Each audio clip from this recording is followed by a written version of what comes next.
Though the sound of sipping is probably like ASMR material. Probably. I just know it's stuff you don't normally hear hearing it. That's all I Right. know.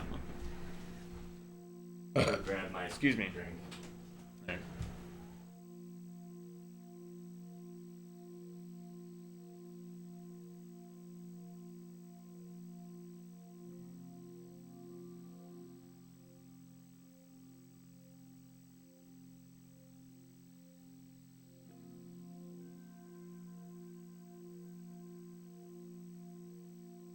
Well, it's not out there. Oh, the can. And then as soon as you get famous, I'll be like, yes, put me in the spotlight. Put me This on the is- face cam. Yeah. Alright, so, yeah, Mike, this is original GameCube. I have an old capture card, which I'm just gonna keep saying it every time I mention this thing. Also, I didn't know if the smoothie could appear on the camera now that, like, is that an affiliate rule that you It doesn't can't matter. have sponsor? This isn't a sponsor. I just I like literally smoothies. have a Pepsi can on stream every week. Alright. But, yeah, this is original GameCube. I have a capture card. It's a Dazzle, which is just a very old capture card. I don't recommend this capture card to literally anybody. It's bad. Dazzle's the name of the capture card. Dazzle's the name of the capture card. It is a, so it's not a through pass capture card, which means that you can only, like, put video into it. So you can't, like, run audio and video through it and then out to another TV. You have to split the audio and video and then run it into the capture card. So it's bad in that sense. It was a $20 capture card, which is about the only, like, reasonable thing I can say about it. Let's see here. Well, what was the name of the one that Eric and you and I used for a lot of the early stuff? What was it called? What, the capture card? Yeah. The one that we still use? Oh, well, whatever it is. It's an Elgato. Elgato. That okay? Yeah. All right. That's the word I was looking for. Yeah, it's an Elgato. So like I have my buddies. I almost called it the cat something. That's how linked it is. In That's my head. fine, dude. Yeah. All right, so everybody, I fucked up my thumb a little bit this week. I went to go trim my nails and then like. Oh my gosh. It's fine. Okay. You don't gotta. They can't see it now. I can't show them that it's not that bad. I'm not trying to hype it. It's just a scab on your side of your nail. Yeah, so I went to go clip my nails, and I guess I missed a piece, and I tried to, like, pull it off, because normally it's like, oh, I missed this tiny-ass piece, but I guess I ripped a bunch more of the nail off than I thought. Yeah. But yeah, that's the, if you don't have a disc in the GameCube, Mike, that's the screen that you get, and the music that you get. It's, like, the options, it's like the BIOS for it, basically. That little ethereal cube floating around. Yeah, so that's, like, if you don't have anything in it, that's what you'll get. Alright, so I know I said that we're going to be shredding this game, and I do intend to shred this game, but we're going to let the intro play out a little bit. That's all good.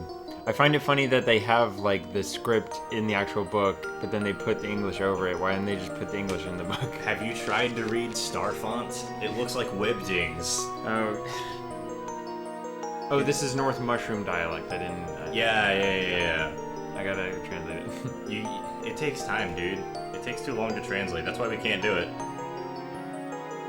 Okay, let me advertise that I'm streaming in like 20 different Discords while this is playing. Do you play your Mario subbed or dubbed?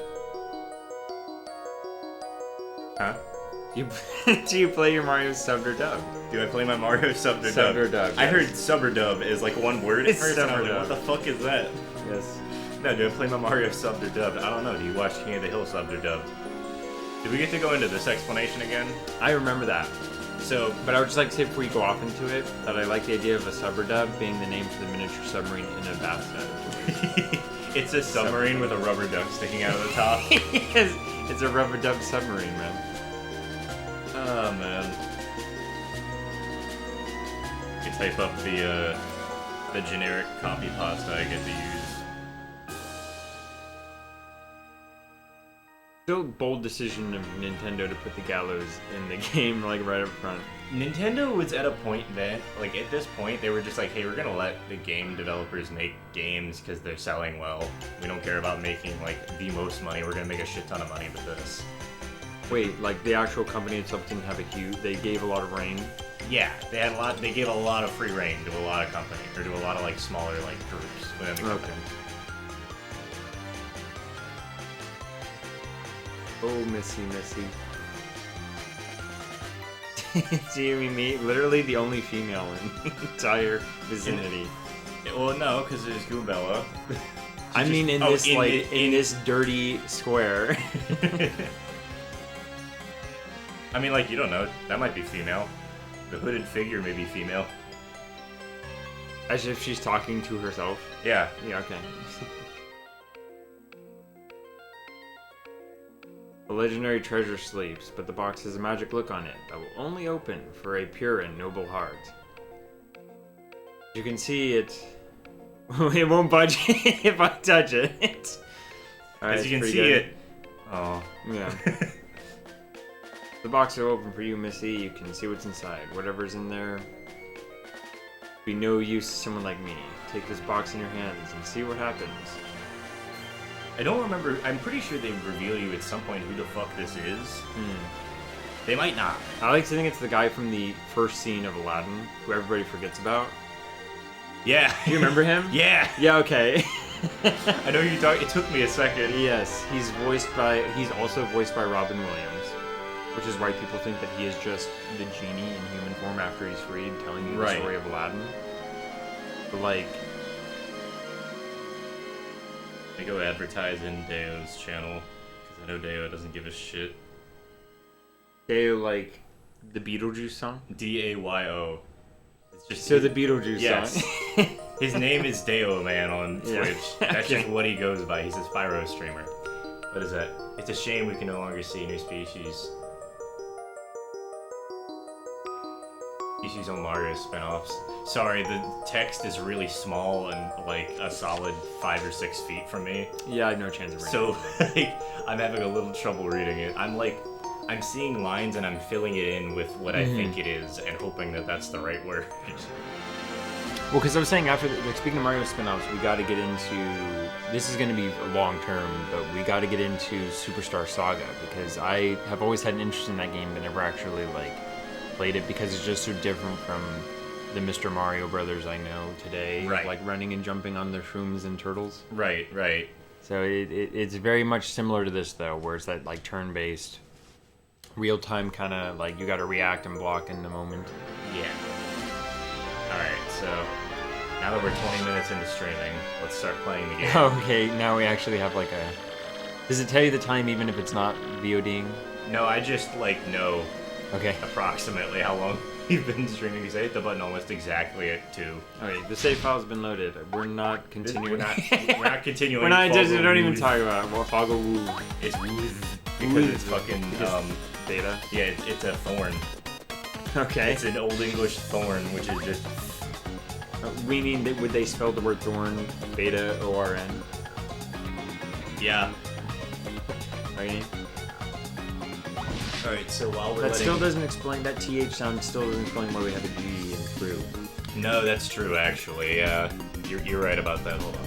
Let's move the mic a little closer. Okay. So what are we naming this file?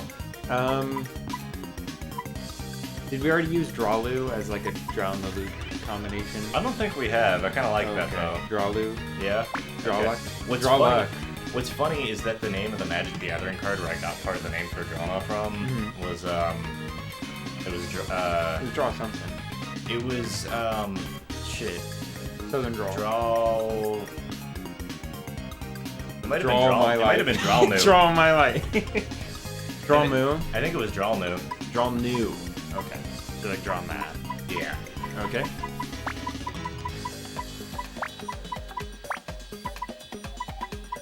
But yeah, actually, I just realized how little of this name is my name. fine. One letter. If you're gonna bitch about it. Yeah, Draw Luck would be with a K. Draw Lu rolls off the tongue better though. Are we gonna do that Twitch thing? Draw Lu and then with a beta. No, I got it. Beta at the end. Oh, with a W. I like that.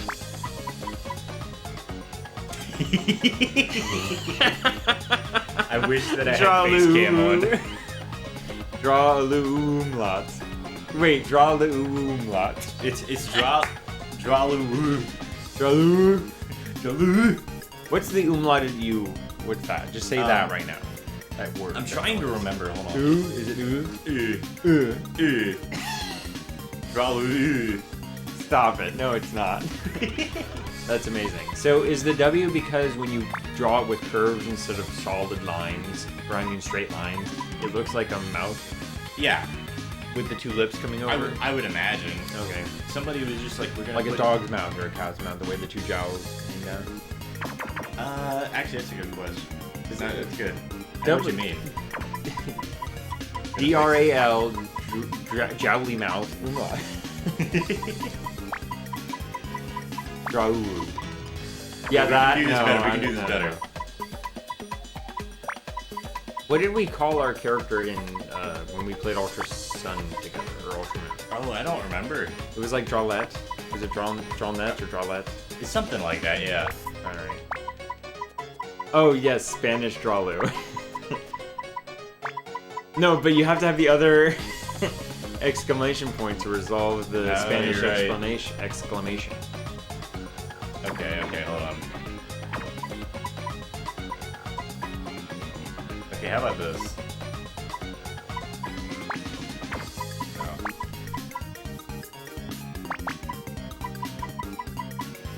Wait, Drawlu? That's pretty good. But I like that a lot actually. Because I'm fine with this, but my other suggestion would be draw Lu. You spell Lu as in the word for like when you say in lieu of something.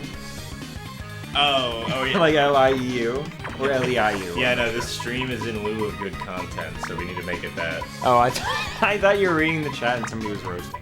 No, that was just me. Yeah. That's I'll very roast good. myself occasionally, excuse you. I do like the W exclamation points though, just because I want to be like I want it to be Mario with like Spanish accent. Like everything is just mariachi. Mariachi? Did I ever show you that? No, I don't know what that There's a is. scene from I Metal mean, I Gear know what a Rising. mariachi is, but I don't know. There's a scene from Metal Gear Rising where Raiden dresses up as a mariachi and then attempts to disguise himself in Mexico. It's really fucking awfully done, but there's a point where there's a couple of Hispanic dudes are like on Pretty the good. sidewalk and they walk past him and they see this dude in a mariachi outfit with like robot parts on, and they just flip out and he's just like, "Un mariachi? No. Raiden says that? No, one of the dudes on the sidewalk. Oh, I says would have that. loved it if Raiden was the one saying that. I do like draw Lu with the exclamation. Okay, how about this one? Are we trying to figure out how to spell that? Can I just say just the fact that they have an upside down exclamation point? It's upsetting to me that we wouldn't use it. Okay. That's the thing that. Wait. Draw Lu ampersand. Hey. Dralu and And and you just have to emote for that last one. I like the upside down exclamation. okay. Let's start with that. Start with that. Yes. And then draw Lu.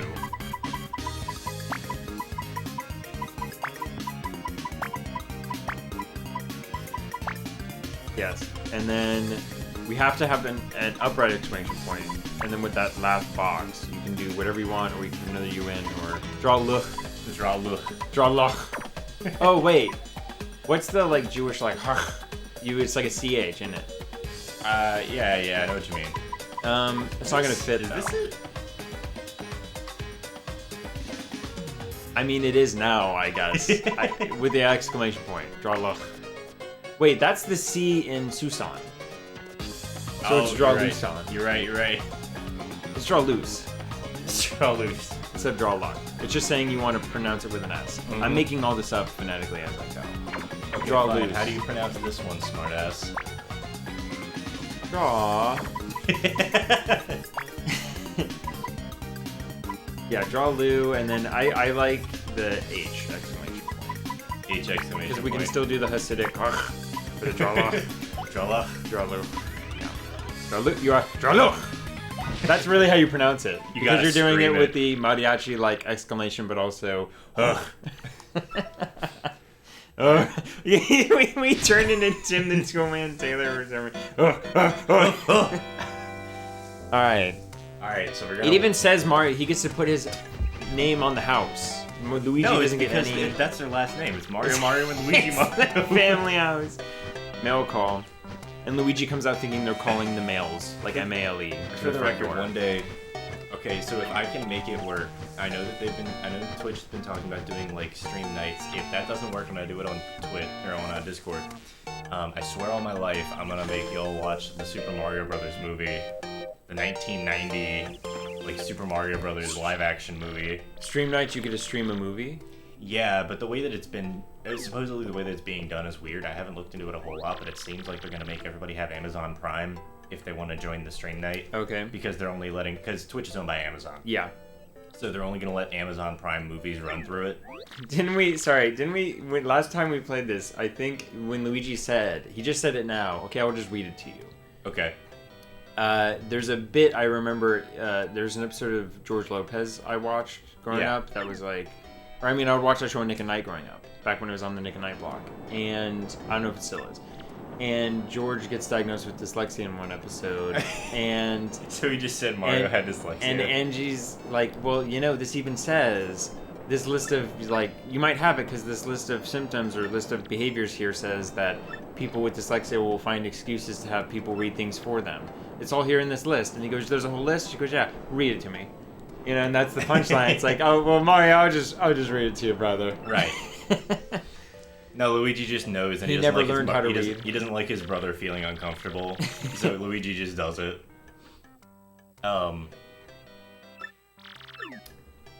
Is Mario and Luigi Mario? I would love to watch that movie. That movie's awful, but it's funny. Hey, man. You know how I feel about awful things. You know how I feel about just like things that are terribly low quality, and just like sometimes you just enjoy the shit of it. Yeah, that's what I was thinking you were gonna say. Yeah. Because there's plenty of like bad movies. You were the one that introduced me to Birdemic, for example. Birdemic was really bad. Which is just good Sharknado. Yes. At this point. Luigi best boy. Luigi is best boy. Whenever I'm playing anything, I try and pick either Luigi or Yoshi. Dude, Green Mario is my favorite shade of Mario. Green Mario. You ever think about how like in Avatar they have to wear the clothes of like whatever the country that they're from is? And like the one time Boomy wears purple. Do you think Mario and Luigi like just can never go out in the opposite color, or people will literally just think, despite the height disparity, that they're the other person? I wouldn't doubt it, because when I was a kid. But that's the same thing of like as if Daisy wore pink and then Bowser kidnapped her instead. Well, here's the problem. So like when I was little, my parents would take me to church, and they take me and my brother to church, and we went to a fairly big church, like several hundred people. And so, whenever we wore the same color, even though we were like regulars and people knew us, whenever my brother and I wore the same outfit, which was a lot because my mom usually picked out outfits that matched for us, they would mistake me for my brother and my brother for me, despite us looking very different. Yes, I get that too. We didn't get until we were older, but people always say, not that we get mistaken for each other, but people always say to me and my brother that they totally see the family resemblance, and we don't. And over the phone, no one can tell us apart. Right. So there's that. Yeah, I gotcha. Please prepare to disembark. So just to also, recap. I'm the captain now. Hello, I am your captain now. Hello, I'm the captain now. Mario just takes over the ship. He's like, we're going here. Yeah, that just becomes the plot. But yeah, so just to recap the plot here, I'm aware that being a bit fluffy. Oh, I don't even have my headphones on. No, you won't hear yourself anyway, so it's not a big deal. Oh, I'm okay, talking the about sounds of our like the voices. microphone. So You have a subscriber named Beheddle, by the way. Yes, that is one of my friends, Okay. actually. But so to recap, the plot here is that Peach sent a letter to Mario saying, "Hey, I found this map that supposedly leads to some sort of treasure, and I want you to come help me investigate it because I'll probably die if I try and figure this shit out on my own." Even though she was very willing to just grab the map and then wander off looking for clues in this shady town. I want a Sonic version of this game where the main hub is called Rougeport. It's just it's a fucking casino.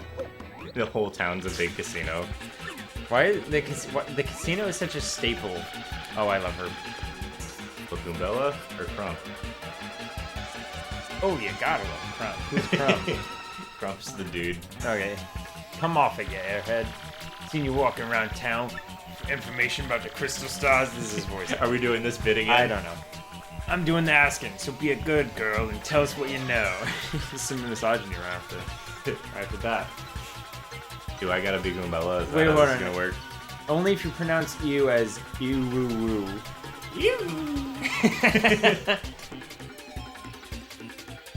Why do we keep doing this bit? What bit? Just whenever we see text on a screen with dialogue between characters. We don't read it properly? No. Yeah, I mean, I tried. This happens every time. Especially if he's angry, I don't want to say something it doesn't say and be like, where did that come from? I didn't know that was in me. my friends were playing Monster Prom the other night, which is like Monster Prom? Yeah, it's Okay. like a dating sim game with a bunch of different monster species, and so like it was fine. And then at some point, I saw one of the characters, and I was reading his lines, and this dude's just, you know what a himbo is, right? Do you know what A what? A himbo. A himbo. So you know what a bimbo is? Oh, the insult? Yes, the insult. But it's the male version? It's the male version of that. Except people That usually would just use still it. be a bimbo to me. Right, but it's like it's used in a loving sense usually is the Oh, okay. difference there. It's used like this dude's a fucking idiot and I love him. Okay. Like it's a big buff dude who just like is a complete moron and he's very well-meaning, but he's so stupid that he normally fucks something up. Okay. And so like I actually figured I was going with this, but that's right. I was so the character that we were looking at in this dating sim was like a massive himbo. He's just a fucking moron. Did it call him that in the game? No, but Okay. I kind of wish it did. It would have made sense. Right. This dude was talking about making a fan fiction for his muscles In the game. in the game. Okay. That's what he was talking about. Okay. But he was playing, and I read a couple of his lines, and I immediately went, "Can I just do Patrick Starr's voice for this?" I wasn't even in the thing. I wasn't even like participating in this. I was just like, "Can I just read Patrick's voice off of this?" And We're they were not like, good "Yeah, at sure." voice acting. And I had flashbacks. to when we did the Rivals of The Eden right. recording. Yes, absolutely. And I just had to do that whole Craig dialogue of, "I love rocks, SpongeBob." Yes. Um, My least favorite part of that entire playthrough is when I'm voicing like Falco or whatever he is, Falco. and I said in a very like thick accent, "I poppy," but I really laid into it, and then I just carried on going like I didn't say that, and James is like, "James, that you're really gonna go on like you didn't just say James that?" was so pissed off that you just left that bit. It's like a first impression on James, and I'm like, here's me trying really hard and then not voice acting that hard for the rest of the character. You got 9 star points. I did it. I got So all the 9 of them. flowers are like, because I wanted to bring this up about like RPGs, how like the thing that it has that's different from a lot of RPGs to me is, I haven't played every RPG in the book, but you have to like time things, whereas like in Pokemon you can just be like, use this attack and it just does it. It Right. doesn't have to like, you don't have to like hit it at the right moment. This is literally the. Did I show you the video of the hippos?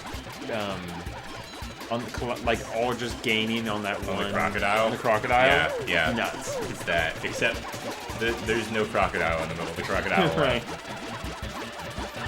So you have to time it. In other RPGs, you can just say do the thing and then it does the thing. Yeah. Oh, he's the crocodile. Yeah.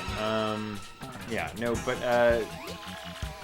but with other RPGs, you can go down certain paths. Like you can be a magic user, you can be a fighter, you can be a rogue, you can be these different things.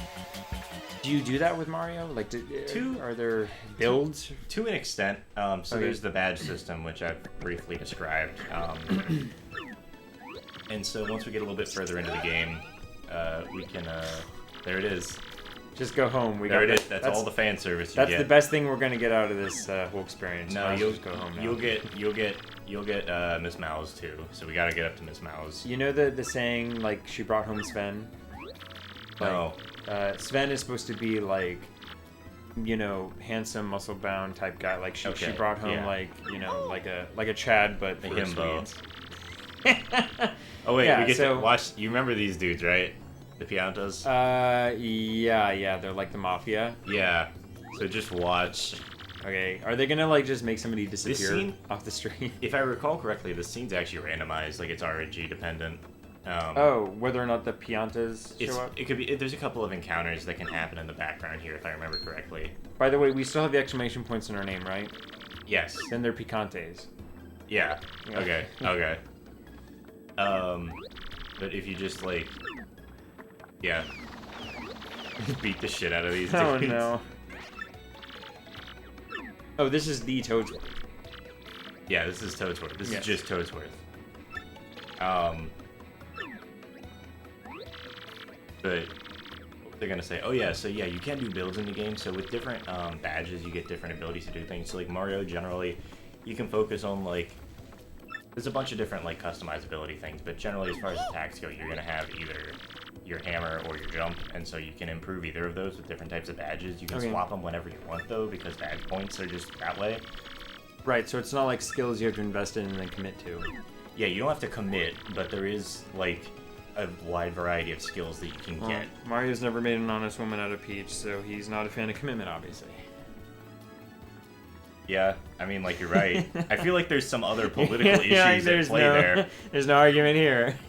I feel like there's just It's not up to him. yeah. I feel like he doesn't get the chance there. Like Yeah. this is like a knight trying to marry the princess. It doesn't work. Yes. You know, like this isn't something Hey, that man, happens. Guinevere pursued Lancelot. Yeah, but that was not quite the same thing. Okay.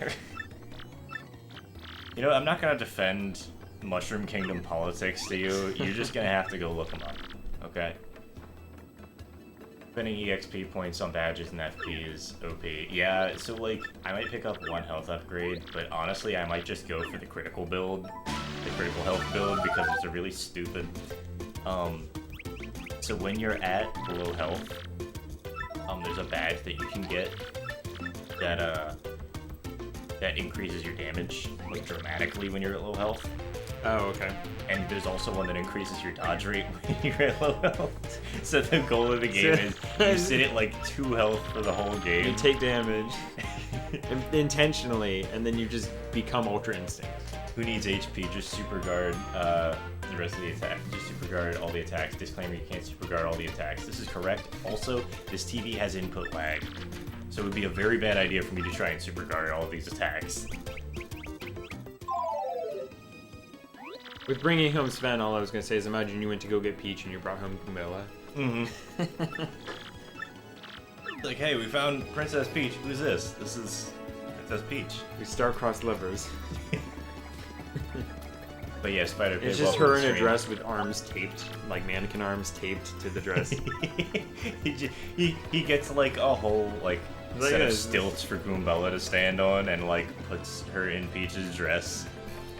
And they're just like, everybody knows that it's not her, but they also realize that like they like this one better because it's actually a mushroom instead of a human. It's 3 Goombas standing on top of each other. Oh, so you mean In like a the trench entirety of Super Mario Odyssey? Did I show you... Well, you know that like 2 kids in a trench coat thing? Yeah. Did I show you the Upright Citizens Brigade sketch, 2 trench coats inside of a kid? No, you didn't. All right, well, That sounds amazing. It's amazing, and it's just one person's. It's a like Upright Citizens Brigade has a collection on YouTube of like their one-man sketches. Yeah. It's like one guy doing the character, Right. and one of the characters is, and they'll go on stage and talk for like 4 or 5 minutes and crack jokes as the character. Mm-hmm. And one of them is 2 trench coats inside of a kid, and they're going in to sneak in to try to see a movie. But it's just 2 trench coats stuffed inside the body of a kid.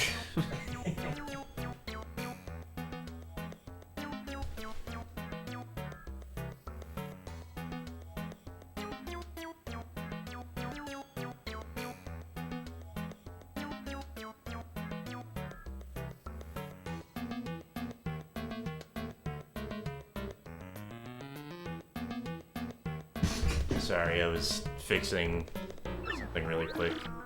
Hopefully this doesn't sound awful. Please tell me if it does. I just randomly threw a compressor onto this microphone. So hopefully it doesn't sound terrible.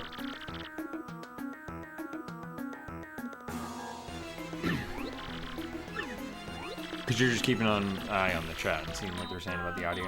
Yeah. Okay. I rely on you guys. It's fine. It's just those are old messages right now. Fine. Anyway, how y'all doing today? Kinda like zooming through the beginning of the game. So we can get, because Luke and I have already played through the first 3.5 chapters. 2.5 chapters. Up to the Cloud Lady. Yeah, so a cloud lady. Yeah. She's the Cloud Lady. She's a Cloud Lady. Who you talk? Flurry. Yes. Flurry. Yeah, okay, Okay. yeah. I was like, who the fuck are you talking about? Cloud Lady is not that like hard to figure out which character I'm talking about based on the characters in this game. Is because we got up to chapter 3, which is the wrestling one, which takes place on a cloud city. So I thought you were talking about somebody inside the fucking... Oh, yeah, there was a wrestling thing, wasn't it? Yeah, that's and why I we kept stopped. comparing it to Heaven's Arena in Hunter x Hunter, Yeah. where the whole thing just becomes like pull no punches fighting anime. Right. So I need to watch Hunter x Hunter at some point. That was pretty good. It definitely lures you in to like a false insecurity in the first couple episodes. You think somebody's like lighthearted adventure, And then it's and then not. like each arc gets progressively darker than the last one. To be honest, I mean, like, that's kind of what Yu Yu Hakusho did, too, to an extent. Because, like, Yeah. you've got, like, the first couple arcs, everything up through the Saint Beast arc is like, alright, this is kind of fucked, but, like, it's all still taking place on Earth, and then you start getting, like, Dark Tournament arc, and then Dark Tournament arc leads into the Chapter Black. Chapter Black arc, and then Yeah, Chapter Black leads into the fucking arc where everybody just goes to hell for 7 years. That's true. Okay, yeah. It just progressively gets weirder. Yeah, because I was thinking Dark Tournament is probably like one of the most somber or dark like times of the show, but I forgot like, and that's just because the villain is a lot like more Villain? sinister than the villain of Chapter Yeah. Black, but it's Yeah. also because like the Chapter Black villain isn't as strong because he's just trying to like the story is about a different thing with him. Right. But I will say the topics it touches on, like how humans can be worse than demons sometimes, and the portal and all those things, and it just gets really like, it gets dark on a psychological level compared to a physical one in Dark Tournament. Right. Don't want to. I guess I spoiled stuff. No, I don't think it does. Anybody? We have 2 viewers. Do either of the viewers care about Yu Yu Hakusho. Yu Yu Hakusho spoilers? I would recommend it. The show is almost, what, 30? The show is 30 years old. The manga is probably older than that, like by a significant margin. Yeah, probably. It's Quite a good few show. rhythms below. Keep your guard up. You know about action. You know what action commands. commands. No thanks, I'm good. Yeah, because I fucked that up the first time we did this, and I hit OK. You had to then. like sit through the tutorial. Yeah, I had to sit through the tutorial. I love. There are like- games that ask you because of like just that's the way they've always done is they ask you and then they still put you through the tutorial anyway. So I respect that they don't. Yeah. I've played this before. Yeah, no, I appreciate that. This game holds hands, but it doesn't hold hands. You know? It holds hands, but then it makes you throw hands. Yes. Yeah. It holds hands and then just goes, all right, cool. You got this. What was I gonna say? Oh yeah, so yeah, should I go off on that rant now that I was talking about? The Mario Direct. Yeah. Yeah, go ahead. I'm interested in hearing your opinions on it too. 'cause Yeah. I, So like, first I want to hear what do you know? What do you know about the just Direct? that it's the 35th anniversary and they're putting out a collection of games on the Switch that are just basically like a massive collection of like a, not massive as in big, I just mean more than one. Like games ported to the Switch that were like 64, Galaxy, Yeah. and Sunshine, I believe. Yeah, 64 Galaxy and Sunshine 1. The only 3D games that misses I can think of are 3D Land, 3D World, and Odyssey, I guess, but Odyssey already on. 3D World's getting a port Okay, um, yeah. from the Wii U. Woo-woo. Why the woo-woo, Mike? So, but yeah. So if I remember correctly, from the 35th anniversary thing, they're putting out a quote-unquote console. It's basically the 35th anniversary Mario Game & Watch. So it's, you know what the old Game & Watch systems are, right? Yeah. So they're putting that out with a custom. They're basically replaying one of the games with a custom setup. Just Super Mario Bros. 1. It's not Super Mario Bros. 1. It's one of the Game & Watch games. I forget which one, but it's like a juggling thing. I mainly just heard the thing about the Switch collection. Yeah, so there was The Game & Watch thing sounds familiar. Yeah, so the Game & Watch thing is like, hey, we're gonna make a new somebody can correct me if I'm wrong on this, but we're gonna like make a Game & Watch, and it's almost impossible. So they're putting it out in limited production. And so it's just like an old Nintendo Game & Watch game, which are just like super old arcade games with like Mario-based things going on. It's mainly just a collector's item, right? Yeah, more or less. Because I imagine the game is accessible to play in other ways. It was Ball alongside One and Lost Levels. That's right. Okay, so it's a Game & Watch console that also lets you play Super Mario Bros. 1 and Super Mario Bros. Lost Levels, which is effectively Super Mario Bros. 2 for Japan. I think we've gone over this. Right, because it got changed to like a reskin of Doki Doki Panic when it came out. Yeah. And they called that 2, and then they called that released 2. it as Lost Levels when it's the true 2. Yeah. So, basically Super Mario Brothers. So it's like a console that's gonna have Game & Watch Ball, which is an old Game & Watch game, but it's gonna have Mario texture or like Mario like shit associated with it, and then it's gonna have what was it? Can't do this room yet. Technically we can do this room, but I'm not doing that glitch. That's a massive sequence break. But Oh, are we doing the Flavio thing? oh, we can do the Flavio thing. Up to you. We could definitely do the Flavio thing. I need to look up how to do it again, but we're a ways off still, so it's not a huge deal. But yeah, so there was that. They're putting out Super Mario 3D World, not Land, I don't think, but 3D World. That sounds right. On the Switch with some added content. I don't think that's limited time, but the collection, the 3D. Right, Mario it's only collection? until like March or something like Yeah, so it's a collection that's only going to be available through March. It's releasing like the end of this month, and it's only going to be available through March. And it's so the way that it looks like, they didn't remake the games. It's pretty much just an emulator or On a the port, Switch. or a port Yeah, port. to the Switch. I don't know if it's an emulator or a port. I genuinely don't know, but they didn't update any of the textures or anything. It's just a bigger frame. So it's a bigger like frame size. Like So is it going to be stretched?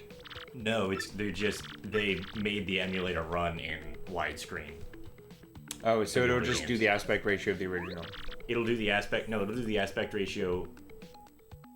It's still a 16:9 aspect ratio. Oh, okay. It's just they probably fixed the game emulator so that it makes it look like it renders everything properly outside of the normal 4:3 aspect ratio. Oh, okay.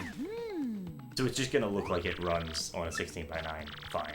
Because like this, you have like the bands on the right and left side. Right, and so like if this was Like Sunshine will have this. yeah, Because it's GameCube. so like if this was an Super Mario 64 or Sunshine with the emulator, it would be like you could see the whole screen. It wouldn't be stretched. They would show more of the screen outside of that box. Oh, okay. Like if you were playing Metroid, like the original Metroid, and then you just saw more of the screen than you should have been able to. Okay. Which would just be like going into Can I have the the key? rooms next door. Yeah. Did I grab Because the every key? screen is like a... An idiot. Okay, so it's right there. I forgot where the key was. I'm also like barely paying attention because I'm trying to describe this at the same time. Yeah, so it's gonna be Super Mario 64, Super Mario Sunshine, and Super Mario Galaxy released in a collector's like pack for a set price. For a specific amount of time on the eShop, and there's a physical release that's also going to be limited. So I can understand having limited physical releases. Having a limited time digital release makes 0 sense to me, however. and that's kind of why it pisses me off, because it feels like an anti-consumer tactic. From what I've heard, I'm a little bit less mad about it now, because it seems like they're just going to have all 3 of those games available on the eShop. Oh, but just bundled together like that as the 35th anniversary edition is the limited thing. Yeah, I think that's what I heard. Okay. I might be wrong. But I also love this dude who has to explain how bad the curse that he gives you is. And then give you an instructional video on it. Yeah, it's like, here's how you do it. It only works on these specific pads, and only if you trigger it. I zoned out. What was that thing again? I wasn't paying attention to you cursing me. Zone out again. And when most people curse at me, I zone out. Yeah, that's true. If most people when somebody tries to curse me, that's just what I do. I get it. You're like, yeah, I get it. I like how the attitude of the dialogue in both, like, Eric and you and I were talking about how, like, well, that actually looked realistic for a second, the way that was, like, balling out with a piece of paper. It was cool. How, like, the dialogue in Breath of the Wild is very...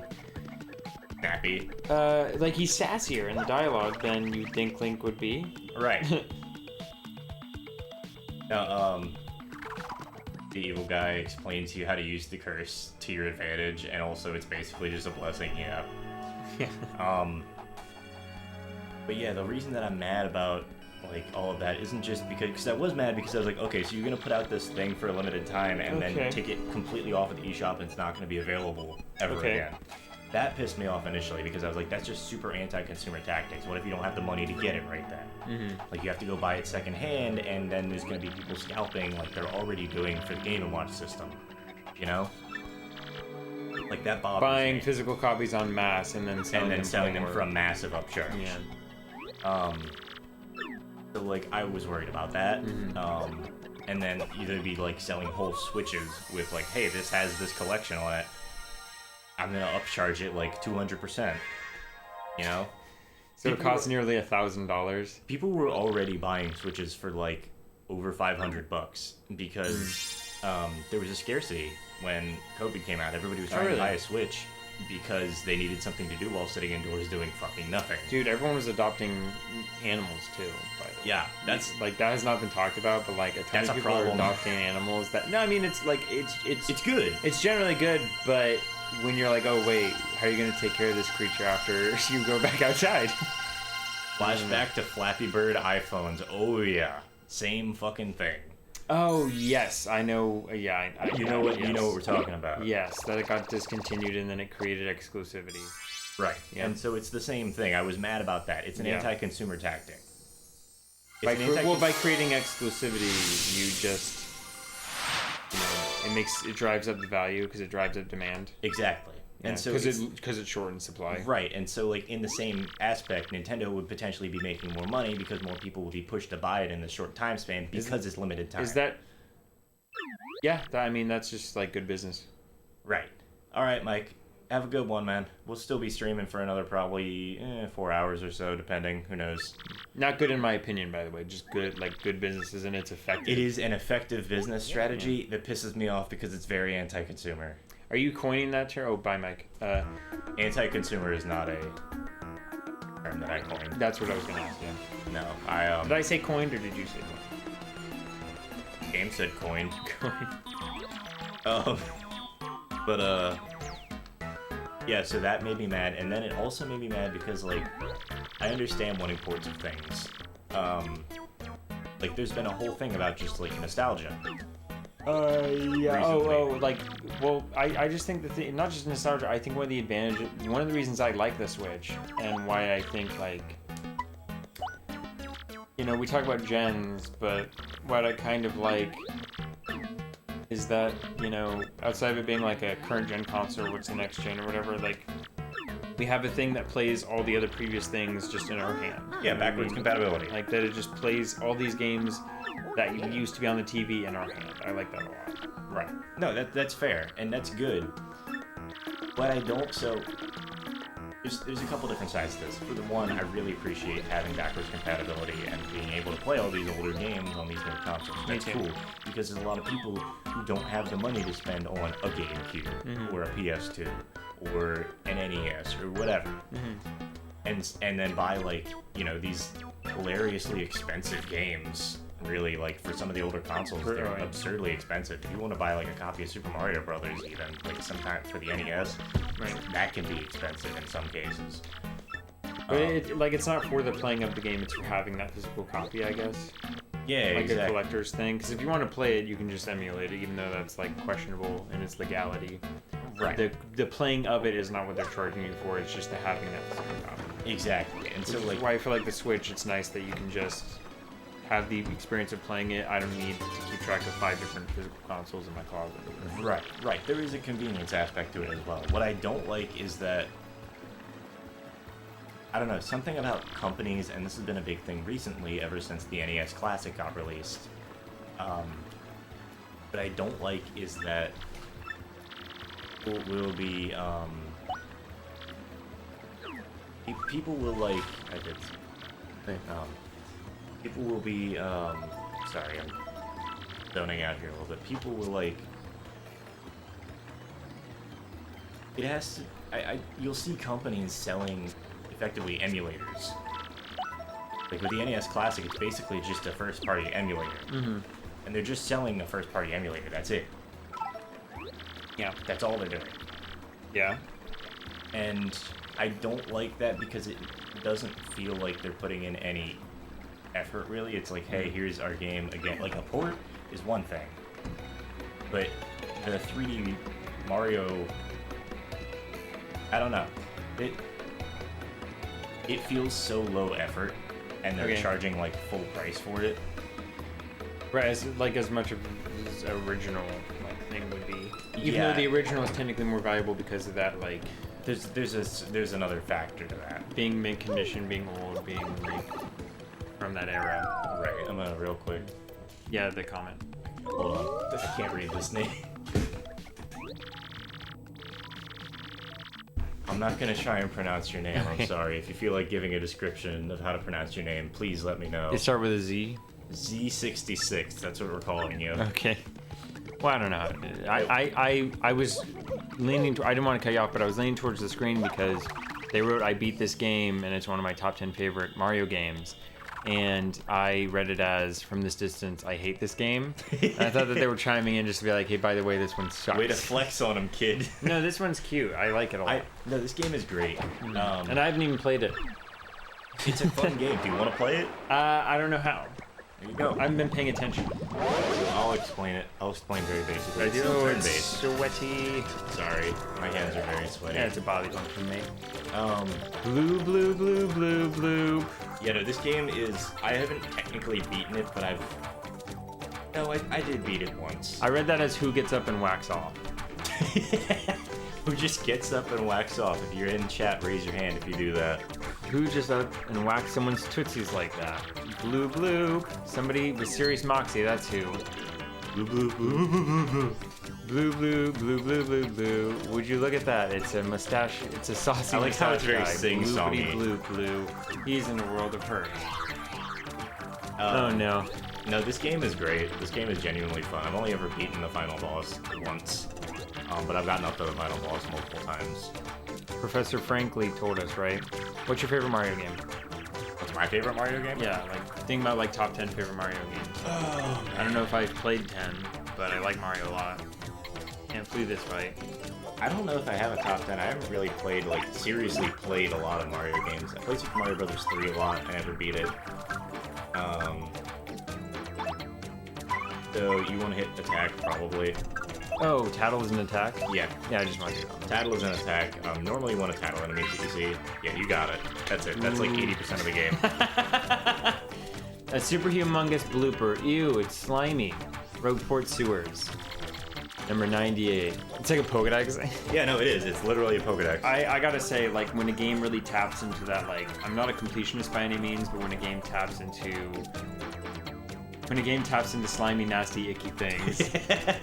Gross. Gross. Alright, so, Goombella is so cute. You can just keep mashing through this. But she's just gonna give, like, stats. Yeah, she just gives stats and, like, a small description. Okay. Can we ham bone him? You can ham bone him. So, hold left on stick. There you go. A. Most of these commands are super easy. I don't hit A, I just flick it forward, right? Yeah, so if you want to guard, you tap A when you're right about to get hit. It has to be before, though, because this TV has input flag on it. Oh, okay. You know, as far as Mario games go, I'm trying to think. New Super Mario Brothers is a favorite of mine, and the original New Super Mario Brothers is a good game. I can't ham him and bone him again? No, but you can jump on them if you go left. Oh, these only have like one use per fight? No. Hammer. There's nothing on the ground that you can hit with the hammer. There's nothing low enough for you to hit Oh, with the hammer. it's just that he's in the air. Gotcha. Yeah. You gotta hit before. It's Yeah, not that right. precise. Okay. So if you hit A right when they land. Okay. If I hit A right when they land, then what? If I may, I'll show Alright, you. go ahead. So if you hit A right when you land, you can Oh, actually you get manage to do two. things. That's the only thing that really matters there. Hammer's a little bit easier to work, I guess. Hey. But yeah, no, this game's probably one of my favorite Mario games. New Super Mario Brothers, the original New Super Mario Brothers is good. Super Mario Brothers 3, I love. Nice. Hey. I said nice. You got it. Nice. Nice. Let's see, what other Mario games have I even played? Sunshine. I haven't played Super Mario 64, which I know everybody likes to yell about. Hey, you should play Super Mario 64. I just don't have an N64, dude. I never owned an N64. I can emulate it. I probably will at some point. So this is a roulette thing. You hit A to try and stop it at the right time. Ooh, all the years of playing at the Celadon Team Rocket Game Corner are coming back to me. Here we go. Oh! We got him. I got boys. hyped. You get all your FP back that you already have. Don't bring this Team Rocket BS into this into this paper game, boy. All right.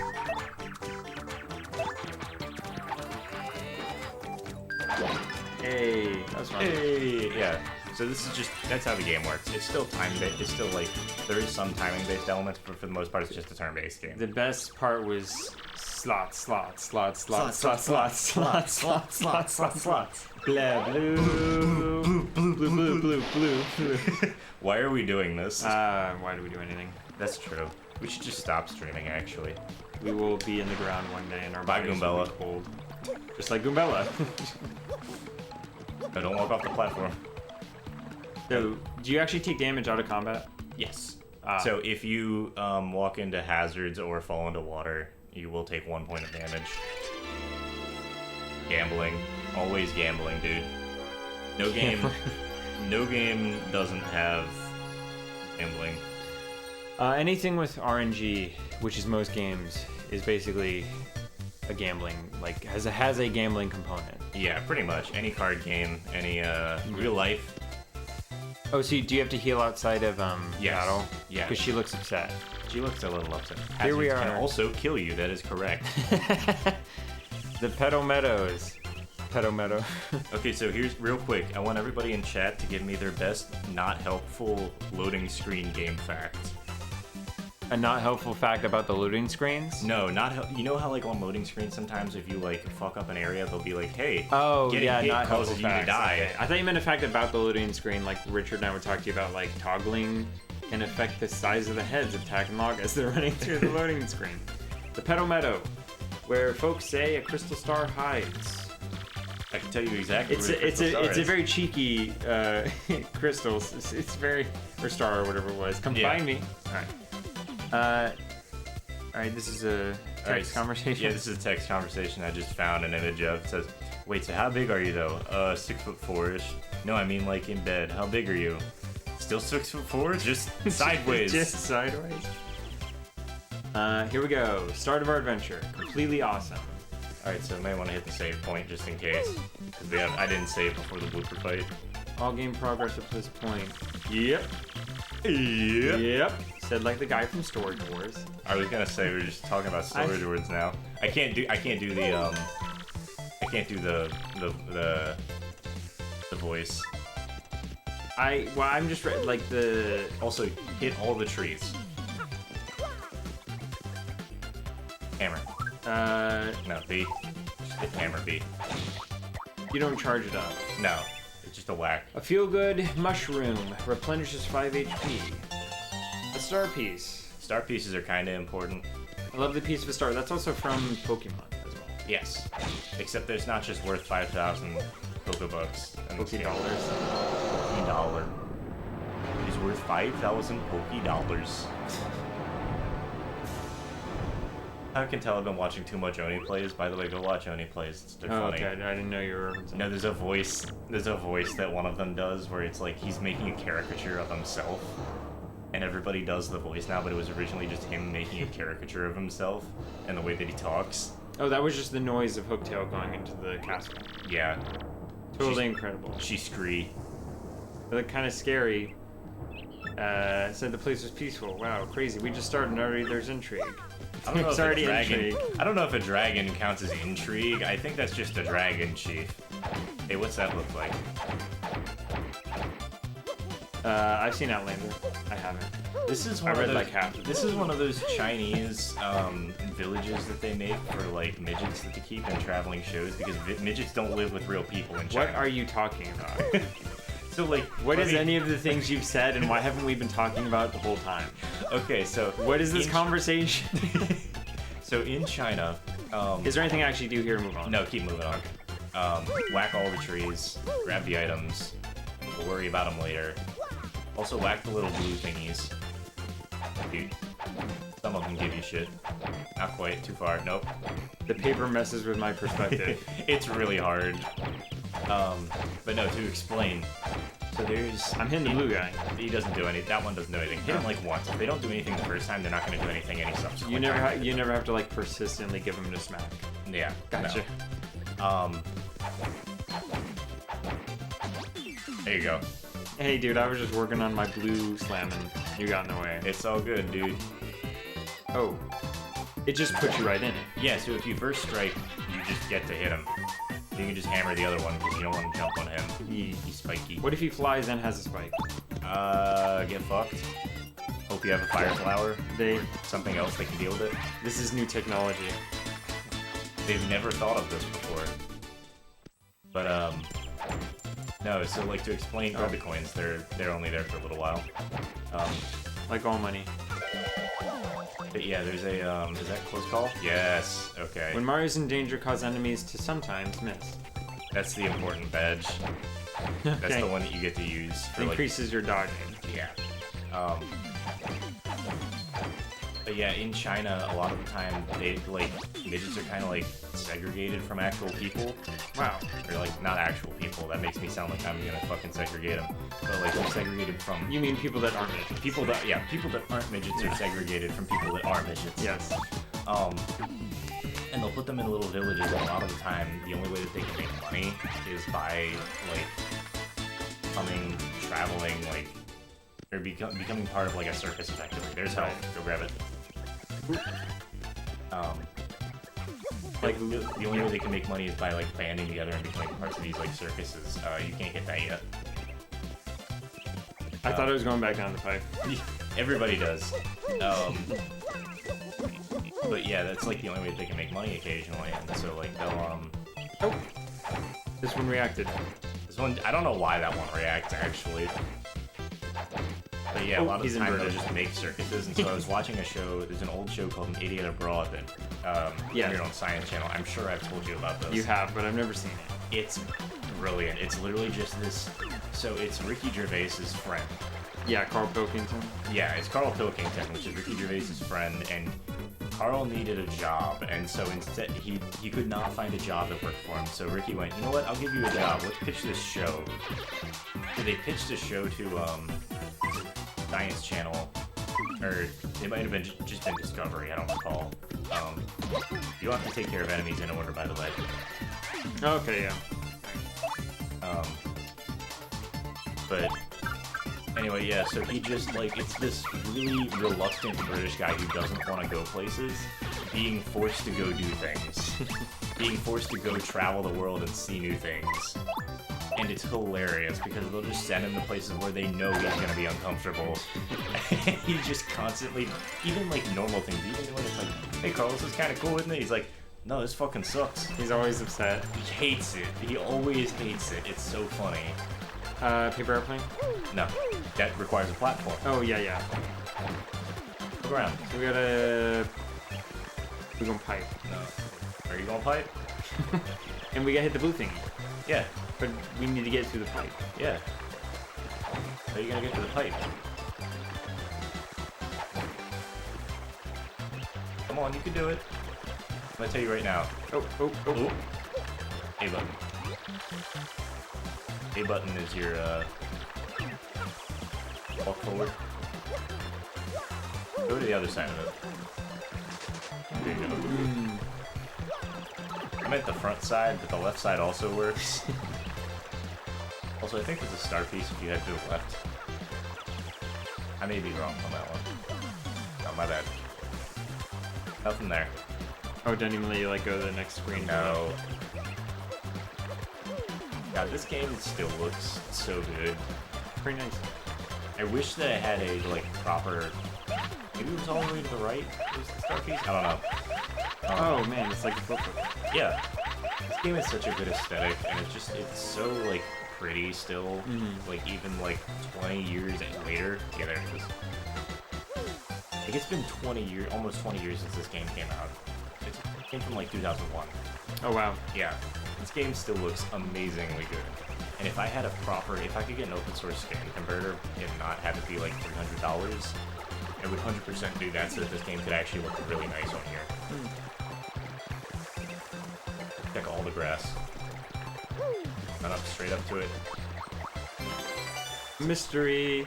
Mystery. It's a mystery. We snaw. We snaw. Who knows who this does? Oh dear. I forgot I could do that. I just like while we were talking about that. I'm rustling. I'm I'm hustling. I'm hustling. Why can't Hustling. this didn't do anything? Oh no. I love how half the jokes we keep them going well beyond the point where we know that they're not funny. It's not funny when we start most of the time.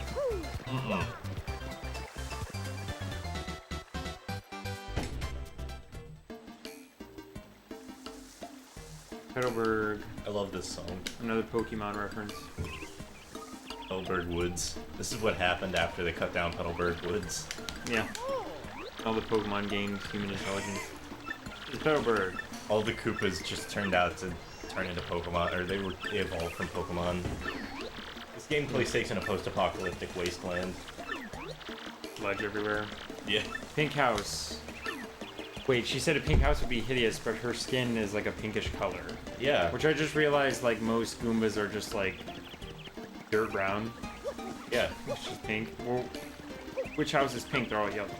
Keep walking.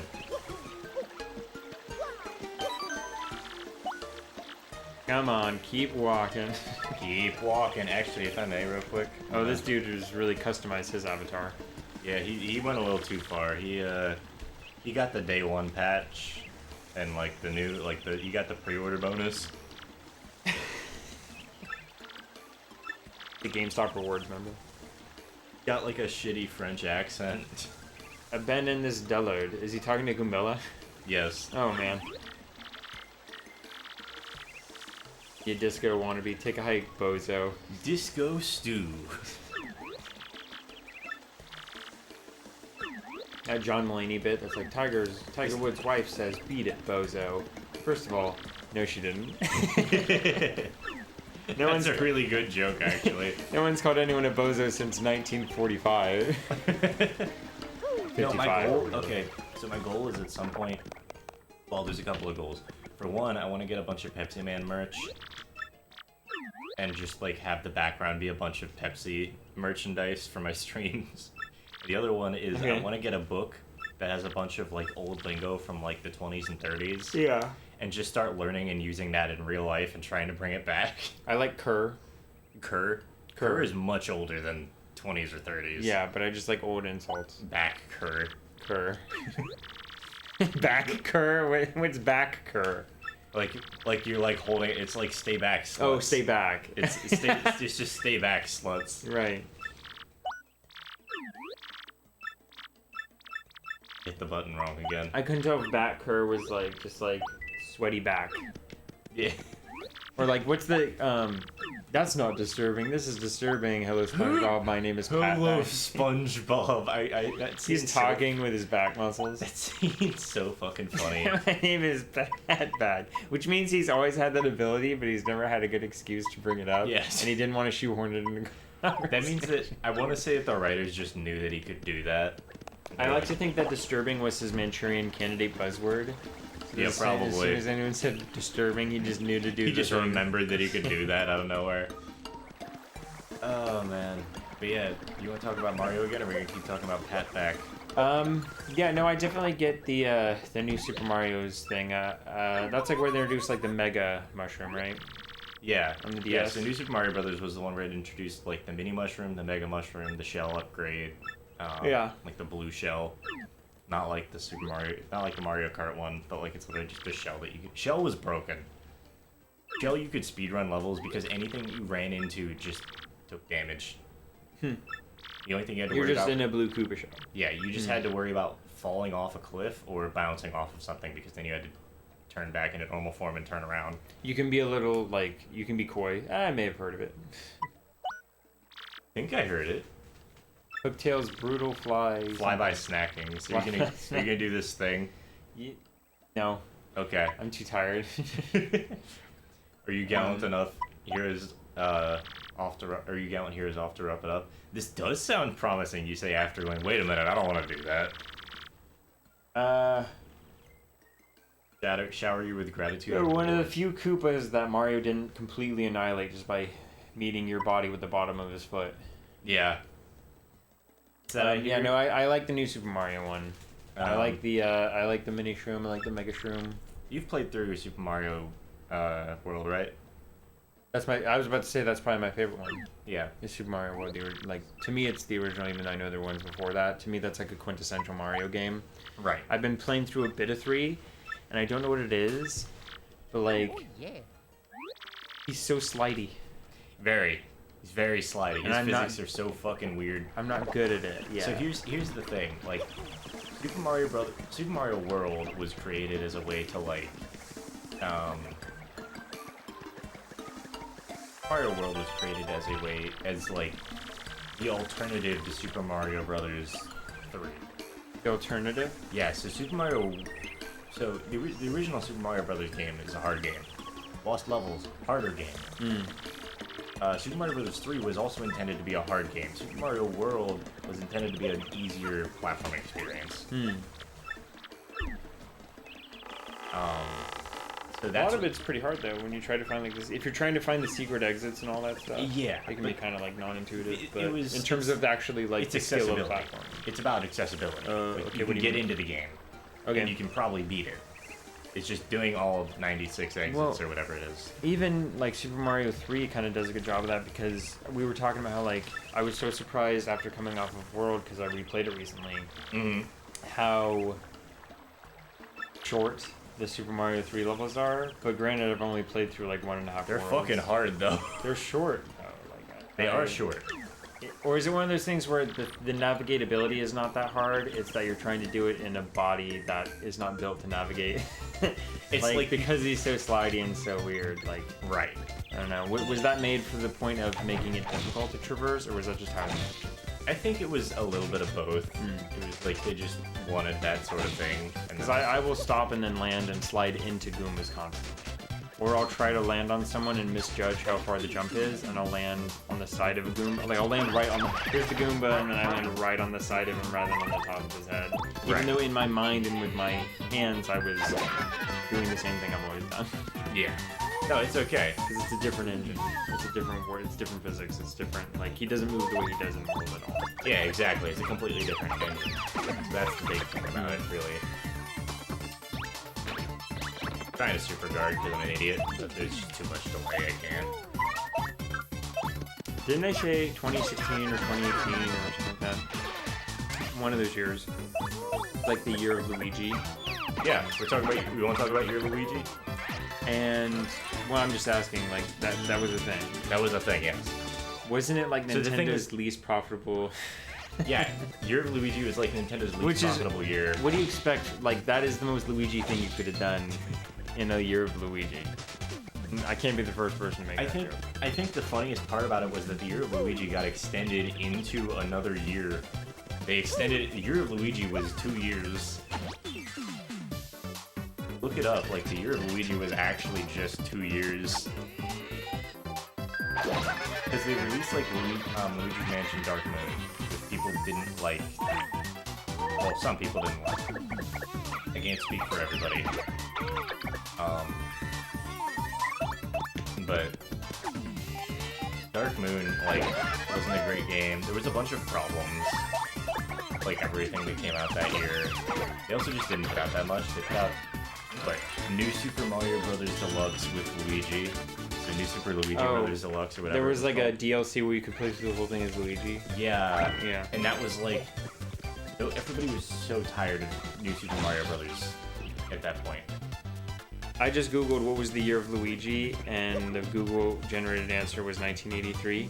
It said Iwata explained that Luigi appeared in Mario Brothers when it was first released on July 14, 1983. Okay then. Well then, how does that make it the 35-year anniversary? Just read what Spider Pig said. Year of Luigi isn't over. It's always Year of Luigi. It's always the year of Luigi. Always has been. Okay, it's all Luigi. How much older is Mario than Luigi? Being the younger twin of Mario, Younger twin. Luigi is presumed to be also 24 to 25 years old. While it has not been made official, Daisy may be Luigi's romantic interest. We're figuring it out, you know? No, okay, so... We're just flirting. I got it. Mario doesn't age, Luigi doesn't age, so therefore, the reason it's the Year of Luigi is because Luigi never ages. I do kind of like their dynamic more, though, even though they have less interactions, because, like, Mario and What, you like Peach, saying, "Hi, I'm Daisy"? You already know I like Daisy. I'm kidding. But, I'm kidding. Mario and Peach are like the Chad and Stacy, you know, Yeah. to fulfill those name stereotypes. Right. Luigi is like the nerdy guy that somehow still gets the hot girl, but she's like a total, like, she's all that tomboy. Right. Nintendo has even said Daisy's a tomboy, and I'm like, well then why is she still wearing a ballroom gown every single time? She should be wearing overalls and carrying a skateboard, gosh darn it. You put Daisy in just like a pair of like spandex leggings and like a tank top with like a With a headband on. ponytail. That's it. Spit in a spittoon. I thought you were gonna go in a very different direction with that, and it would have been really stupid. Okay. Bit backy. Something spit in Luigi's mouth. I don't know. Yes. There it is. Do it, Daisy. Brother, she's spitting. I'm reminded of the fucking. So stupid. No, I'm reminded. Mario's like, yeah, Luigi, you can do what you're doing, brother. Okay. I think Mario doesn't have an Italian accent when he talks to Luigi. It's only when he talks to Yeah. Luigi. Every other time he It's like, speaks. quit screwing this up for me. You're an embarrassment to the Mario family name. Shut the fuck up, Luigi. Exactly. And then Rosalina's like she's always like the very, like, she's the one that actually seems like the most distinguished monarch of the three, to be honest. Yeah. And then you got Wario and Luigi who just don't. Mario and Waluigi deserves a game. They're just so, like, they're so gross, but it's what the Mushroom Kingdom needs. It is. They need that counterpart. They're the radio jockeys of the Mushroom Kingdom. Yeah. I'm imagining them actually being radio jockeys. I like that there's no princess equivalent for them, because a Wah Peach would be like, nobody would want It's like that. the most disgusting. Like, no, she would just literally be wears- gross. She wears her dress like upside down, so that the fucking she just got this massive collar. It's like we're coming over around her neck. coming on her now. neck. You can't see her face, and you don't want to. Yeah, you honestly. know. She just drew a big frown on it. She would Waluigi's be- taco stand went. Do you want me to play Waluigi's taco stand? Because I will. I'm not opposed. I won't hesitate. And I mean gross like how Wario is gross. Like She specifically. just constantly eats garlic. No, that's what the cone is for. She just funnels garlic into her mouth through the cone. Okay. Or how about it's not a dress that's upside down. It is a normal dress, but it looks like just a garlic bulb, the way it Oh, plumes you know out. what? That's actually no, because that's like you can appreciate that. That actually could Right. look decent. Because Princess Peach is Princess Toadstool. So Yeah. she's like mushrooms. Okay. And Princess Wareach is Wareach. is about garlic. God. Then we got Waluigi and his taco stand princess. He has to have a taco. He has to have a taco stand princess. Waluigi would own a taco food truck. There's literally a mod for Super Mario 64 called Waluigi's Taco Stand. Oh, really? Yeah. Or at least I think it's an SM64 mod. I might be wrong. I would Google like what's a Wa Peach fan art, but like I think it can only end badly. I don't. You know what? Actually do it. Let's share the misery. I don't know if I want it to be on my history. This is gonna end No, what up- is the actual? How did Luigi die? How did Luigi die? Rip Luigi. Year of Luigi. Is Luigi dead in Luigi's Mansion? Oh, they're gonna talk about that fucking the noose thing that they always talk about. The Luigi is dead theory. Yeah, the like, there's a shadow in one of the rooms that makes it look like Luigi's dead, but it's just weird lighting. Because it makes it look like Luigi's like hanging from the ceiling with a noose. Wait, say again? In Luigi's Mansion, there's a specific lighting situation in a room that makes it kind of look like Luigi's like sitting there. But you have to stand in a specific. I don't remember. I don't remember. I just remember that like that was a thing that could happen. I've never played Luigi's Mansion. I need to actually. Maybe I should pick up a copy of Luigi's Mansion or something. Many of you might be familiar with the creepypasta titled I Hate You. No. This pasta entails a supposed top secret level in Super Mario World. Okay, alright. If a game is more than a month old, it's not top secret anymore. People have found all the different bells and whistles. That's Yeah. not true, but No, that's not true. That's not true. there are things about games that I imagine people are like, oh, I found this out It's 10 like years 25 years later, people Yeah. are still finding out things about some games. in which a secret level in Mario World in which Luigi, finally acting on his feelings of playing second fiddle for so many years, attacks Mario and is himself killed. Which, by the way, trying to kill Mario and then getting killed yourself is also very Luigi. Pretty impressive, yeah. I do like this idea that Luigi just like... Luigi hates his brother or something. We know he doesn't, but I love that he just What's doesn't want to. what's the name of the mayor of Petalburg? Couscous. It was Croup, right? It's Croup. Is that your real answer? No, Or it's your my fake stripper answer. answer? It's my stripper answer. Oh no. You just you imagine a thump being like, is that your stripper answer? I'm of course referencing the song that's like, what's your real name, not your stripper name. Right. Yeah.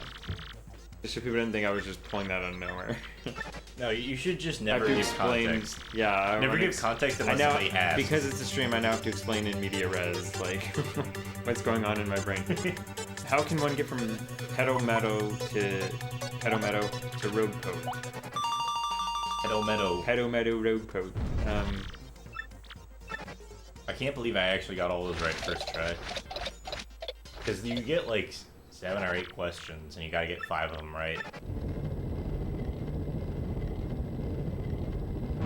An absurdly long article. Okay, this is an absurdly long article about the Luigi is dead theory, and it just keeps going. And where I stopped scrolling, it just was right here on this paragraph that I'm not going to read. It was just right there, out of no, like, it's just in there in between 2 paragraphs that have nothing to do with it.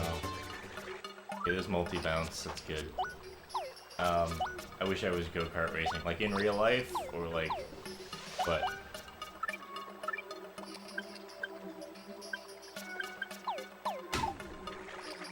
You just want to be like go-kart racing in real life, or what do you want? Or like Mario Kart.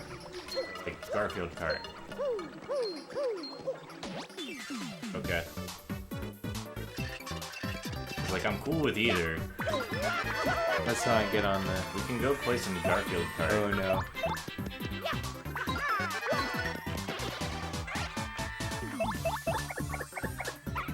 Oh yeah, does this introduce the, like, fighting the people in the audience yet? Yeah. That just starts happening at random. You got the Petalburg. Oh, it's just a go-kart racing minigame. Be much more interesting than Pikeville Burger. Yeah, but that requires them to code more things. For all that it is, this game does not do like minigames very much. Like there's optional minigames off on the side, which does not force you into minigames like ever. I just have Sweet Tree. So, okay, they're called fuzzies. Okay, that works. I would love it if like a PA came, like down to grab the bucket, like with the little like. I'm coming to make headset an announcement. It just like yells in their ears as loudly as possible. No, I'm I gonna mean, make an sorry. announcement. Yeah, This no, Fuzzy's a bitch ass motherfucker. on. And then a production assistant, like somebody on the stage in the theater crew, who has the headset with the little like microphone, and he's always carrying a clipboard. And he just runs out to grab the bucket and like runs back. Like the show must go on, and that prop wasn't supposed to appear. Right. I mean that piece, not prop, that piece of equipment wasn't supposed to appear. It's just like a toad. Yeah, I meant PA. Yeah.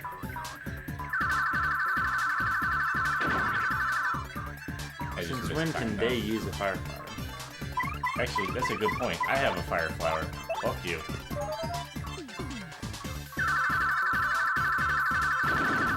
I like the idea of Mario being the only person who can use the power-ups, but I know that's not even like canonically true because at the end of 3D World, Bowser gets the Cat-Bow power. Okay, let's not get too excited about it. You can't like just say that 3D World is canon. Oh, I mean what? I'm kidding. I don't care. Let's no. I mean let's go. What is the Mario timeline? What is the Mario timeline? It's the Super Mario Brothers movie, and then it's the Super Mario Brothers Super Show.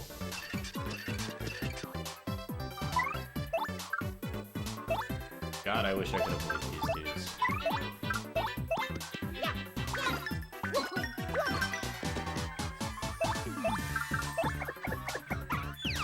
This is what the Nintendo fandom wiki says. I hate fandom wikis so Yes, much. Super Mario Timeline. The Mario series has never had an official timeline. Thank you very much. Closed and shut case. That's it. We did it. We don't need to keep writing. But they go on. Here's my theory. You don't, by the way, when you're writing an essay, you never have to say, here's my opinion or here's my theory. No, you should just say actively it. not say that. You just actually. say it, and then by virtue of you saying it, that means that that is your theory or your opinion. Right. Like when someone asks you why you said a thing, and like people don't get, okay, well that's just them saying it. There's that clip, there's like some Vine or something from a reality show. It's a clip from a reality show. I don't know if you've seen it. And the girl's like, how do you know what's best for me? How are you gonna talk like you know what's best for me? How do you know what's best for me? And the other woman goes, because it's my opinion. But she like yells it.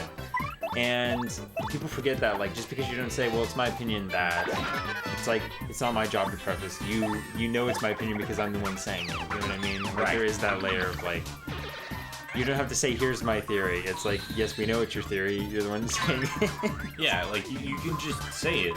Yes. We're well aware it's your opinion and not a fact unless you say otherwise, unless you're on the internet, in which case you have to believe everything is true until proven otherwise.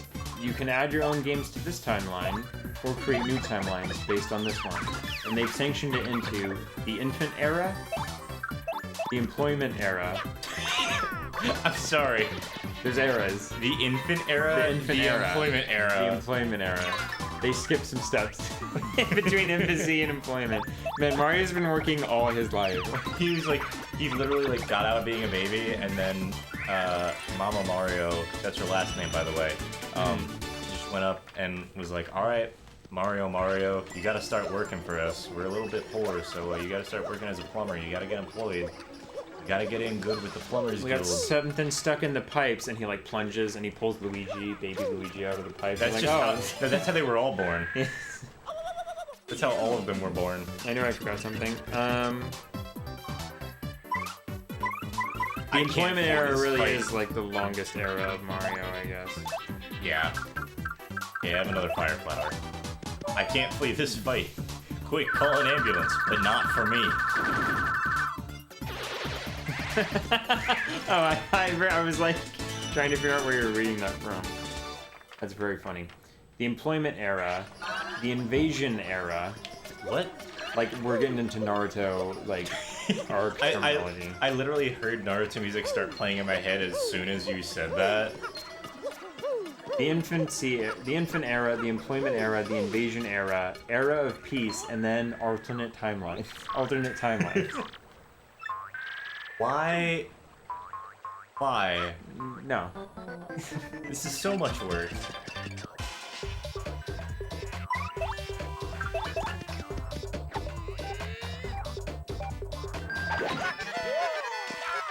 The infant era, of course, starts with Super Mario World 2 Yoshi's Island. Okay. He was just Yeah. a wee baby. This is wee baby. Yoshi's New Island. Yoshi's Story. Yoshi's Woolly World. Yoshi's Crafted World. Yoshi's Island DS.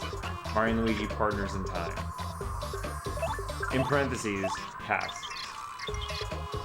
Pass. The Shroobs launched an invasion of the Mushroom Kingdom, which would have been successful if it wasn't for time travelers coming from the future. Dang, I hate when that happens. After the events of this game, Mario and Luigi are forced to leave the Mushroom Kingdom. And then you start the employment era. All the games where Mario does his thing. Oh man, there's a ton I don't recognize here. Punch Out, Dr. Mario, and Mario's Picross. Mario becomes a job drifter, drifting from job to job. Thank you for defining that for me. And I hate Fandom Wiki because you see shit like that. What does a job drifter do? He becomes a job drifter. What's that exactly? He drifts from job to job. Okay, you know what? That makes a lot more sense now. Thank you, Chief. Okay. So, fun fact, if you beat Old Fuzzy, the rest of them, way. He visited the New Donk City Zoo and found a baby gorilla, unwanted by the zoo, and named him Donkey Kong after King Kong, and raised him.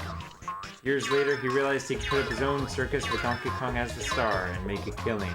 But he won't be the only one that makes a killing. And zoom in on Donkey Kong's face in the cage in the corner, the intelligent ape in the Rise of the Planet of the Apes, just in the background, like gonna break out of the lab. No, it's the face of the Dawn of the Donkey. Planet of the Apes, It's the face. It's the like blue face from the Donkey Kong TV show, where his eyes are like bugging out of his head. Yeah, no, it's the. Then comes Donkey Kong, tired of being abused, escapes from the circus and kidnaps Pauline. This is actively hurting me. Donkey Kong commits animal abuse. Pauline breaks up with Mario after she learns of his role in animal abuse. That's where you have to explain why he's with Peach and not Pauline. Yeah, can we stop? No. Okay. Donkey Kong Jr. Donkey Kong 3, not 1 and 2, 3. With the weird partner of Dixie Kong that no one remembers. I really want to know what the invasion era is. What is the invasion era?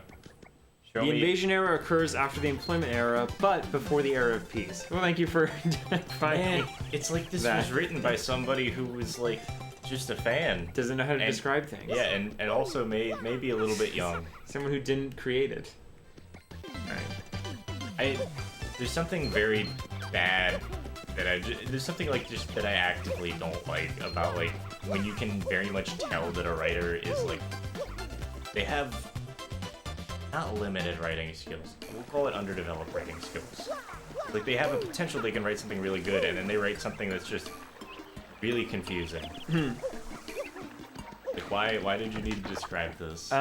It's the Stephen King / Jerry Seinfeld theory. Jerry Seinfeld has a thing where there's write a joke every day.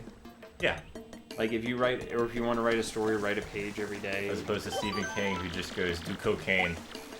Well, Stephen King just, has like, he's voluminous. Yes. And that's where he's like, I would just lock myself in my cabin and pages pile up, you know? Yeah. And then you just sift through that when you're sober, I guess, and try to figure out what deserves to stay and what he sends them to his editor. Yes. You know he doesn't actually look through his shit. He's never sober. And or he was never sober. Seinfeld's thing is just, he will write. He's like, he'll be holding this joke in his hand on paper, and he goes, I've been working on this joke before he even tells it. He's like, I've been working on it for about a year, making sure it's exactly correct. And if you just write joke after joke after joke, you'll eventually have a ton of bad jokes but some really good ones. Yeah. But you have to accomplish it through volume. Like their theories of they're supporters of the theory that there's no such thing as writer's block. Yeah. You just keep writing even if it's bad. Yeah, you just keep doing shit. Yeah, and then throw it out later. Yeah. Looking at you, everybody. By the way, yeah, creative people that can create. By the way, apparently the employment era is not him doing this stuff. The employment era is just all the spin-offs where he was other things like carpenter, doctor, boxer, all this Painter. stuff. Yeah, and anything. And the invasion era is when Bowser actually starts to like kidnap and take him. It's your boy. I'm trying to teach you some lore about. This But is it's the your only boy. part. This is the only part of the game I care about, to be honest. This is it. Is Koops' storyline. Here, you run through that. You can chill with Koops. Oof. He never heals, by the way. That's, I think, symbolic. He never gets to take that band-aid off his head. Maybe he keeps going because he can't breathe right. Koops, You ever what's think wrong with about the... Oh, I just fell down the stairs. Koops, what'd you do? No, I keep this on to breathe right. You fell down the stairs again, didn't you? There's a clip... Can I just mash? Yeah. There's a clip of... Well, not quite. I think it might take you into a loop if you try and mash here. There's a clip of Brock Baker, you know, the voice guy Brock Baker. Yeah. There's a clip of him doing a joke on a Smosh show. And he's like... He looks like Coop. Like, he just looks so, like, downtrodden like Koops, and he goes, "Oh, I just got into a dad fight with my stepfist." Nope, said that wrong. It's like, Koops, what's wrong? "Oh, you know, I just fell down the stairs because of my stepdad." Oh, no, I said that right. No, that's right. That's right, actually. You can hold Koops' shell in place. Remember, hold X to shoot the shell, and hold it in one place. In battle, Koops can fight by your side, striking foes with shell toss. You can also strike all ground-bound enemies in one with a power shell. To swap your partner in field, press start, go to the party menu.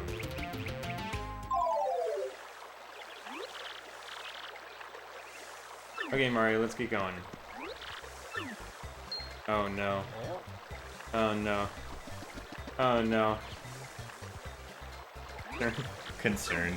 For what? For him? Koops. Yeah. Always. I don't remember her looking this happy. Koopiku always looks happy. That's her problem. Even when she's pissed off.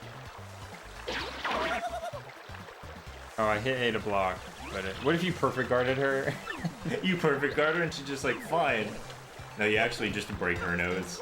Oh no. And then later on she just goes, hey, we match. We should get back together. Right, but then when you break her nose, everyone in the town cares. But no one cares when... Nobody cares about Koops. No one cares about Koops' nose. Alright, so this is... Now you can go get that item that's on Being top there. a guy, Go fight.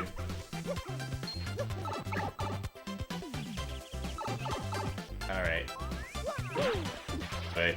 Oh, it depends on how you face it. A happy heart. Slowly and automatically restore HP. HP. Oh. Okay, now you can beat something up with Koops. Heyo. Gonna take flower power. Not if none of your normal moves take flower power. There's at least one move that everybody has that doesn't take flower power.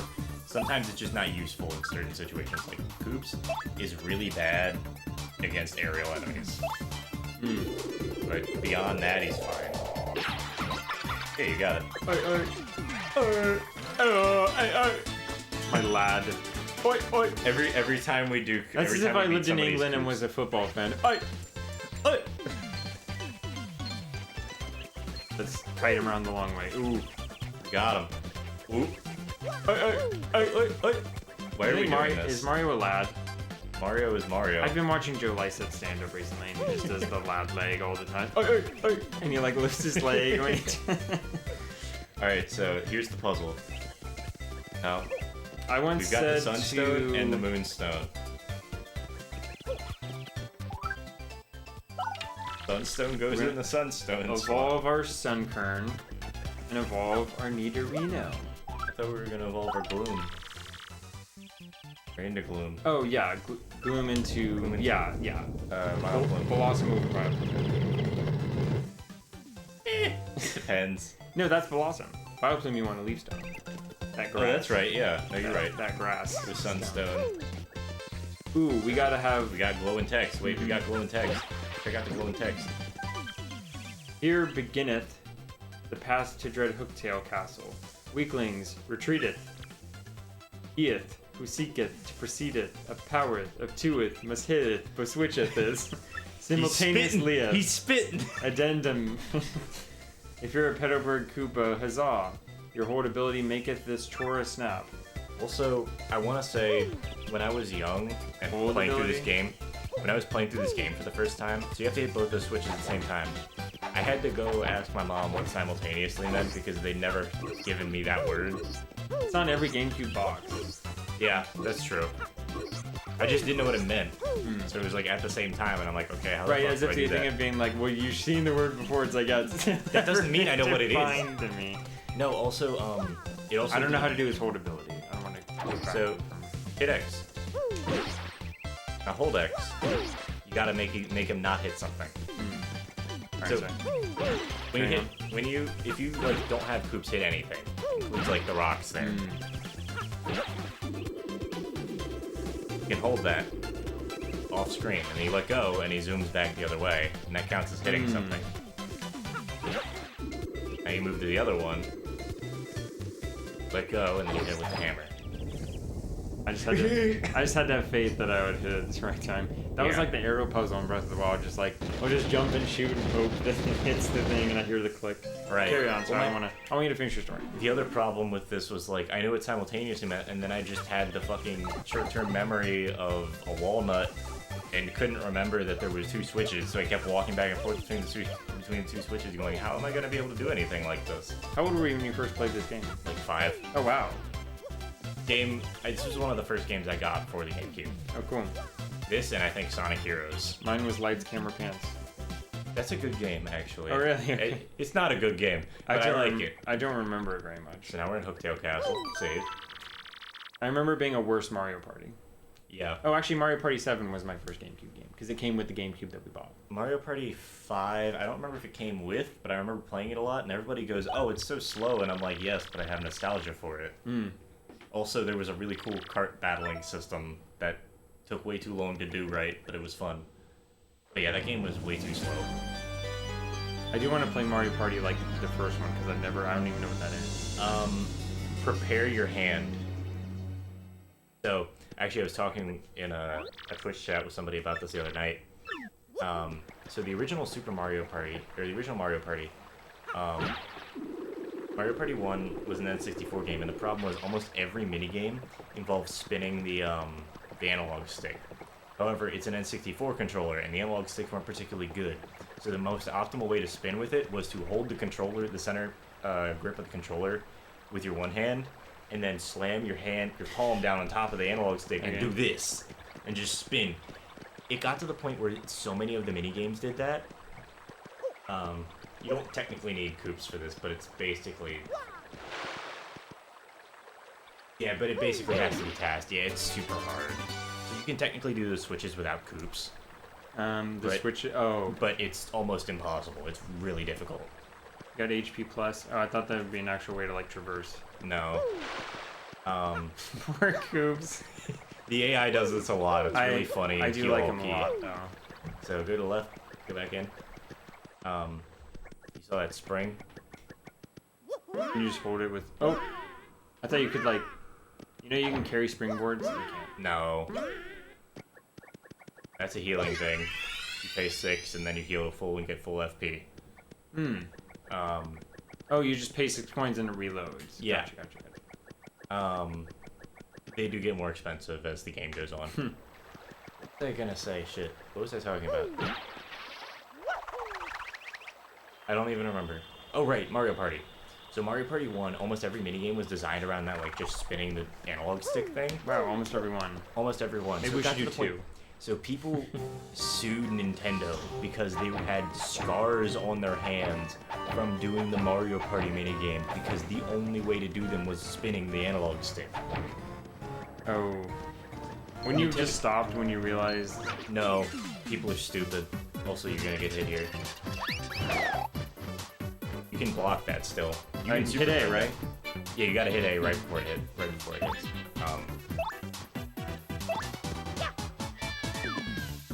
Suck. You fucking suck. How about we do some FP? Okay. Baby. But it actually got to the point. Yeah, it got to the point where like.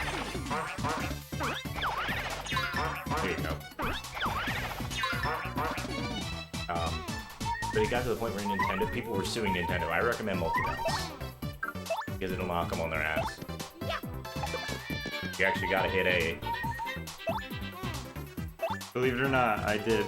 Okay, I believe you. I may not have done it well, but A was pushed at some point. Okay. that moment. There's your close call. Oh, I wasn't even paying attention. You may want to swap with Koops because they're always gonna hit the person in the front line. Oops. Absorb the body blows. But yeah, so Nintendo ended up like giving out. You could call up Nintendo for like years afterwards and just be like, "Hey, I hurt my hand playing Super Mario or playing Mario Party." So, and then Nintendo would just like give you a free glove. I mean, I was gonna say if you sue, like, how does that even? Well, it's not even a suit. I think it ended up becoming a class action lawsuit that they didn't want to deal with, and so they just said, you know what? Anybody who calls up is gonna get a free fucking. Anybody who calls up is no, don't hammer. You want to jump on him because that knocks them out for a turn. They can't do anything on that turn. Oh, okay, I didn't know. Thanks. Also, Coop I'm says hitting A, trust me. I'm not doing it well apparently. I think you're hitting it a little bit too late. Probably. You can't. Oh, you know what it is? Your headphones. You're using. You have delayed sound in your headphones because of the way I have your headphones set up. Oh, really? Yeah, because your headphones wouldn't work on the other setting.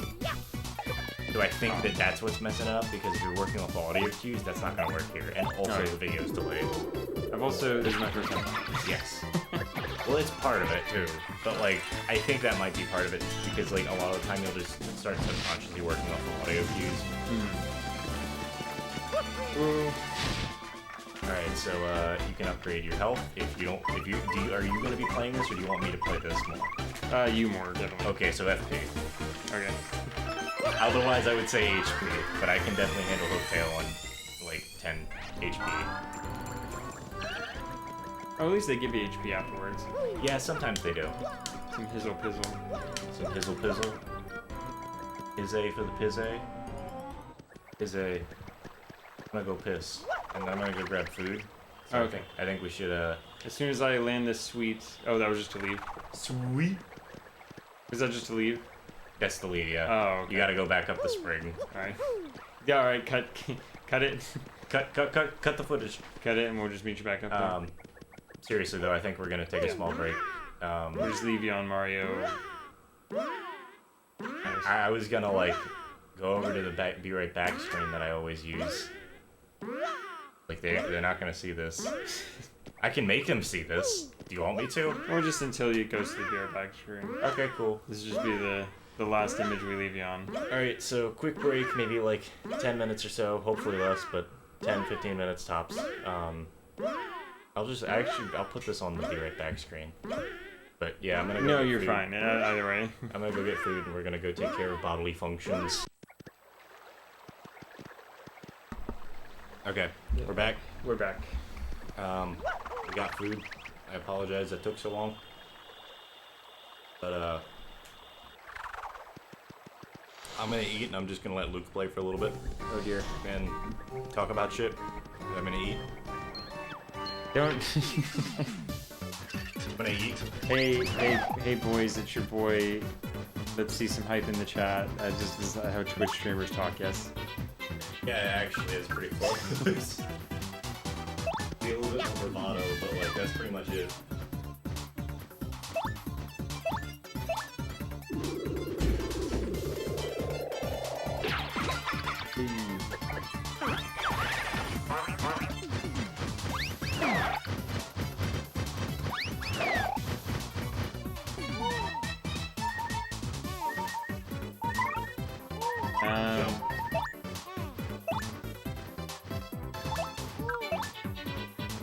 Would it go from if it's different levels? Mm-hmm.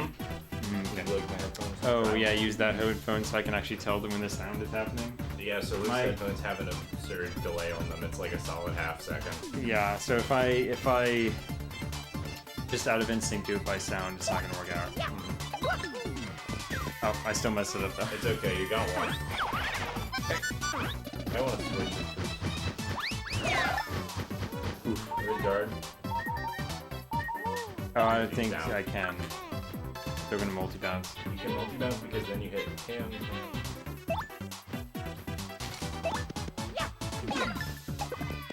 Oh man. Yeah, those are all physics. Oof. Just fly a foot close call them. Thank you. And They want to swap first. oh, ooh. You can't swap with these abilities.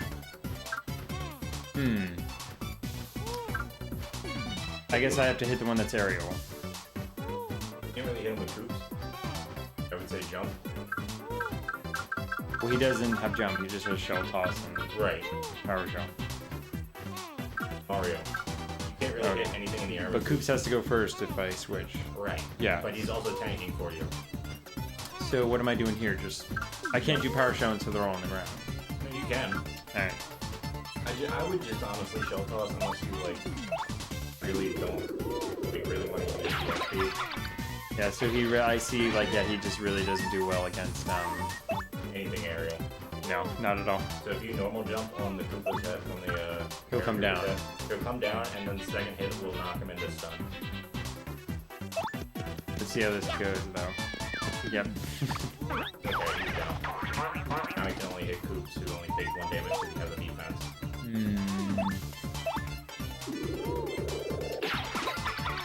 Okay.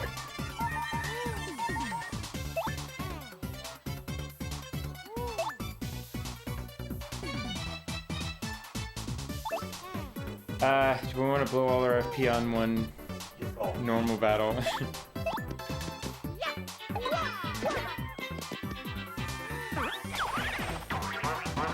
Man. I imagine the game makes you block where you just can't go on, right? Like, can you go through the whole game just tanking and not blocking properly? Yeah, you can. Okay. It's harder. Oh man.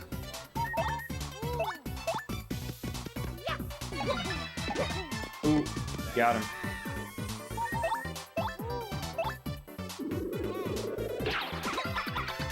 I mean, that should do it, right? Didn't do any damage.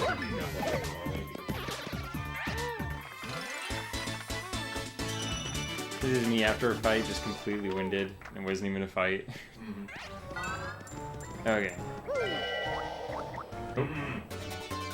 Power bounce. I'm playing, I'll equip that. Jump on one enemy until you miss an action command. So you can just chain bounces until you mess up. Oh, okay. There's a random maximum number to it, but it's 8 to 16 times. Oh, right, I remember this. Yeah. Oh, this was disheartening. These bones!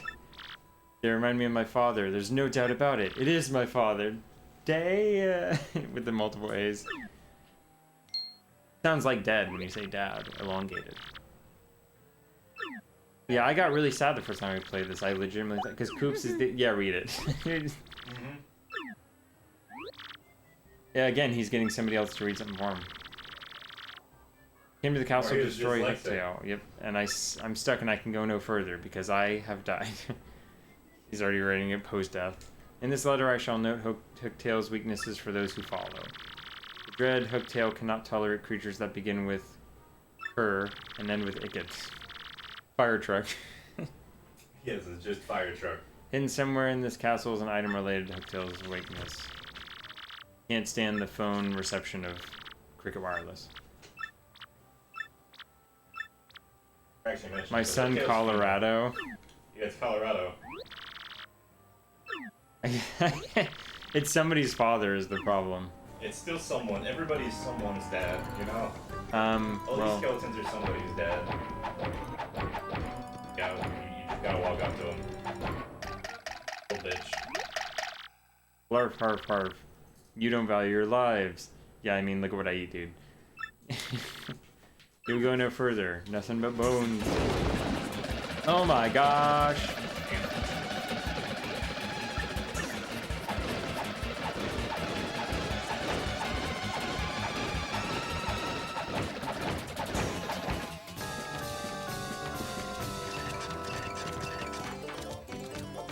Can't flee. Can't fly. Can't crow.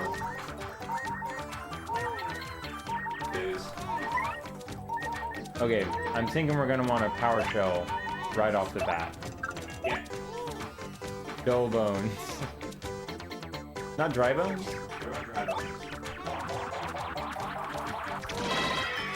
Hey.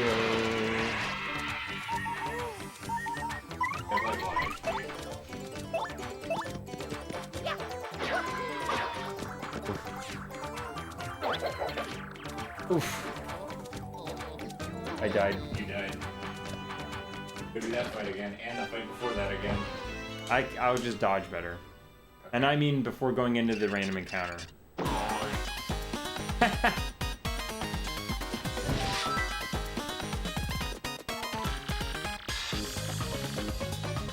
man. Yeah, I mean I just never played before. Garlock.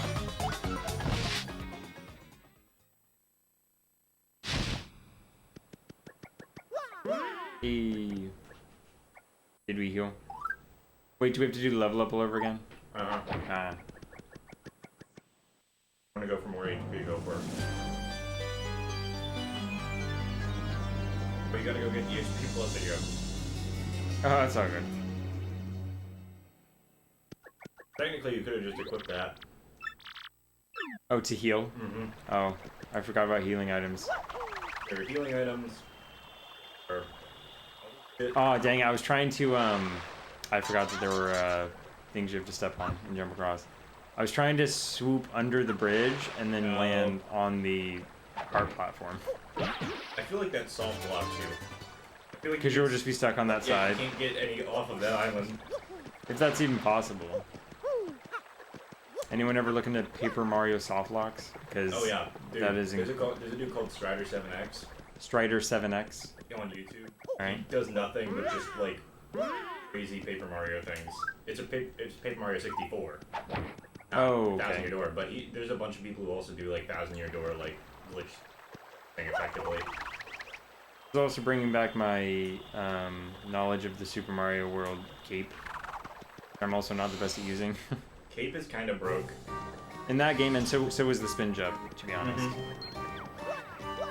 Ooh. Part of why that game was easy because you can. It's not like easy, but like that game is much easier because you can just abuse the shit out of Cape. It's really Back outside like again. it's oh right, that's the way to go back. It's very interesting to see like the things that I heard that the gonna do. Hey. What is this? Oh wait. Power bounce right there.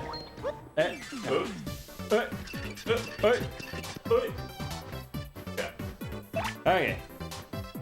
Okay. I Okay. don't want to get rid of that Koopa. You can't do anything to the one that flies. No, because Koopa can only hit ground enemies. He can only hit the enemy in front with shell toss. He's only good against ground types.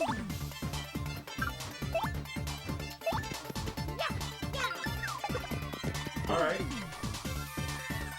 Check. I did 2 of 3. We healed him. He healed him. Uh-huh. This is not. So even with the proper sound, you still have to do it a little bit before. Gotcha.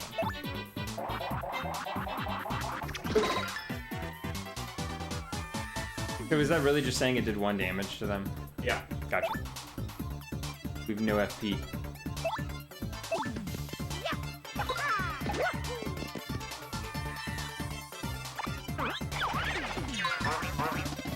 So what's perfect guard when you just do right on point? Super guard is you have to hit B. But because you're not hitting A, there's a chance that you just Get hurt. get hurt. But B always deals 1 damage to an enemy through super guard.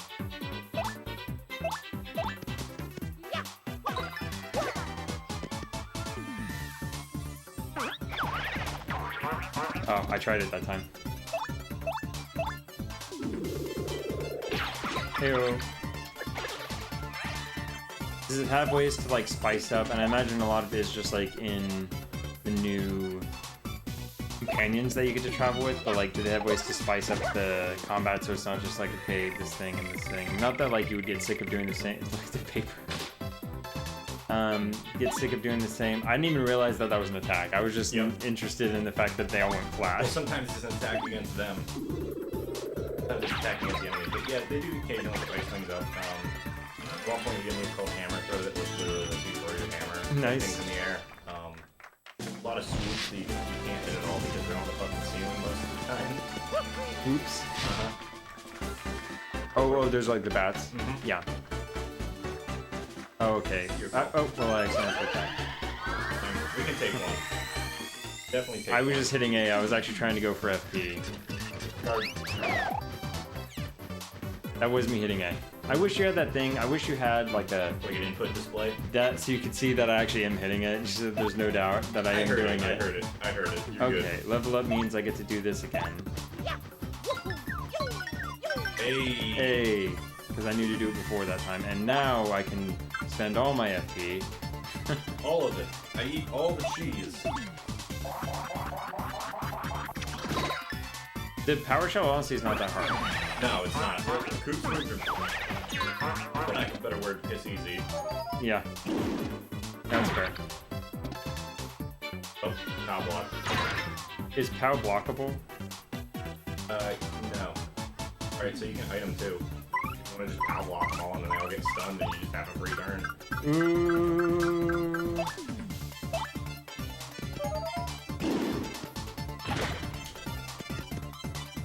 Okay.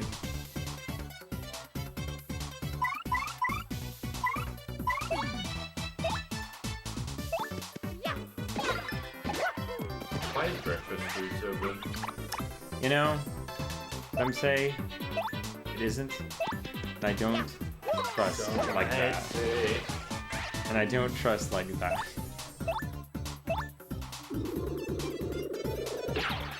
It probably just has all your, it has like the good cholesterols, it's got the protein, it's got a little bit of carb, it's got the bad Got the cholesterol, okay cholesterols. it's got your fruit because of the ketchup. Got the cholesterol. Oh my gosh, I can't even tell. All three of them are attacking you. Gotcha. And so it just jumps right back into that scene as soon as it's done.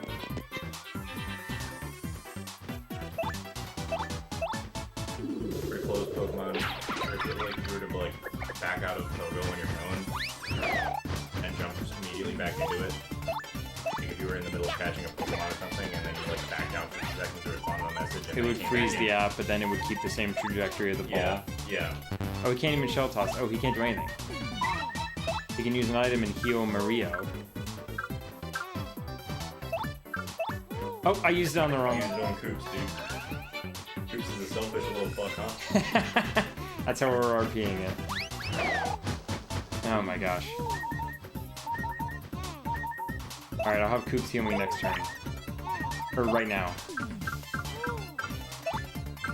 Did I say next turn? I mean now. Yeah, I forgot that we could make him go first. By triaging tasks.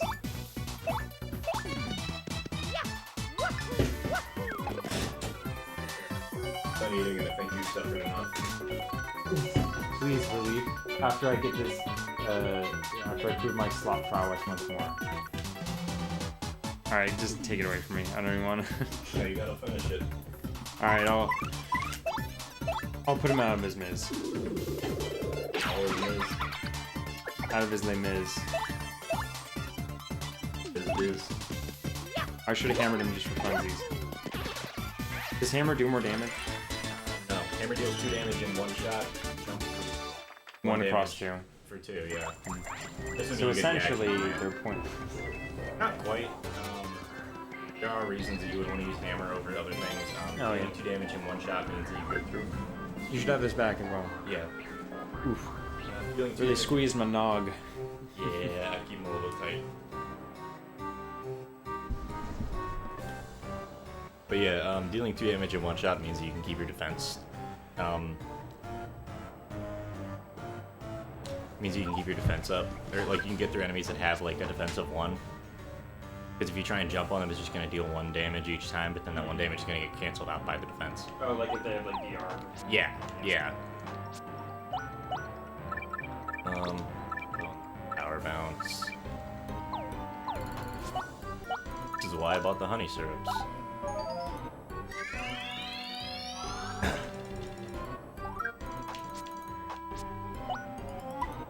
Because whenever I'm playing, I'm going to be spamming FP and BP the whole time.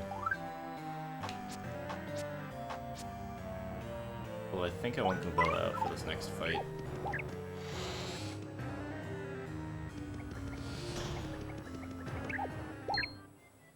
Get to sit through the sad scene again. It's the only time you can tell Hooktail, right? Not this particular scene, but yeah. So some of the encounters.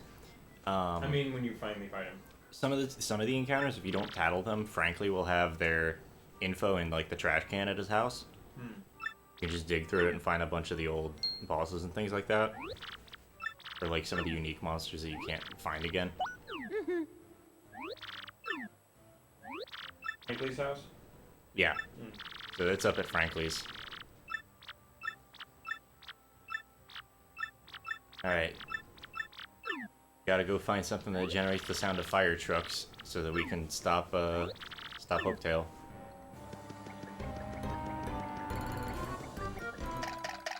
Hello there, friend. How you doing, Chief? Bone Zone. Do you remember? You got this. Huh? Thought of the smell.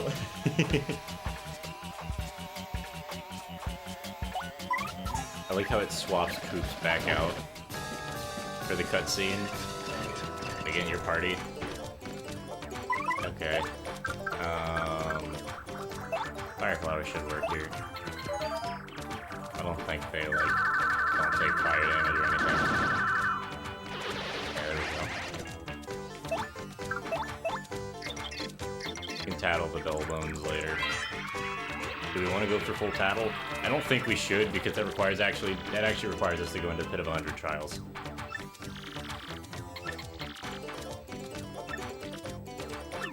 That means that sounds. It sucks really bad. Yeah. Yeah, Pit of 100 Trials blows. It's literally 100 fights. There's 100 different floors with 100 different fights on them. You have to go through basically just consistently. Like, you don't get a break in them. If you leave the floor, you have to, like, come back at the same spot. Or you can't come back at the same spot, you have to start from the beginning again. And then at the bottom is probably the hardest boss in the game.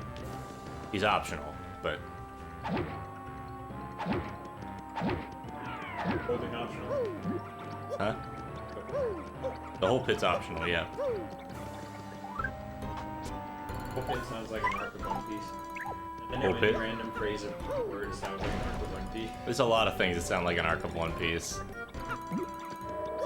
You could actually put, like, any word and then island, and it'd probably sound like something from One Piece. Fair. Funky Island. Done. That's another thing I love about this game. Just like, how do you traverse the terrain? Well, sometimes you just do crap like this. So, the idea of like 2D environments Yeah. is very neat. I need to show you Super Paper Mario if you haven't seen it. You would love it. People say like, how do you get between these two? You just fold the paper. You just fold the paper to get them to touch. Yeah. Like that's the kind of. If I show you Super Paper Mario, it takes that to an extreme. It's no longer like a turn-based RPG, it's an action RPG. But there's some really cool stuff that you can do in that game, just like concept-wise. Or like how do you make very far-bounded infinite. Right. You know, shit like that's cool.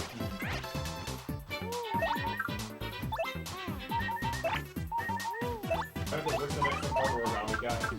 The newest one is Origami King. I want to be the origami guy. Yeah, that's what it's called. I want to be the guy origami. I want to be the oral guy.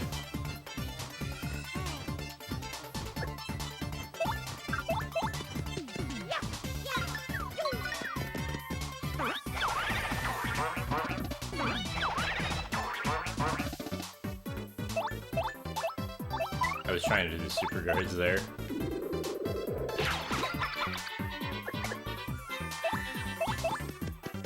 Regular guard? No, it's much tighter. There's only about 3 frames, I think, that you can do it. And the problem is, like I said, there's an input delay on the TV. That's a little bit rough to actually do. And there's no parts where you need to do it. No. It's just one. Yeah, exactly. Same thing with guarding. You can technically get through the whole game with just like good item usage and like maybe using action commands right. Although you don't even really need action commands.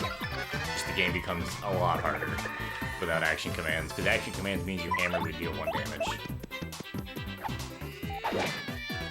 Like that. The only reason I did it there was because I knew that 1 damage would kill him. But yeah, if you don't do action commands right, it makes the game significantly harder. Oops.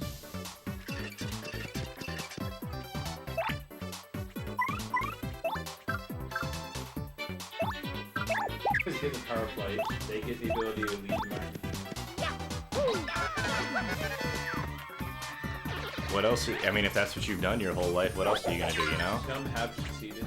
The Goombas that like. There's a super guard. From like Mario Respawn, I wonder what stories the Goombas that actually are. Like if they hyped it up like it was a bigger deal than it was. Oh, I'm sure they do. And then I broke him over my knee like Bane did to Batman, and really all they do. And then he's just like, somebody just immediately goes, "What's Bane?" Oh yeah, Goombane, Goombana. It's just somebody please give me like like mod in like an ultimate costume for Goombella. It's just her as Bane. Batman themed. Everybody's Batman themed. Mario's the Joker. No, Mario's the Joker. They're all dressed as and Adam. Luigi's Batman, and he's like jealous that he's not as popular. Alright. It's cool if I leave with you're alone to go get some ice. Yeah, you're good. Some napkins. All right, You're good. I'll be out of the room for a bit. Time for the cursed chest. Oh, time for the fun cursed chest. This is easy. I got it. What? You think I'm gonna turn? You think I'm gonna curse you? Why would I curse you?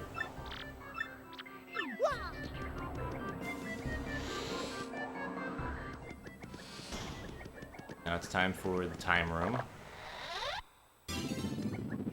Time for big spike room.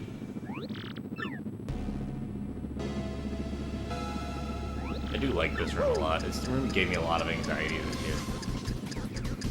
It's a good time though. This one just ends, doesn't it? You know, that's the loop. Fuck. I don't remember the way out of here. I'm guessing. Hey? Yeah. Yes.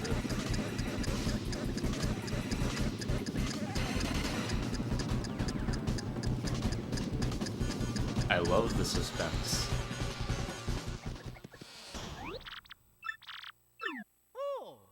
You missed the spike room. By the way, They're not gonna hear you very well. it's more so just keep my head. I left my headphones on my head when I left them. So they disconnected again. Oh. It's all good. I don't need it.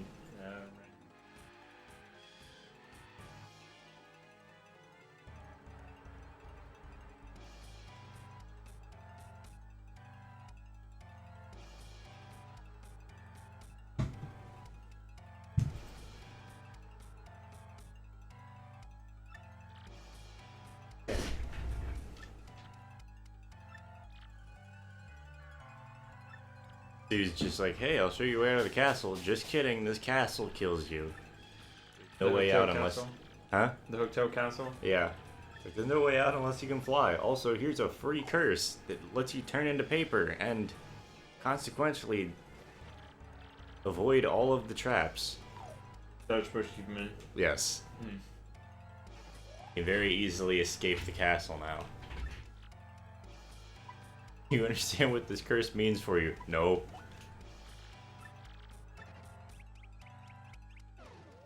So, if I recall correctly, I don't actually no, I can't do anything with this room.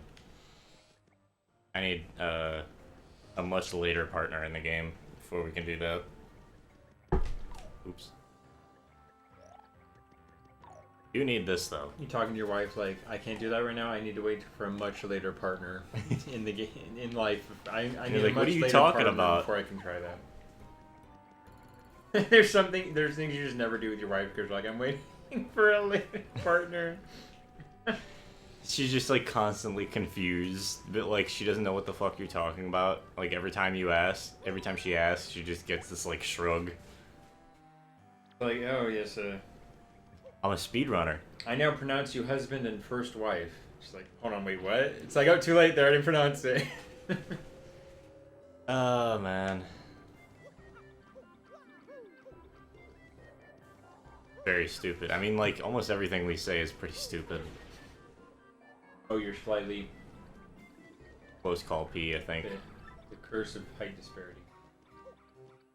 Yeah, so why does the P balloon in Super Mario World, why is it called the P balloon? Because it has Mario's P in it. I think it's P for power, in all seriousness. So I don't want to explain the full context, but there is a clip of this British comedian, Bob Mortimer, where they're on one of the shows that he's on. They're trying to make big splat patterns, and they're like, okay, we'll get a bunch of balloons and we'll fill them with paint and yogurts and all these things. And he goes, now we get one balloon, that'll be yellow, and that's the P balloon. We just fill that balloon with P. It reminded me of that moment. Oh lord. Alright, so here's the other key. Now we can leave. If you're a comedy nerd like me and you're into a lot of American comedians, you might know. You gotta talk to the mic, chief. Oh yeah. If you're a comedy nerd like me and you know a lot of American comedians and you're like, okay, I know a lot of the names, do yourself a favor and get into some of the British comedians because there's a lot of weirdness going on across the pond.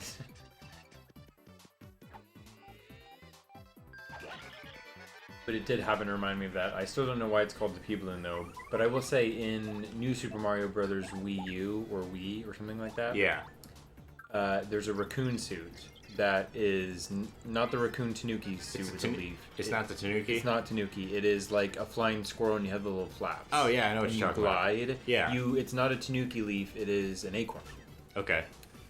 And there's one acorn with a P on it. Okay. And it's like that, but you get infinite boosts up to restart your glide. Okay. Until you get hurt. Huh. And, but still, like, the concept of gliding and being in the air is associated with P. And I don't know why that is. So if anyone can explain to me why the P balloon has a P on it. Or even, you know what, why is the P switch called the P switch? It's the power switch. It's probably like a power switch? You know what it might be? It might just be, so in Monster Hunter, name for the highest rank of gameplay for the longest time, it was called G rank. And they're like, well, what does G stand for? And it was like, well, it's basically like it's like a placeholder. It's like D-Day. So it might be like that. But it's not intended as an actual, like... I thought D was always, like, Norman D. No, it's just the letter D, like a day. Like a generic name for a day. Oh. Like So Plan B? Yeah. Oh, okay.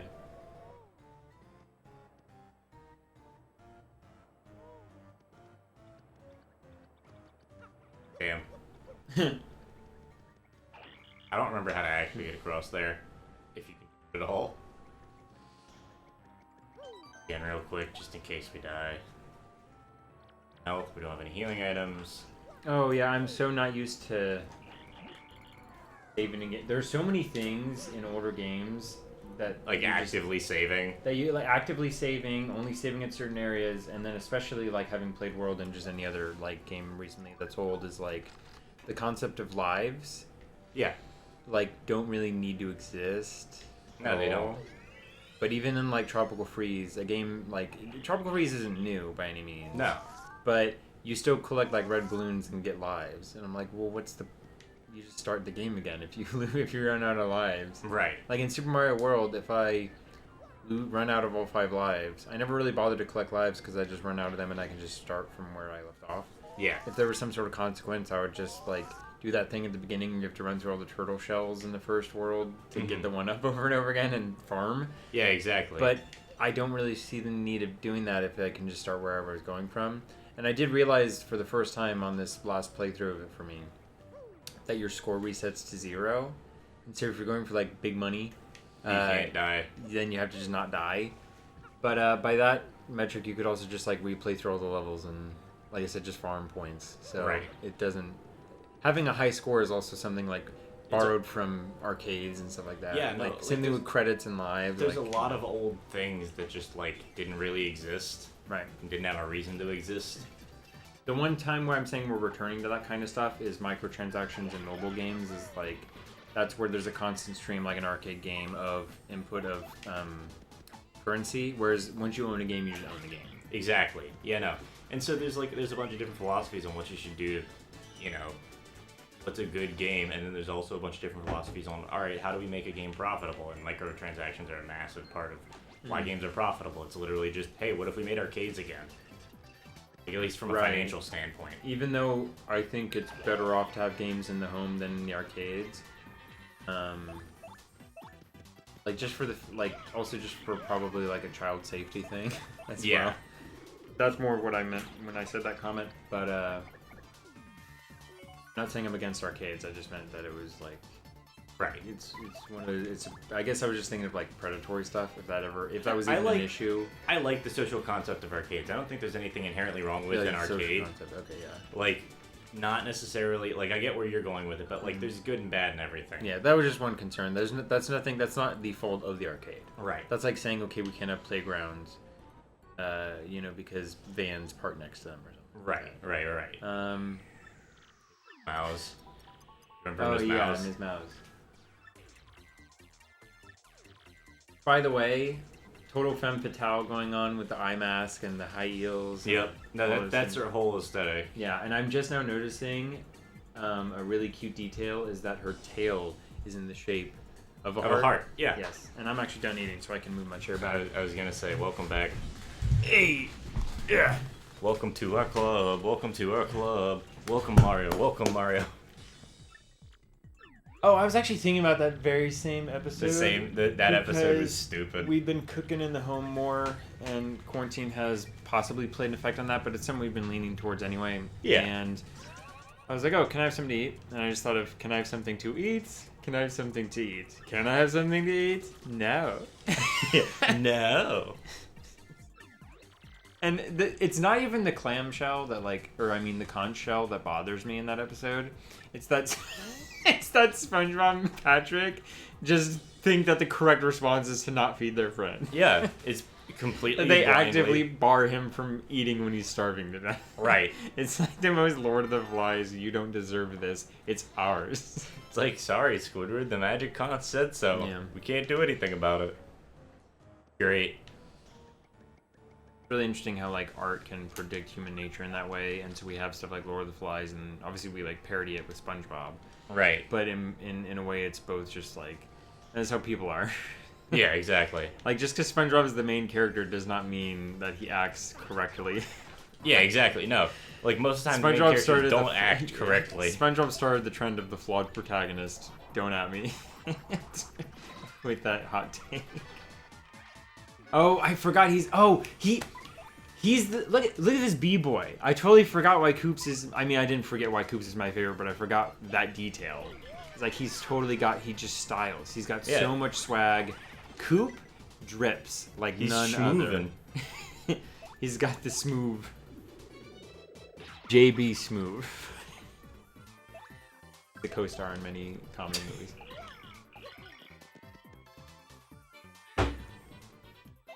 No, man, he's got the style, and I also like that it reminds me of when they had Zuko breakdance when he firebends. They based that off the fact that Dante Bosco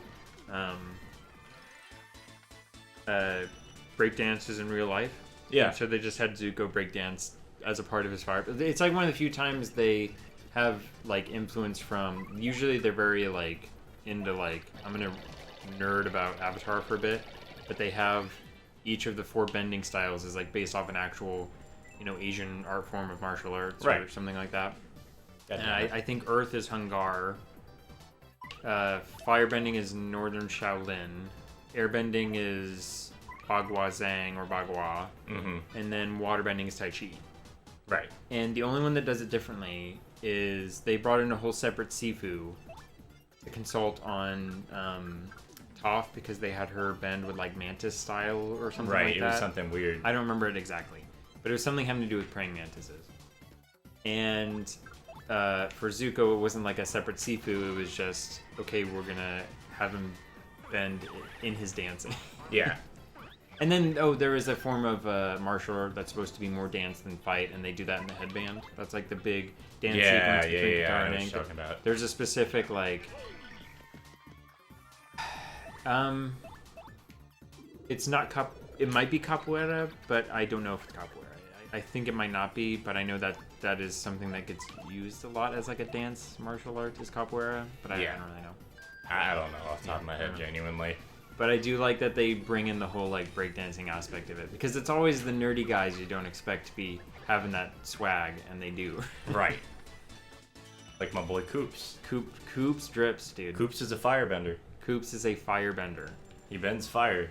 I would actually love it if there was a Mario game where you played as like you know how there's like always like Star Wars, and we're gonna focus on this one particular clone. There's a Lego Star Wars games where they focus on the fact that all the characters are Legos. They just explode. Dude, when you force choke someone in Lego Star Wars, I do believe that they just like shatter into their Lego pieces. They do, yeah. Yeah. It's like they just can't handle it. The Lego Star Wars I owned and played was on the DS. I do not know if that was the full game or if that was like how they do. Some games when they move to handheld, they do a it's completely the same different game thing. and it's not the same thing. Yeah, so Tak and the Power Juju on was, Game Boy Advance is a side scroller. That was definitely more of a thing in like the late 90s, early 2000s. Yeah. With the Game Boy Advance. Yeah, with the Game Boy Advance and even into the DS era. Cory in the House. There was a Cory in the House DS game. I don't know why it got released. But I'm not even talking about the stuff that's like it was a show and now we're making a game out of it.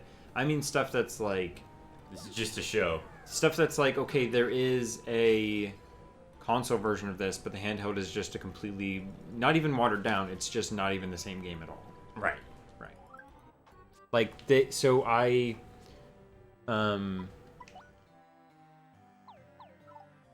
happened for me for Tak, and then that's happened for me for Pac-Man. There was a PlayStation Pac-Man game that the Game Boy Advance version is just like not the same thing. Mm-hmm. And then or maybe it's not PlayStation, but something on the GameCube. No, there's a ton of those. Yeah. I'm thinking of the one where Pac-Man's family gets stolen. Yeah. He has to like go save them. That's the one I remember from childhood. Mm-hmm. And then there's a Frogger game. Yeah, the Frogger game's not at all the same. There was a PS1 version. It's amazing on the PS1. Yeah, I remember being the very PS1 game is actually really good. I thought that game was a fever dream for the longest time that I had. The one I'm specifically thinking of is the one that's like the crocodile. Yeah. It's like Frogger 2 on the PS1. Yeah, I know what you're talking very, like, neat to me. I still remember the light blue frog, and that was my favorite. That was like my first, what's it called?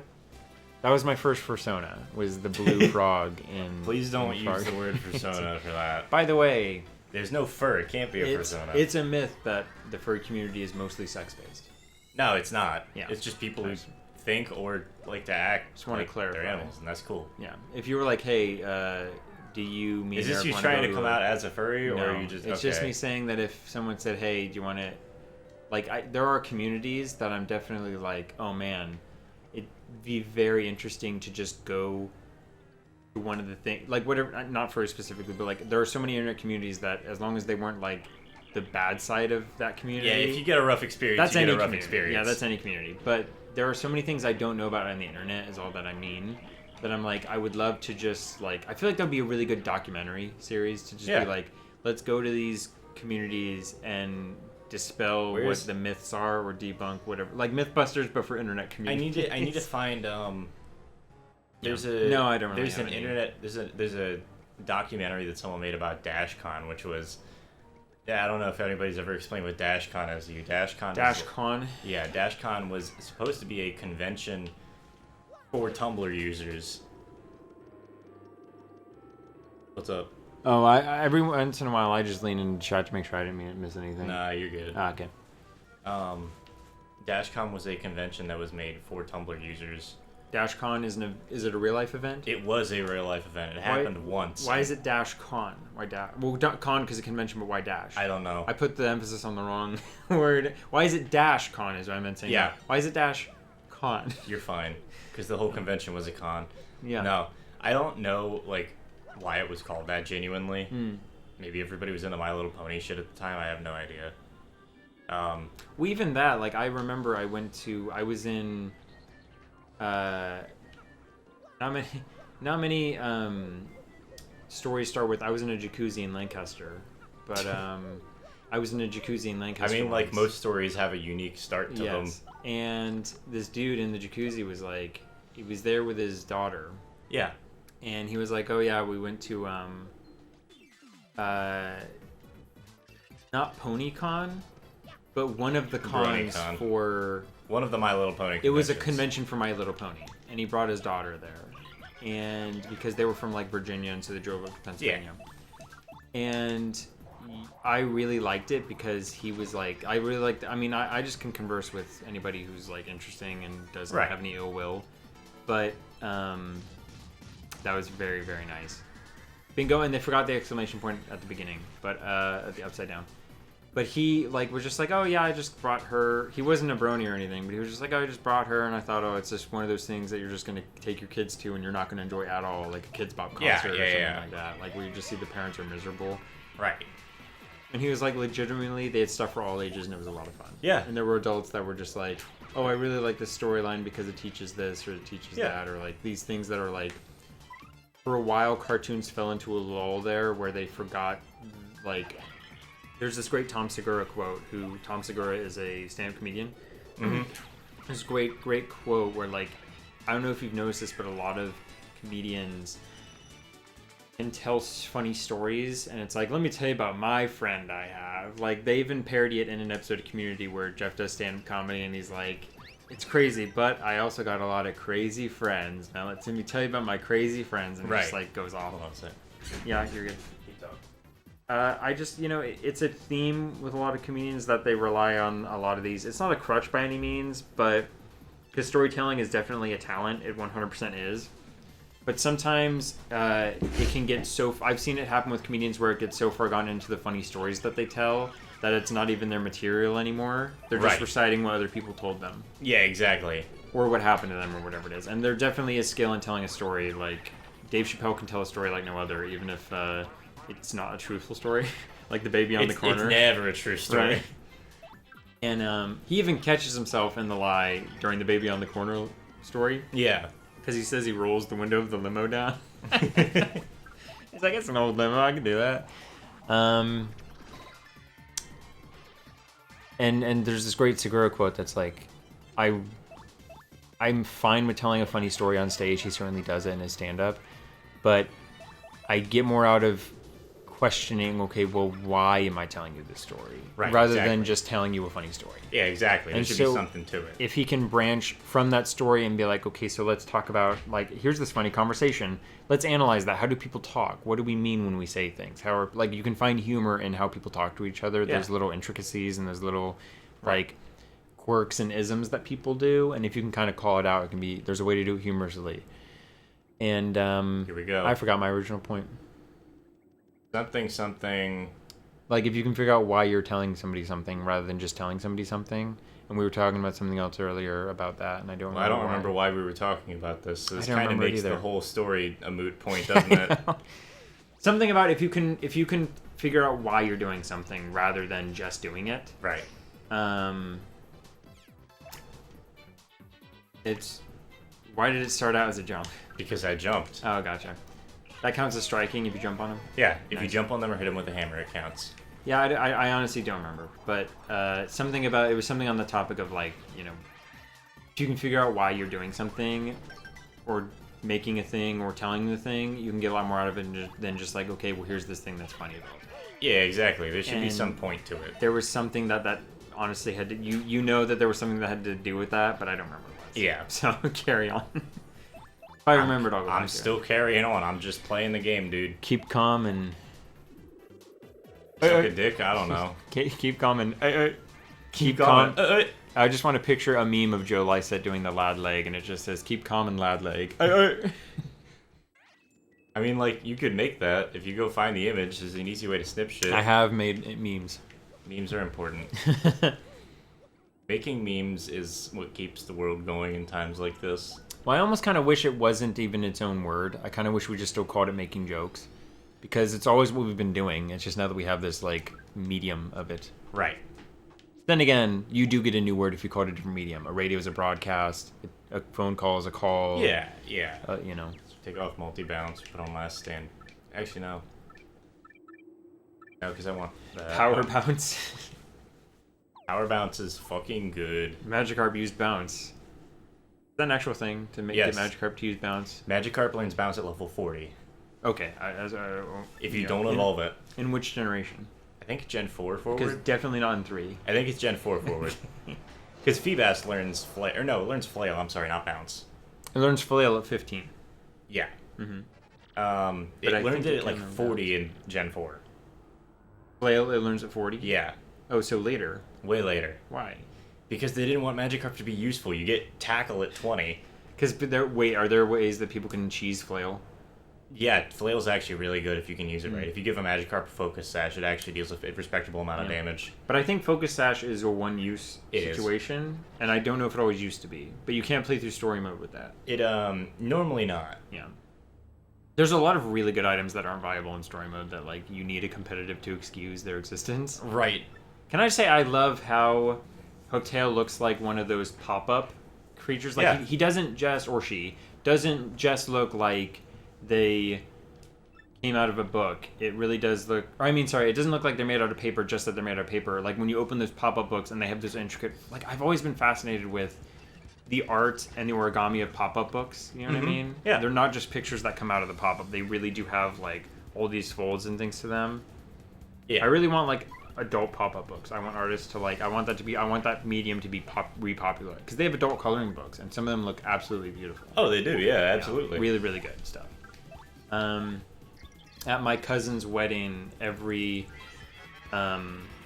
table was designated by, we're really into reading books and we just talk about books, and every table at the wedding was designated by, rather than letters and numbers, it was designated by authors. So one was King, one was Gaiman, one was Le Guin, like it just went on like that. Mm-hmm. And I sat at Gaiman, so I don't remember all of them. But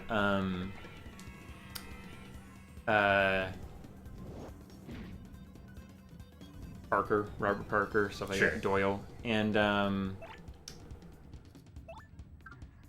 then also the placeholder or the placemats was a page was a large page out of a extra size adult coloring book, and it was just really intricate patterns, really neat stuff, and it reminded me that like these things that we use as kids, like coloring books or pop-up books, like there's a way to still keep, like there's a lot of art that goes into that, you know? Yeah. Really neat. I don't know. No, I gotcha. Yeah. I wish there was like a Reddit of like, you know, I wonder if there is. I gotta Start a if there's subreddit. just like start a subreddit for adult coloring books and pop-up books, just because you're into the art. Right. That's another thing about the furry community. Huh? That's another thing about the first. I think that was what we were talking about initially. Yes. I think you just loop back into furry community. So well, it doesn't matter that it's the furry community. It's just literally anything that's this thing that's like misunderstood by a thing, I guess. Right. Like if you want me to start talking about, no, I don't care. I don't care. It's very like people who are really good at costuming, people who are really good at makeup, people who are really good at special effects for movies and stuff. Mm-hmm. That's what they've been doing all the time. It's just that now that it's a hobby a lot of people know about, and then Right. it gets sexualized. Yeah, exactly. But it's oh right, so that adult man that was talking about the My Little Pony convention, and he like didn't even begrudgingly enjoy it. He like enjoyed it, Yeah, and that's okay. and that's very cool. One of our old friends used to enjoy My Little Pony stuff a lot too. Yeah. Not that one. Yeah. Another one. Gotcha. And yeah, it's just like so when you have an episode that like teaches this, there was a lull in cartoons where I think people just like had a cartoon show that just repeated all the tropes of previous cartoon shows. Yeah, there wasn't any like new material or learning. And also just like it's that was the thing of like if you can have an episode where they take down a bad guy or work together or whatever, it's a lot better if you can figure out like why they're doing I'm it. gonna stop you talk about furries for a minute to talk about feet fetishes for 2 seconds. I suppose I could apologize by letting you smell. I could apologize by letting you smell the bottoms of my feet. Is Yes. this before or after the fight? This is after the fight. Okay. People pay good money to do this, and then they say, "I'm being completely honest right now." that is the Hooktail version of Gladys from It's Gladys Portal, with the cake. when she's like, there's a part in that song at the end where I've never played any of the Portal games, but I've heard that song, and there's a part where she goes, "By the way, I'm being totally sincere right now." Like she has to say it, and when you hear that in a robot's voice, you're like, "This is off." That's not right. Yeah, so she just eats the audience. Oh my gosh, like Dark Tournament. Yep. They just kill people. That's just not right. Oh, ho ho ho. Oh, well, if you're pronouncing it the Drawlach way, it's oh, ho ho ho ho. Now my strength has. I've had enough. And then you jump into the audience. It's the only time you jump into the audience to finish a fight.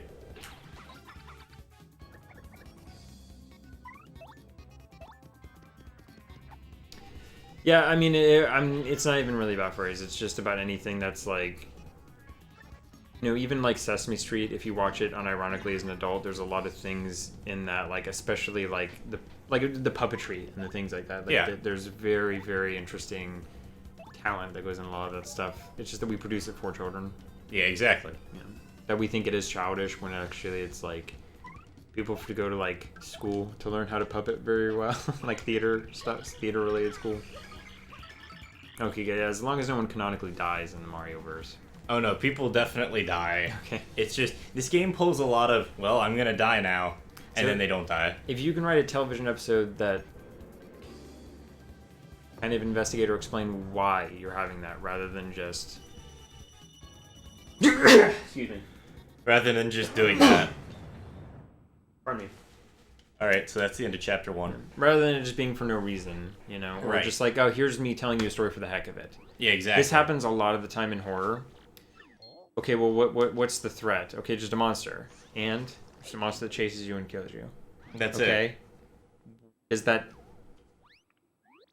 shed any light on us as a people, or like usually sci-fi especially like has something to say about us as humanity? Exactly. And the sci-fi that's just like, I want them to shoot lasers, it's like, well, you're not saying anything like that. You can make a sci-fi world, it's just you should probably have something that you can say about that story. It doesn't have to just be about, you can just have people shoot lasers. That's cool. Yeah, and by the way, that's totally fine. If you want something that is just, there are definitely stories that are just madcap and in their genre for the heck of it. Right. And they're unapologetically just that thing, and there's no depth. Like, yeah, and that's cool. Like, there's definitely shows and movies where you can see, like, I know depth and I know subtlety. I don't think this is one of those things. Like, that definitely exists. And that is totally fine. I'm not saying anything's bad or good. I just say I get more out of it if... For me personally, I get more out of it. We keep referencing the Magic Conch episode, but this is literally just... Crystal Star. You mean like this? He pulls out the Crystal Star. Yes. He literally just pulls it out. It's very, very good. Oh, man. I like it a lot. Here, you can have it. I won't take no for an answer. You're Koops' friend. You can have this completely invaluable item that I found in the belly of a dragon while trapped there for 20 years. Oh, right. He has been in there for like a long time, right? He's been in there for a long time, and he gets out of the stomach and goes, "It's Koops. What are you doing here? I came here to beat up the dragon. This dude helped." By the way, unless Koops is 20 years old, how would he even know Koops exists? I don't think it's 20 years. I think it's been like a couple years or something like that. I don't remember. Because I always thought Koops was like a teenager. And Koops Mario was like a young I adult. think Koops is like 23. Oh, Koops is a bit older. I think Koops is a little bit older. He's not much. This thing we just looked up said Mario and Luigi were 24, 25. Yeah, 24, 25. Yeah.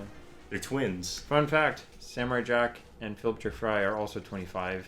and they all got frozen in ice at some point. They made it past the what's the name of the 24 club? 27 club. That's it. So the 27 club denotes a bunch of famous artists who died at the age of 27 for various reasons. Oh, that's true, isn't it? Yeah, Didn't Kurt Cobain? Kurt Cobain, Yeah. Jimi Hendrix. Ooh, Hendrix was young. Hendrix was young as shit. Shoot. Dude. 1969 was a weird year. Oh yeah. By the way, speaking of young geniuses, Yeah. You talking about Jimmy Neutron? no, finish your thing. No, that's it. That's it. Alright. I just want to make a stupid Jimmy Neutron joke. You're good. I gotta look up how long to beat Superstar Saga because that one would be blind. Yeah. But anyway, we also might have to run that on. Emulator. Well, 'Cause that's don't a- say that's the a- E word. That's a but DS game. Superstar Saga is advanced. Oh, it's advanced. Fuck, I forgot. I might be able to. No, we don't have to run that on. We don't might- have to run that on the E word. GameCube. Do you have that on advance? I don't have it, but if Because- we can find a copy Well, of that's it, what I'm saying. My brother owns a copy, if you and were if he willing still to- has it, yeah, and if he's able to pitch me it for a little while, I'm down to just use it on that little install right there. and that's cool. That was dope. Hell, I could, if I can find the cable. I know I Yeah, had a don't bunch. don't get me wrong. I prefer native systems for sure. Well, we can actually just grab you because we can get you a Game Boy. Like we can hook a Game Boy into the GameCube and use it as a controller for the Game Boy games. Oh, genuinely? Yeah, That's pretty cool. that's a real thing you can do. I don't know if I still have the cables. Pretty neat. I know I gave a shit ton of them to Eric because he wanted to play Crystal Chronicles together. Are there Game Boy things that are designed to be console controllers that are just Game Boy formatted? Because I'm definitely gonna look into that if that's There the might case. be. There's also a GameCube controller that has a keyboard shoved in the middle of it, like a whole 82 key or whatever it is, 87 key keyboard. Say again? There's a GameCube controller that has a whole 87 key keyboard shoved into the middle of the controller. 87 keys. Like that. Like the like the left half of that. On a controller. Does a keyboard have 87 keys? It's something like that. A No. standard laptop keyboard has about 80 You wouldn't think something. that because I know that there's 26 keys for the letters, and then everything else looks smaller than that number. So shouldn't it be like around 30 or 40 keys? Nope. Wow. Hold on.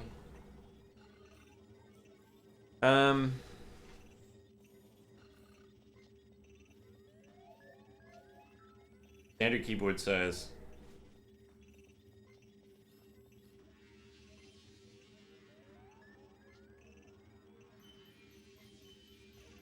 Because not all keyboards have this right side, that No, right that's, end. that's 100 and something keys. Some of them have just the arrow keys left to the left, from the arrow keys to the left. Everything from the arrow keys, and even sometimes not that. Sometimes you don't even have the arrow keys. Sometimes the arrow keys are built into that left side chunk, Right. and then 80 they just get rid of some of the alts. Standard keyboard has about 100 keys. Oh wow. That's a full size. 87. 66 to 68 keys. The smallest I keyboard forgot that sizes. there's like it's all still- these symbols here, and then I have a full page of so if you're trying Yeah. to fit that on an analog. Yeah. like- So the smallest keyboard that still functions normally is about 40% size. Oh yeah. Yeah, you can't sacrifice any of the letters. Yeah.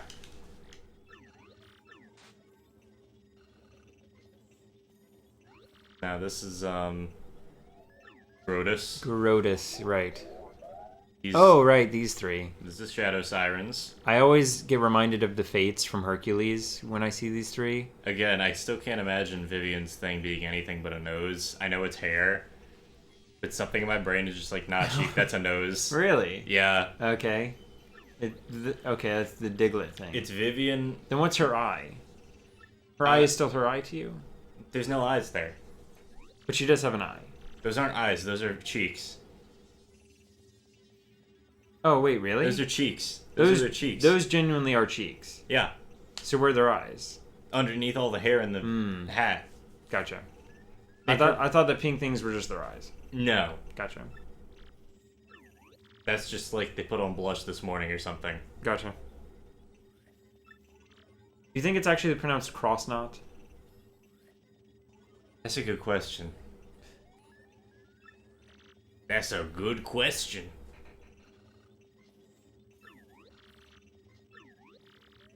Beldum, Marilyn, and Vivian. Right. I never remember the yellow one's name. Marilyn Monroe, Vivian Lee, and Beldum the Pokemon. It's just Two old classic actresses, and then Beldum. a Gen 3 Pokemon. Two old classic actresses, and then literally just a stick. Like a metal stick. So you know who this is. It's your boy. Oh, right. So when I said Koops was the only part of this game I care about, that was a lie. This is the only part of the game I care about. This is honestly like one of the best parts of the game story-wise. This is actually one of the parts I don't want to speed through. If it I remember the early parts, but if anything else happens between Tech and Peach, No, we won't speed through this. Yeah. Immediately shower. It's paper, so like. It's far more entertaining. Just like, why does this exist? What if she just like spilled out of the bathtub, soggy and like falling apart like paper? That'd be amazing. Kill me. She's like soggy and breaking apart. That sounds like one of those shitty animations that you saw on like early Newgrounds and things like that, where they're just like, what if Mario, it's mushrooms, so what if it's shrooms? It feels like one of those. Oof. Because those were all over the place. They were not particularly funny. Oh yeah, her hairstyle changes. Ah, super cute. One of these, if I remember right, because later on in the game you do eventually come here, like as Mario, and it's incredibly funny because I think you come here as Mario, and then if you hop in the shower, you turn into like Super Mario Brothers 1 Mario. The sprite changes. Yeah, so we were just talking about that Luigi DLC. Yeah. In the Super Mario Brothers Wii or Wii U or something like that. New Super Luigi Brothers. New Super Luigi Brothers. And Deluxe. Plus. Minus. And honestly, you can find little like dishonestly, you can find little 8-bit Luigis hidden throughout the game. It's pretty cool. I wish there was a way to like collect them, but you don't really. Yeah. Know. Also, these sound bites for Tech speaking are like ingrained into my brain. My things were disconnected, so. Listen, you'll know exactly what I'm talking about. The like intro and outro to him speaking.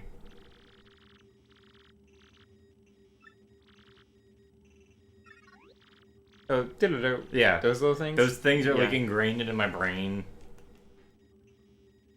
That awful dome-headed thing.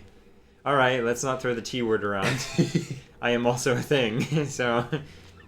Oh man, Sir Grotus is not awful. He is a very great person. He is marvelous. Oh, dude. I'm not gonna disagree with you. Doesn't mean he's not a dick. I'm gonna let you finish, Peach, but like Grotus, pretty kino, alright? I am unsure. An unusual program deviation occurred when I observed you earlier. Earlier. He was in the shower. Oh. Why does Nintendo... Oh, whatever. My galaxy brain circuitry malfunctioned. Yeah, welcome to being a guy, dude. It nearly overheated. Me too, dude. I'm gonna tell you this. I had nearly overheated at your image. Well, okay, it turns let out... me tell you a real ass story while nobody's watching the stream. Okay. So I was... It's VOD, though. I don't care. Okay. And I'm putting this up on YouTube. Mm-hmm. So me, a college student in college for mechanical engineering, gotten A's and B's throughout college, except for one class that I got a C in. Mm-hmm. Last time I tried to talk to a girl that I didn't know that I was attracted to, like I didn't know well, I didn't have a time to come up with an explanation because like she was getting me to leave my work. Oh, you told me this. Yeah, I told you this one. You told me this one. Yeah. She was getting ready. So like no, it just sounds like you handled the situation properly. The story was so much build up, and I was like, yeah, you just did it. No, but it's like, it's really funny because like I was like, I don't know a good like because like I could try and like this girl was getting ready to leave the workplace that we were both working in for the summer. Gotcha. For context, and so I was like, shit, I should get her number, and so we started. I was talking with her, and I was trying to think of a way. I was working for the most part, and I was trying to think of a way to actually like get her number, and I was like, maybe I need to come up with some sort of like excuse, or we should start off the conversation in some way. And at the end of the night, I just walked up and went, hey, can I get your number? Because like I had like 3 different ways that I could process it, and my brain just kind of shut down at that thought, and I was like, all right, cool. The dial-up internet sound. Yeah. It was the Windows XP number, shutdown please. sound again. Man, because you think like when you were a kid playing this, did that connect to you? No, That he watched her in the shower? no. Okay. I ran diagnostic programs. Their solution was, I want to know more. I want to observe. I wanna know. Can you show me? I want to observe you in the shower. Phil, What? Phil, this is going in Phil, this is going in 1997's Disney's Tarzan. Yeah. So I wanna. I wanna know. Does this make the cut? I must diagnose this unusual situation. I will not fail. That is why I led you here. Thank you, Hal. He did say that like 3 times. Also, I suppose technically they're non-binary because it's a fucking computer. Which is an interesting pun because computers are binary. Are very binary. What if it's no? What if it's a tertiary computer? Is that like There are zero, there is- ones, and twos? There is quantum. You could technically do a tertiary computer and just be a bitch. No, there's a quantum. The quantum computing does something weird with that. Where you No, can have effectively. that's produce- impossible. Peach, I am your father.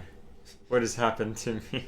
Peach. Just the fact that you're a robot saying me is like, oh man, you know my malfunction. Junction, you know my malfunction. It's just too Junction. weird. I love how the text gets smaller because she's kind of trailing off. Yeah, that is nice. Yeah. There's so many little touches to this game. Also, like you barely get to hear Peach talk in like literally any other Mario Yeah. related thing ever. You hear her say Mario, and that's it. Oh yeah, that was actually pretty good. I could have done a little better on that, but like for doing that, I literally thought I should do a Peach voice in the middle of the sentence. I like that you didn't do the generic like girl voice that guys do, where they just like go high pitched falsetto. Mario. You know, maybe. I can think about it. Well, you're in love. All right, let's not get carried away, Peach. You think you're hot Calm stuff? Right? down. No, she knows she's hot stuff. As far as the Mushroom Kingdom goes. Well, What just in is general, but love? also like as far as I know, her and Daisy are like the only human women. That's the thing. I was just talking I was about that just earlier. thinking that it's like they might be the only human women. Hold on, I need to play a song. Because there are other human men. There's like Wario, Luigi. Yeah, no, those are common. And there's just here we have your common human man. Oh, a rare sighting of a human female, like you're in Alaska or something. All right, look at this beaut. It's like Toadsworth going on a safari and just like, Yes. oh, look at this beaut. It's a human female. Get him! And he just runs and like tackles the crocodile. You can see the camera. He's got like a GoPro on, and he's like, you can see his shoulders shaking as he's like running after this. Oh fucking... man. He's straddling like I looked this up earlier, but like he's straddling Gomac. He's like getting thrown off and like trying to tie around the crocodile. Hadaway, what is love? You don't know this song? Here you go. I do. It's Baby Don't Hurt Me. Yeah. Yeah, I know this. Okay. Let me repeat you.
I mean, it's kind of a cliche. Like, we've seen this before with the robots, like experiencing feelings. Wall-E comes to mind and things like that. Right. But it still comes across fresh in this one, I guess, because also, like, because everything's paper, you don't think of technology, like, factoring in a lot. And also, Yeah. like, it's, like, Peach is the it girl of the Mushroom Kingdom. Right, So you're like, well, exactly. how could he not? You know what I mean? Yeah. Happiness, fun. I have definitions for these words, but my programming is insufficient. I really want Luther to burst in like, you can't feel love, Alice. You can recognize it and you can emulate it, but you'll never have it. It's from BBC's Luther, like, comprehend love. This is literally like he's talking to a psychopath. Yeah. I mean, like, that's kind of what a computer feels like sometimes. Will Also, you this is what teach me this programming thing is you like. call love? This is what programming is like, by the way. This is what being a programmer is like. This is what Peach is the programmer. Oh yeah. Oh well, this is also like there was a movie that did a really like I don't know if it did a good job of doing it, but it definitely. Are we gonna did talk it. about? Go ahead, because I think It's Hugh Jackman and there's a Okay, no. robot that's like Daddy, and it's like it just runs around and it was like he's a robot. yeah. No, I know what I you. don't remember it, I but don't he's remember like he really does like try to learn what it's like to be a human, basically. Yeah. Yeah. And then we really like Iron Giant. I should spit on your screen. I don't know. He might be into that. I should spit on your screen. You'll grant my wishes. Why does she say that? Because he offered to help her out. Oh. Because he wants to he wants to know what love is. He's like, the fact that you make a computer like, I do not know what love is. Oh, well, that makes sense. You're a computer, so I guess we can work on. I do know what anger is, though. Oh dear. That's literally what he says. Like, I don't know what love is, but I can comprehend anger. Is that not the most alarming? Like, Yeah, he's like, I understand these emotions. it's me, Tech Manson. Alright. This dude has one goal in life, and it's to be a fucking sweet ass computer. He is and very he's good. mad that he can't do it. Do you understand me, Princess Peach? Are you picking up what I'm putting down? Are you feeling it? I wish that I want more games with like we were just talking about dated slang terms. I want more Yeah. games with like dated vocabulary and dated slang terms for like random characters, not the whole thing. Everybody speaks like modern perfect English, and then you got some dude speaking like 50s slang. It's like a biker dude in leather just like trying to converse with anybody normally, and he just keeps going up. Are you picking up what I'm putting down, Daddy-O? Oof. Are you feeling it? There's kind of a little bit of like that in Samurai Jack. There definitely is, yeah. There's actually quite a lot of that. Did you hear about the new Samurai Jack game? I think we talked about it. Last time I was here, I think you mentioned it was like Ninja Gaiden. Yeah, it's Is kind it Travel Through Time or something like that? Yeah, it's Travel Through Time. It plays like a standard like 3D sort of beat 'em up. Is that really what it's called? Yeah, it's called Through Time? Travel Through Time. It's apparently really good, but it's kind of short. Oh yeah, so Tech's just like, you know what? You want some goodwill? You want like just to show him goodwill? Here, yeah, I'll let you email Mario whatever the fuck you want. You can email whoever the hell you want. I can't let you go because that would make them smash me into bits, but that's okay. Right, Asimov's rule: a robot can't do anything that leads to destruction of itself, Right. But like he's willing unless to it like, unless it comes in conflict with the first rule. right. First rule, don't kill humans. Second rule, don't kill yourself. Unless it comes into conflict with the first The rule. rules are like Yeah. made to not conflict with each other. Also, wait, is this the Bowser part again? Yeah.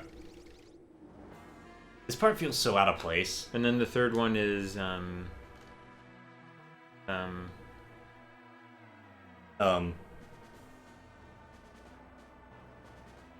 no harm to a human, no harm to itself. Don't And then- develop sentience. It's some of the third thing I don't develop sentience. You do that, you get fucked. I kind of wish that Bowser, instead of like letting them open the doors for him, just kicked the door open and Yeah. all pissed off, and they went flying across the room. Bowser. Hear me, you crusty old hag. I'm gonna kind of mash through some of this. Yeah, you're good. So Kami Koopa is his like advisor. She's a Magic Koopa.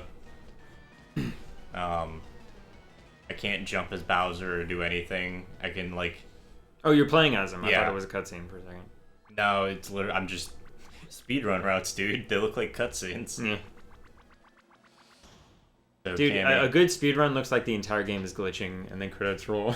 there's like two. And everyone in the room goes, No, there's two good Like- speedruns. There's two good speedruns. Because they know you did something impressive. Yeah, there's two good speedruns. There's the one where like the entire game looks like it's bugging out, and then there's just a credits roll. It's like the Sonic 06 credits skip. Okay. And then there's the type of speedrun where it literally just looks like you're playing through the game really, really, really well. Like you're 100% like just optimized play, and that's it. There's nothing like crazy going on. It's just somebody playing the game within the normal bounds of the game way too well. Like stuff that you definitely try, and you're like, I tried it the exact, like how I say to you, like, oh, I'm hitting A. Like, Yeah. you do it, and you're like, yo, you just do this in heat A, and I'm like, yeah, I know, I'm You doing just that. do this, and then it's like working. it's definitely not just that. All right. Yeah, I love Tech and I love Coops. Those were like the, it's interesting how many spin-offs of like Superstar Saga, I was going to mention this as well. Like, Superstar Saga introduces a villain who takes Peach's voice, I think. Mm-hmm. And he doesn't feature in any of the other games except for Superstar Saga, I don't think. Also, And that happens with a lot of these characters. I just want to say real quick, the only dialogue option here is, hey, I have a question. Cammy says, hey, I have a question for you, Bowser. Do you like fried eggs? During my Mario Recon, I was planning on taking everyone there for a picnic, eggs and toast. Okay. Is Cammy Kamek's mother? He's so something mean similar. to her. He's mean to everybody. It's Bowser. Also, Yeah. he did just go, hey, I want to find Mario. Where's Mario? And she just went, well, I tracked him down. I was thinking we could all have a picnic there before we actually go get him. Oh yeah. So, like... Well, I like the idea that she's Remember your blood pressure. like she's so old she doesn't care Yeah, what Bowser does. right. Is that Kamek? That's Or a Kamek. Magic Koopa. I don't know if it's Kamek. Okay. Back, I guess. Someone kidnapped Princess Peach. That's my job! So, like, the one that just appears and bloop, throws little PlayStations at you in the games and you kill a bunch of them are Magic Koopas in Yeah. Super Mario World. But the specific one that's like, That's and like Kamek. flies around on a broom is Kamek. Yeah. Yeah. Or Kamek, yeah. I always kind of wish Kamek was a playable character in Super Mario Party. But even the one where they introduce all the villains, which is Super Mario Party, Right. You don't play as Kamek. Right. Also, he just smashes through the fucking wall. Mhm. Grunginess. Yes, she Bowser would listen to grunge rock. I mean, grunge could also just mean, like, he doesn't take very good care of himself hygienically. I know. He could be both. See, it's a play on words, son. I say it's a play on words, son. It's a joke, son. You built too You low. built too low, son. You went Flew right, over right the by. edge. I fucking love like- Foghorn Leghorn. I love how that they actually mentioned him in Knives Out because we kept comparing Daniel Craig's voice in that to Foghorn Leghorn, and they actually called him out for it. It was really good, yeah. Very good. God, I love that. Hold Coops, on. my lad. Oi, oi, my lad. He just, that's how he refers The to lad his son lay. now. It's I was like, trying to use the British definition of lad to be like, I was like, to my mom, Like I was a like, person? I was like, no, a lad, like someone who like goes to the sports bars and like, oi, oi, okay, Oi, oi, oi, like oi, that yeah. guy. He's very laddie. I was like, I'm not much. I was trying to explain to her that I'm not very like of a sporty guy, and I'm not very laddie. you just went, I'm not very, oi, oi. I'm not very laddie. I'm not like a lad. And she was like, what do you mean you're not a lad? You're a boy. I was like, right, but That's not the term that's we're talking not about what I'm here. referring to. Yeah, it's like a lass is a girl, Right. but like. A lad is some dude who likes sports and But a chugging beer lad, and yeah. just gets fucked up at bars. And anybody mentions that they like, what the fuck's the name of the... Or a- if anybody mentions they like Manchester United, I'm gonna fuck them up. That's yes. a lad. Arsenal, oi, oi. Like that Oi, oi. guy, like Yeah. that's a lad. But all I know is Arsenal. So there you go. Arsenal, Manchester United. That's it. That's all I got. And a lad, like to me at least, in a not sports sense, a lad is somebody in a game who just like doesn't know what's going on. Right. They're like this young lad here is trying to figure it out.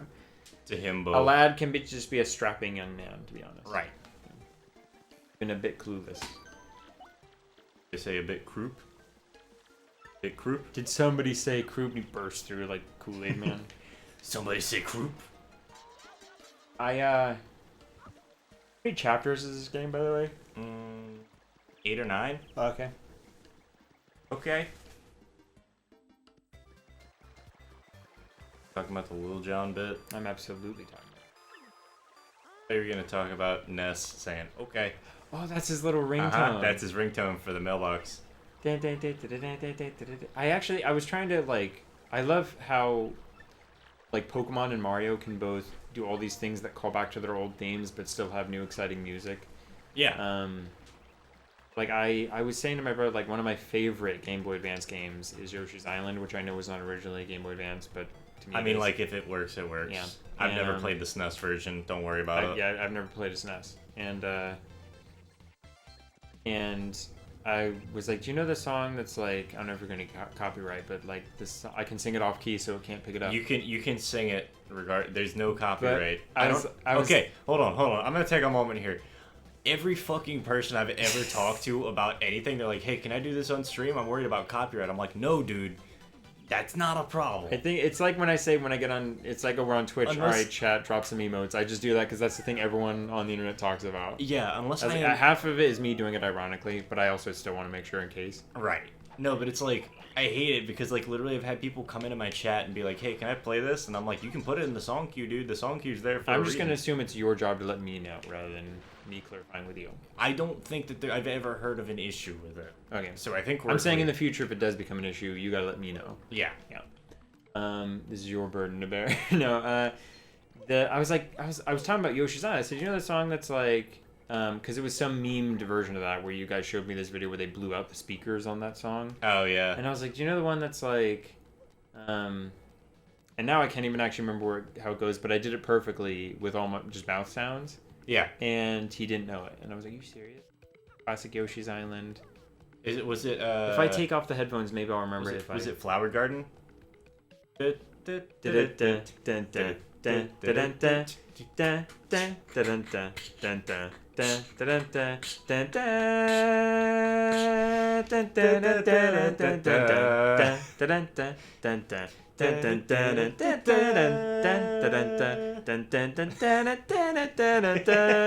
we doing this on stream? And he was like, no, I don't know it. After I did like 16 bars. It's like the first song in the game. I was trying to say it because that's how, the reason I did all that was because like that's literally what I did for him. And he was just like, no, I don't know. And I was like, yeah. You could have stopped me at the beginning. And man. He did know it. I saw you see. Well, he's never really played the Yoshi's Island games. I think the first Yoshi game he picked up was Woolly World. Okay, yeah. And he was like, "Oh, this is cozy." Yeah, it is cozy. Because that's his game that he would go to after getting frustrated at Tropical Freeze. Yeah. He would like go to Yoshi's Island. Okay, Yoshi's so we got the blessing. I like both of them, man. I grew up with a lot of Super Mario World, Yoshi's Island. We should play some Yoshi 64. Okay, I Yoshi's Island and Woolly World are really the only ones I know, and then I know a little bit of the DS one, but not really. And then I loved Zero Mission, loved Donkey Kong Country 2. Why I really like. That's a Dixie game that Kong I've never played. I played one to fucking death. I didn't even beat it, but I played it to death. Yeah. There's Luigi. Wait, we got the crystal stars. Now we gotta go back. I shouldn't even be going. Like Inuyasha, we have to go get the crystal shards.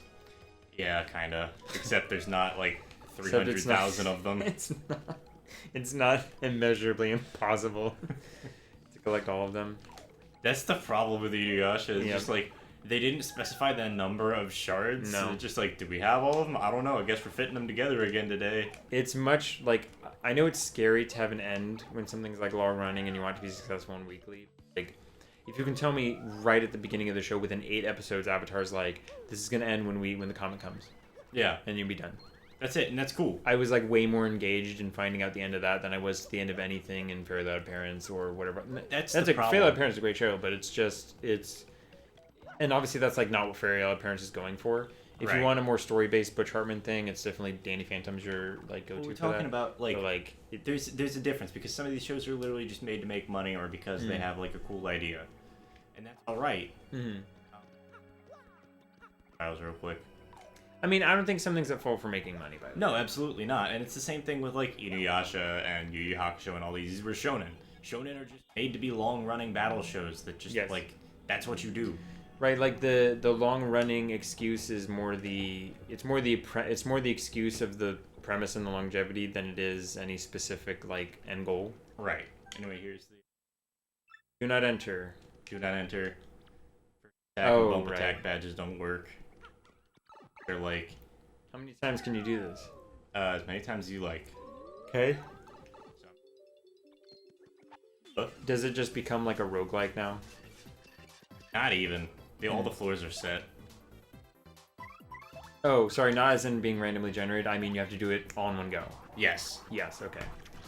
And you can leave at certain points, but Oh, okay. you do have to do it all in one go normally. Get this Gloombo description. Yeah.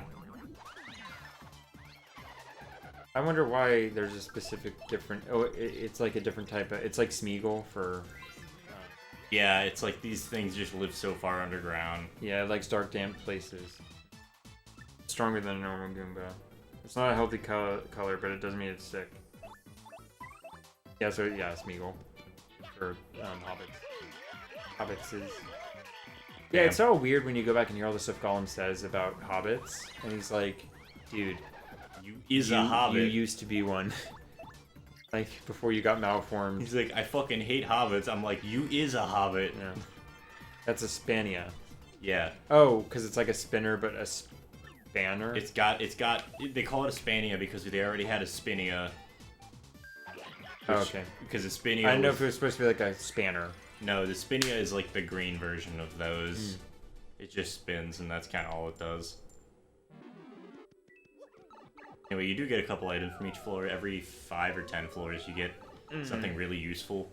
I like really classic Mario stuff, though. Like, that's why I really like the idea of hacks and things like that. And there is a difference. We were talking about, like, the difference between hacks and Mario Maker. Yeah, like, there is a big difference. Mario Maker conceptually I like, but in execution I don't. It's just because of the way that people started using it.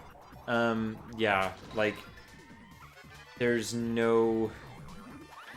You don't know until you play Mario Maker or see Mario Maker played how often they give you power-ups in the main games. Yeah. They And give a lot you of things in Mario Maker you're just supposed to do without taking a single hit, basically. We could play some Mario Maker 2, actually, if you wanted. I don't have it. I have it. Oh, dope. Oh, dope, I said. Nice. Dopey panic. Yeah, I mean, it's not... I think it is good. I just think you have to go into it knowing it's different.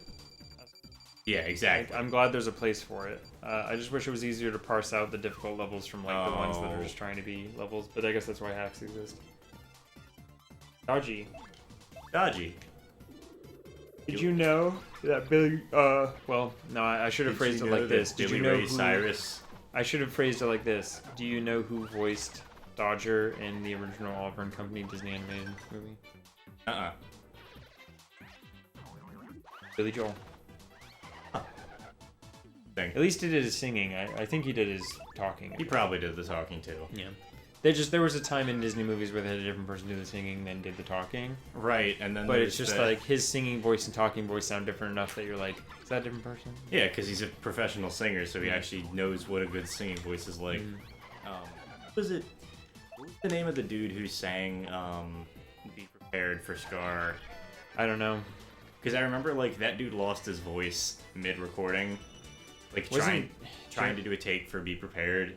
Wasn't Jeremy Irons the Scar in I feel like Jeremy Irons was Scar in the new one, like the live action Beyonce one. I don't remember, genuinely.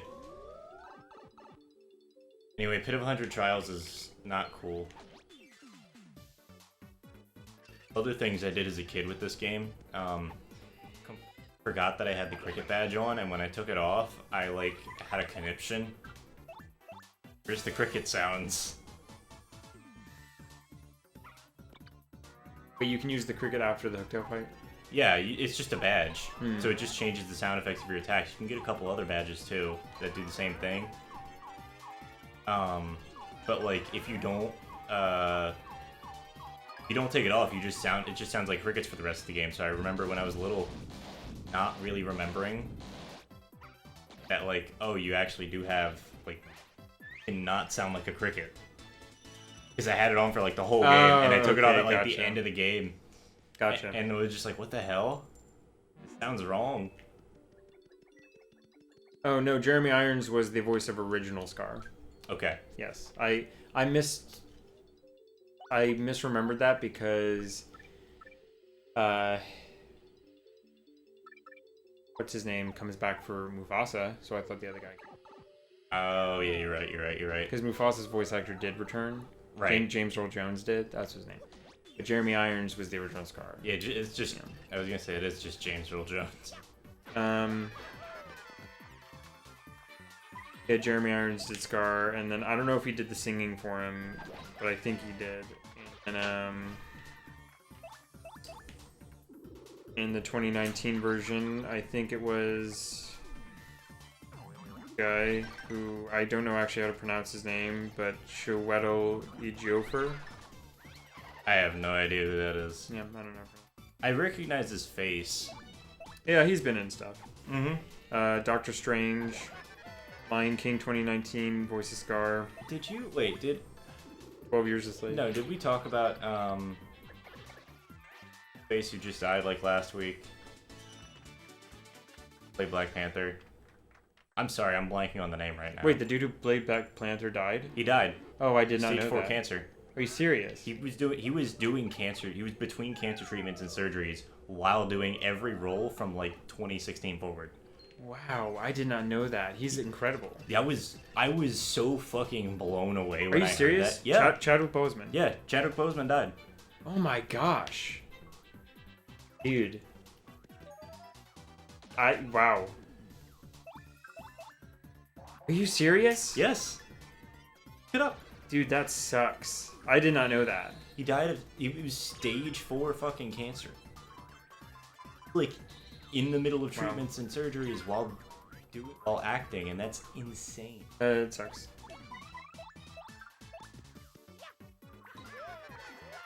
That blows me away every time. Chadwick was diagnosed with stage 3 colon cancer in 2016 and battled with it the last 4 years as it progressed to stage 4. Yeah, it was. I hate seeing that was on the Wikipedia page. It really sucks. I know. It's always strange because you think that everything's gonna stay the same and everything always changes. You know, people die, shit happens. Sucks. It's crazy though. But like, yeah, no. The entire time he was doing like Marvel movies and shit, dealing with cancer. He never made it public. If you have not seen 42, watch 42. Okay. Please watch 42. Okay. I would recommend that movie to anyone. That is very, very good. And like growing up as a kid, one of my biggest heroes was non-ironically like Jackie Robinson. Fair. I know that's like a thing people say like, oh yeah, I like Jackie Robinson was one of my favorite people. Like once I heard about him, I was like, oh shoot. Yeah, that's really amazing. Then there's this great quote from Jon Stewart when he's talking about like when people misplace like the way people get weird about race, you know? And like here's something weird that happened in my life. One of my greatest personal heroes is Jackie Robinson. Oh no you didn't, white boy. And he like does an impression of Tracy Morgan yelling at him for liking Jackie Robinson. Right. No, but yeah, I just remember that being like, oh, okay, well, I never even connected that, you know? I just thought he was a cool dude. Yeah, no, crazy. That did something really significant. And also Marshall, that was a weird movie. Yeah. I don't know that much about Thurgood Marshall, but he plays Thurgood Marshall, I believe, with Josh Gad. Yeah. And it sucks because it's actually more, to me, it's more about the lawyer that Thurgood Marshall assisted in that movie, who's played by Gad. Yeah. Rather than Marshall himself, but I get that Marshall's like a more historical, well-known name that would be tied to it. And it was weird because like Kate Hudson was the woman who accuses the person in the court case of rape. Like one of those like almost like To Kill a Mockingbird, where the white woman accuses the black man of rape. Yeah. And it was Kate Hudson, and I'm always used to seeing her as the good guy, so I was like, that was weird for me. And I was like, oh wait, maybe that's why they casted her, because you want to trust her. Right. Exactly. You know what I mean? Like, but she's always the good guy. So, I love this next area, or this next chapter. I also hate this next chapter. Like, it's a really cool area, but I've spent way too much time here. The music is, like, grating to me now. And, like, tree. Oh, this is where we get Cloud Bitch. The one regrettable thing about 42, not regrettable, you get to hear Alan Tudyk say the N-word like profusely in 42. You know what? Sometimes it's just Um, it's a weird experience. Yeah, no, I am very much in the camp of like, I don't believe that it's this taboo word that can delete you from society completely contextless. You always need context. And if Exactly. you're saying it We for need a context movie, for like, anything. absolutely. And there are literally people online who like don't think context matters. Yeah. They don't think context matters. Yeah.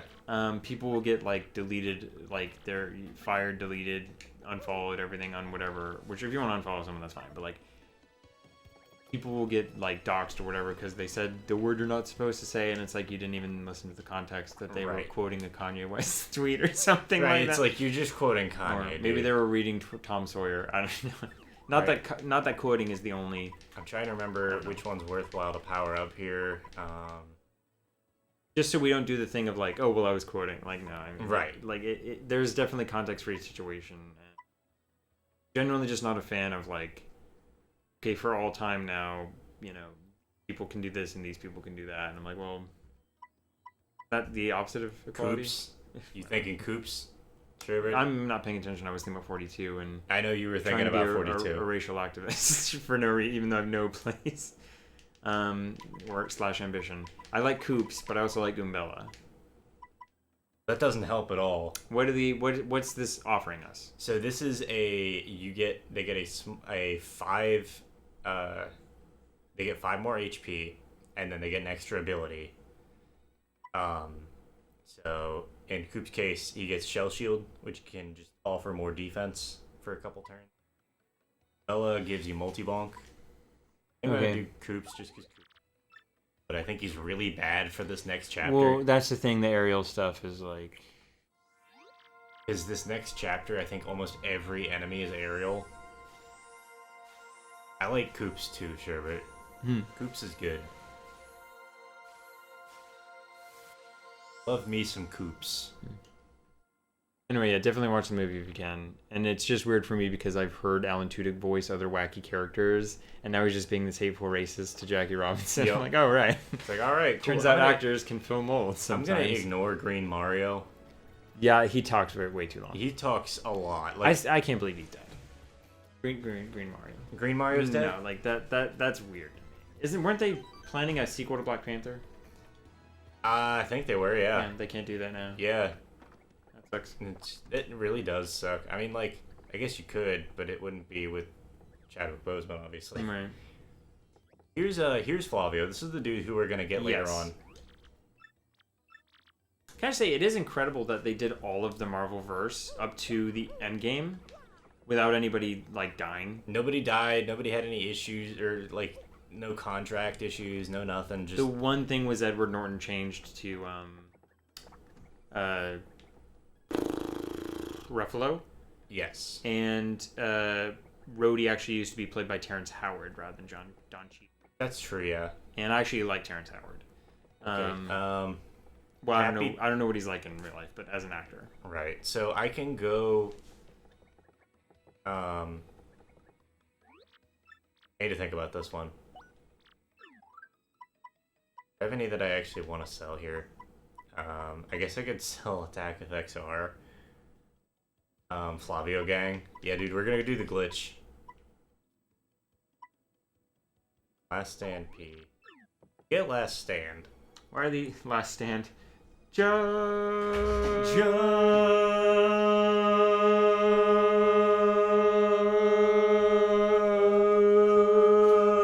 Joe.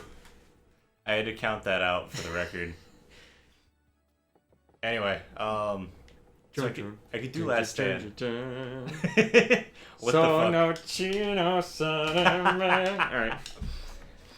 Still sounds like Sono Chino sodomy to me all the time. I mean, like, maybe it is. Who knows? Anyway, so if I go over here at Crunch Glasses, Crunch glass? What? you remember the contact lens thing? Oh yeah, and they won't let you cross. Yeah, 'Cause they you won't break let you your cross contacts until you get the new contacts, which requires you to go into the shop and What's then like the wait. healthcare situation like in the Mushroom Kingdom? The Mushroom Kingdom or here? This isn't Mushroom Kingdom. Oh yeah, it's not. Yeah, I forgot that Super Mario World actually doesn't take place in the Mushroom Kingdom.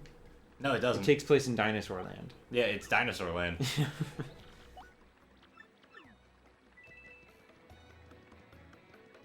I don't feel like going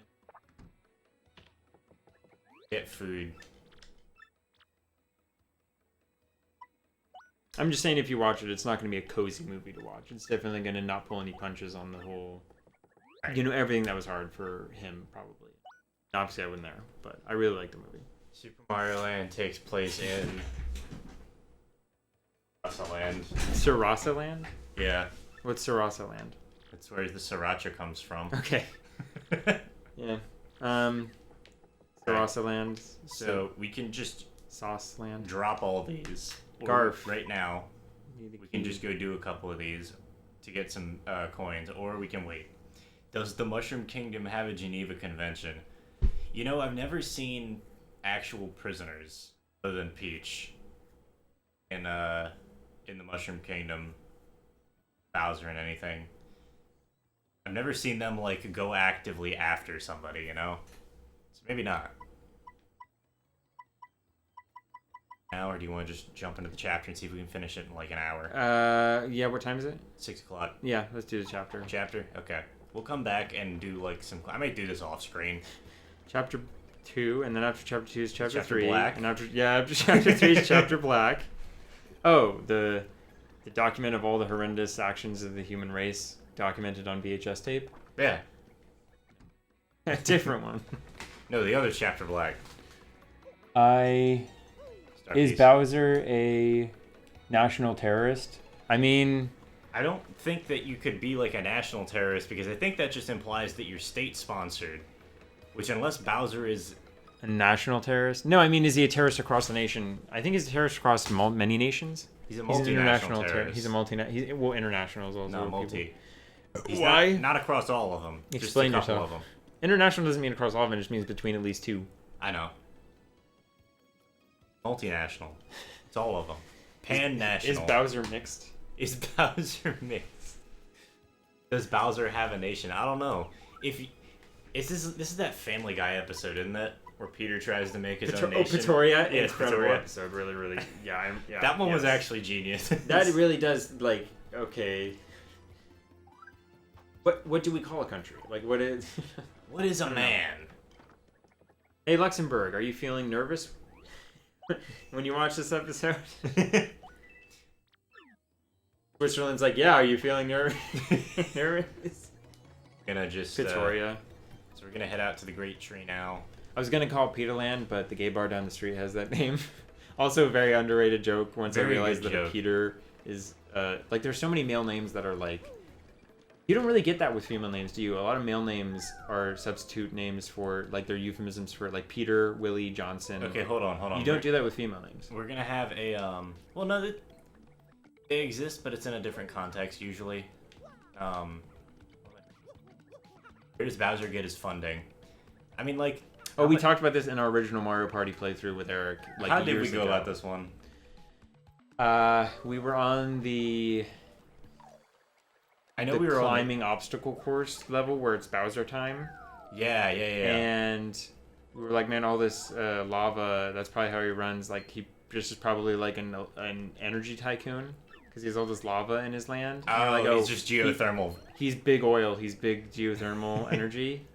He's just fat cat. There you go. And then you called Boo a capitalist pig. Yeah, and then that was the entire episode after that. Well, because he spent money doing something that disadvantaged himself and still, like, beat, I think, me or you. Like, he definitely came in third. Yeah. He still beat someone.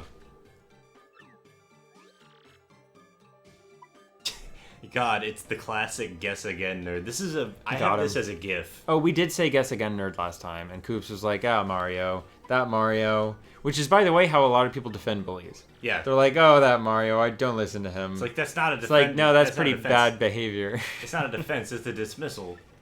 Yeah, Guess there again, you go, nerd. 100%. Put that on a t-shirt. Put on a t-shirt. Oh, it's not, whatever, it's a dismissal, whatever you said. I was just gonna put the word "what" on a t-shirt. That's what I was saying. That wasn't like a question. That was just like, I want to put the word "what." I on did the have an t-shirt. idea for a T-shirt that people can steal. I guess it was just like I was trying to explain to someone, like it was like this. You do this a lot, where like I will do something in the game, and you're like, no, but do this, and I'm like, no, I'm trying, but the same thing's happening. Yeah. I was saying to somebody else, like, no, like this is just how I do it. Like, it. I think that's why I'm just liking roguelikes lately, because you're supposed to suck at them for a while, so it's okay. Right. And there was one, because I've been playing a lot of Enter the Gungeon recently. Mm-hmm. There was one pie chart on the Reddit that was like why I take damage, and it was like a pie chart, and it was like 1% mimics, 5% other bosses, 15% Amoconda, and then the rest of the huge pie chart was I just panic. No, that's it. And I was like, yeah. That's it. That's like 80% of why people like die in roguelikes is just, well, I panicked. Yeah, 100%. Probably shouldn't have panicked. One I died on because I told myself, okay, I need to not take damage to get this quest done or whatever, and I just failed miserably because I was telling myself not to do that. So because we can't And really super dodge, super guard, I'm gonna damage by 1 with a guard action command. So it guards 2 now instead of 1. I believe the kids call this a mood, but this is what I wanted to put on I want to have a T-shirt that just says this, because I was like, yeah, no, despite me trying, the same thing happened, and I wanted a T-shirt that just says, despite trying, the same. It's like keep calm and carry on, but it's like Despite same. Trying the same, as in this, like this, despite me trying, the same thing happened. Right. The very story of my life T-shirt. No, that's like, okay, so another Chapitre Dos. Another roguelike that I've been playing recently has been Risk of Rain 2, which is like a first-person shooter roguelike. Okay. Also a really good roguelike. I highly recommend it. All right. However, they added the 1.0 update recently, which added the final boss for the game.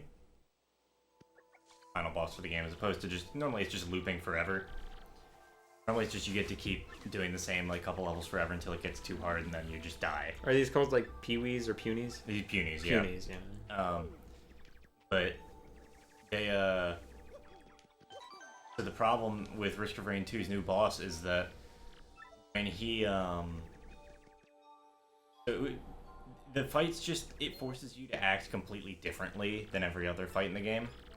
In the boss? Yeah. Oh, I hate when games do that. And so, like, it forces you to build in, like, a really weird way to make sure that the boss is beatable. Because what he does is that during the last phase of the fight, he steals every item that you have and gets those benefits. So if you have a shit ton of items that give him a ton of crit... Having to fight the SAX Yeah. at the beginning of Fusion, she just has all my ability. Yeah, and so it's like, well, shit. It has all my abilities. Right, and so, like, as you shoot him back, you get some of your abilities back, and when you kill him, you get all of them back, but, like... What's the point of getting your abilities back if he's already dead? Because there's a whole escape segment with a bunch of shit going on. But, like, not only does he just deal a metric fuck ton of damage, because he's a melee fighter, he gets in close range and just one-shots you most of the time. Even on, like, the highest health enemy, or the highest health, like... thing. I can't do it. You say, Guess again, nerd. Anyway, here's the Shadow Sirens. Beldum fucking everything up again because they're looking for Mario, and then Vivian loses the sketch, or Beldum loses the sketch, or has the sketch in like a bag somewhere, and then asks Vivian where it is because Beldum thinks they gave it to Vivian. And then Vivian... They've already seen Mario. Yeah, but they don't know it's Mario. No, they don't know it is because they don't have the sketch and they're not looking. So, like, they're just assuming this is just some random fuck. And so, basically, Beldum blames Vivian for losing the sketch, and then takes the necklace that she just found on the ground, which is actually Flurry's necklace. There's these fucking piranhas. Oh yeah, these are very hard to avoid. Things suck. That was very good. A lot of playing in Keel Hall Key did that to me. Just the PTSD from the fucking piranha plants. But yeah. So Beldum took the sketch and put it somewhere. Blamed Vivian for losing it, and then while too busy yelling at Vivian, let Mario slip by. And then also took the necklace that Vivian just found even though Vivian thought it was pretty. Vivian deserves better. That's all I'm gonna say.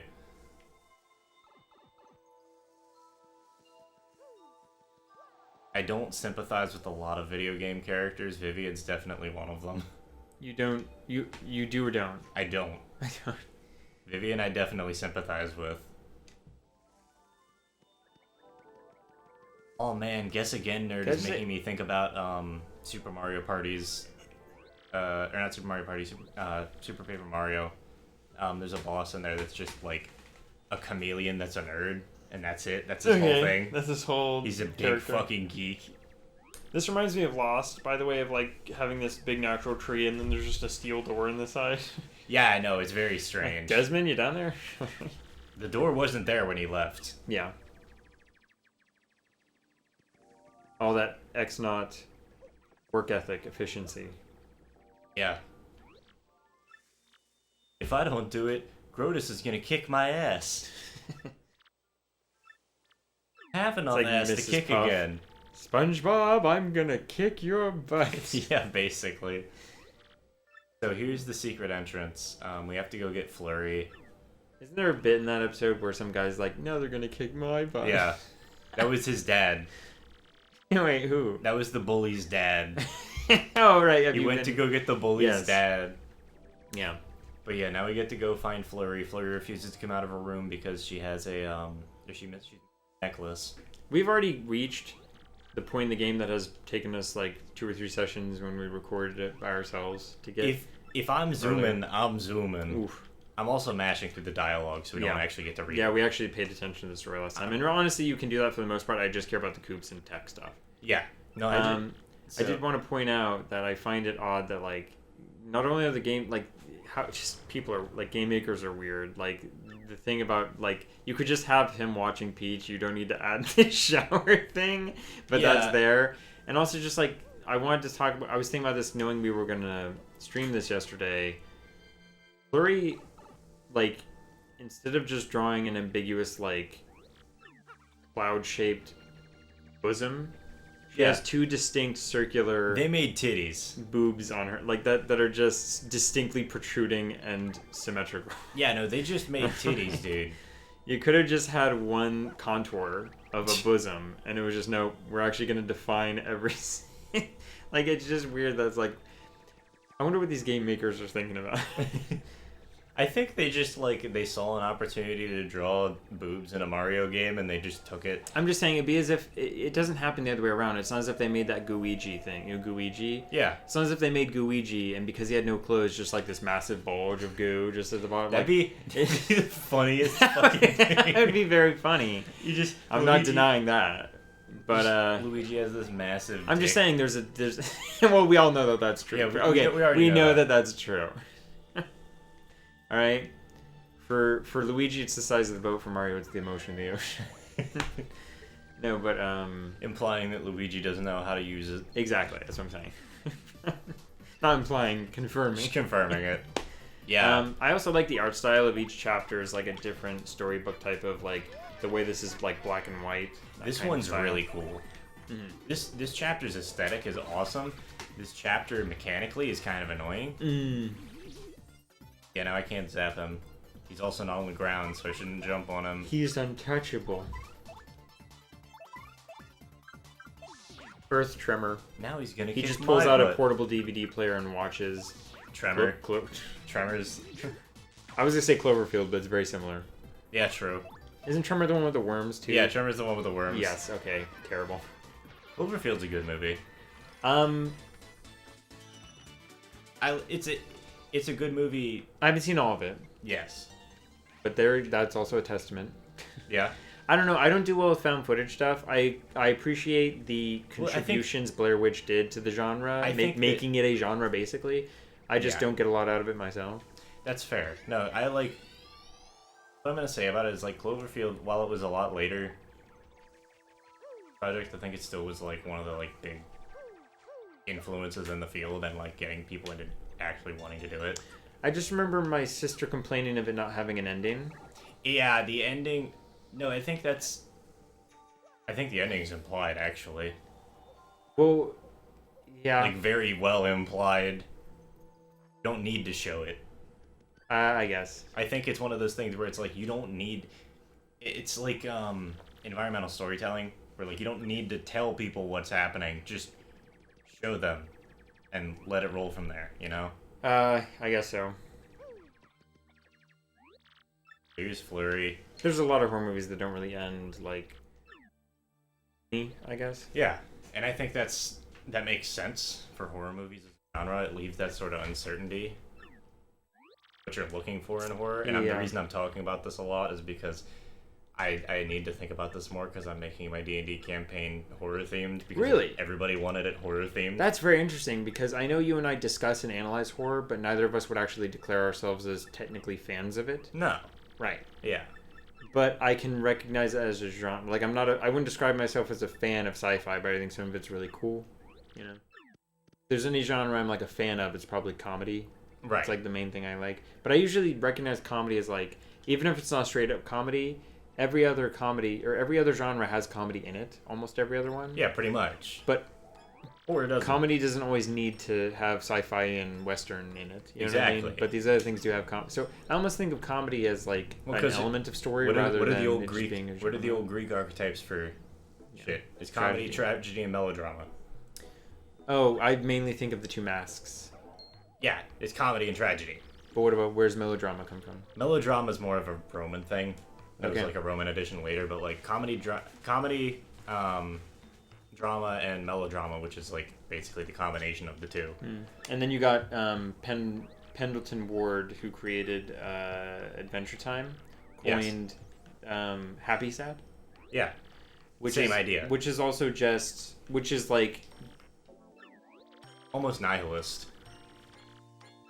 I wouldn't even say nihilist. I think it's mostly goofy and mostly charming and mostly like endearing, but there's this background of like if you peel back, it's almost gilded because if you peel back the layers, there's actually like the Land of Ooh is very post-apocalyptic and yeah, depressing. that was the idea of it. Yeah.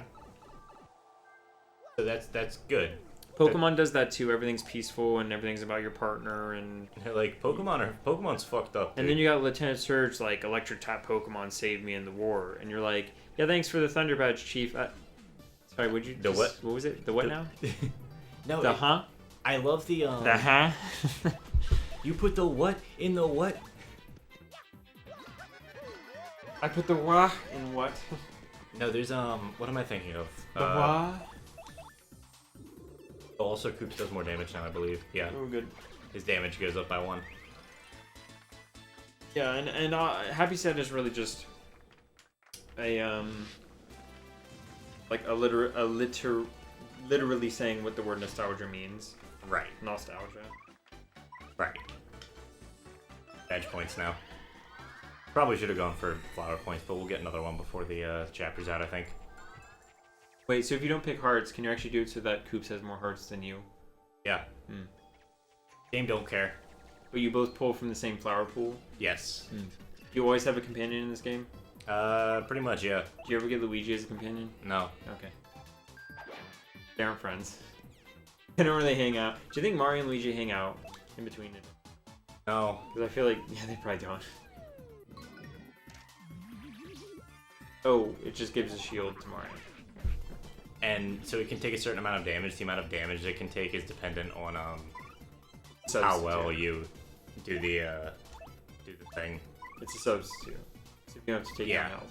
Yeah. You just have to take your hip, your foot, and your bip. You boop. Yeah, my everybody really wanted some D&D really wanted like D&D campaign with like horror themings. Okay. After like I started coming out with the world, and I was all right, cool, I guess. I guess I can manage that. It's certainly possible. So D&D is not the best setting for this. I don't recommend trying to do D&D settings. That being said, here I am about to do it. I don't recommend trying to do horror in a D&D setting because D&D isn't built for that. I think it's possible. It's possible for sure. Because What is it built 5th edition is really flexible. My next question would be, what is it built for? Huh? My next question would be, what is it built for? It's built for like high fantasy settings. So like settings where like you're wandering around a dungeon, yeah, but like there's a little chance of your characters dying. They're probably not going to see anything that's going to like make them question their sanity. As far as mechanically, you know, it's like they might see something kind of crazy, but like they might see like some illusion magic, but they'll be able to go, oh, it's illusion magic, as opposed to like Call of Cthulhu, which is very much built so that you're supposed to be like your character's supposed to be constantly questioning their sanity. They might die, things What's like that. Call of Cthulhu? Call of Another Cthulhu RPG. is another RPG. It's a tabletop RPG system. Okay, where'd they go? I don't remember where they went. Gotta juke them. There. But, yeah. I don't know if we're gonna finish before the hour's out. Nobody's The watching. chapter. Yeah, nobody's watching. Call this? I don't know. Yeah, I mean either. I would not mind calling this. How can you Shadow- tell how many people are watching? Bottom right above the Oh, control bar. viewers one, but it counts you. Yeah. I normally like to just make sure. I don't know. I don't think it counts me. I've seen viewers 0. Okay. So somebody is watching. It might be. I don't know. Honestly, I don't care. I try not to look at it too much. I should probably disable it so I don't see it that much. I'm not constantly focusing on like, alright, cool, there's no viewers. That's a bad thing to do. Most of the time I'm just good at ignoring it. When you forgot the intercom was on, when you think there's no viewers. Anyway. Hello? Well, now that you're I think all my viewers suck. Yeah. Get to fight them. Not flee from this fight. Most unlucky that our sights are set on you. Well, unlucky for you, of course. Marilyn, Vivian. Good. Yes, sis. So Marilyn doesn't talk. Seldom's an asshole. Actually, this is funny. Beep. You get like, is that like a? Do you get like summons in this game? Not really, no. The Right. closest thing you get is the Items. items or the star power system.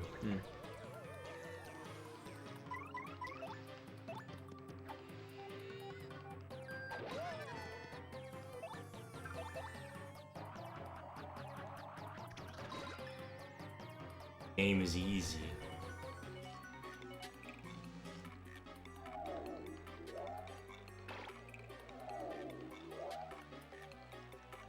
All right. Are we gonna shut off after this fight?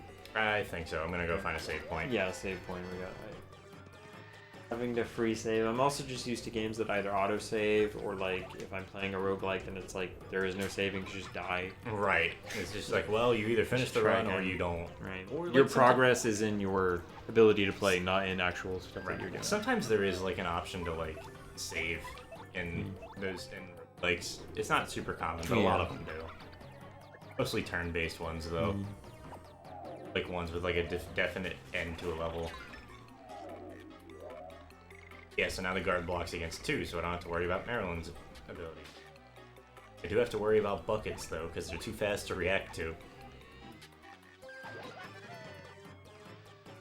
Marilyn gone. Plus. Yes again, nerd. I find it weird that it's called shell toss, but you don't really toss the shell. Yeah, I mean that's just kind of. He tosses him. We could call it shell yeet. Shell toss because I'm in a shell and I become an absolute tosser. What's a tosser? It's like a British insult. Okay. Yeah. You talk about old He's, insults. he's just calling himself a moron. But yeah, so I think next level up goes into flower I'm an points. absolute tosser. They drop the necklace that's Flurry's, so we'll go back to Flurry's house and save there, I think. Now it's time to play dodge the fucking piranha plants again. God damn it.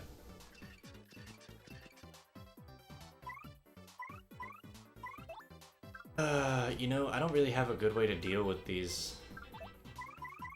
I mean, I guess I've got Earth Tremor.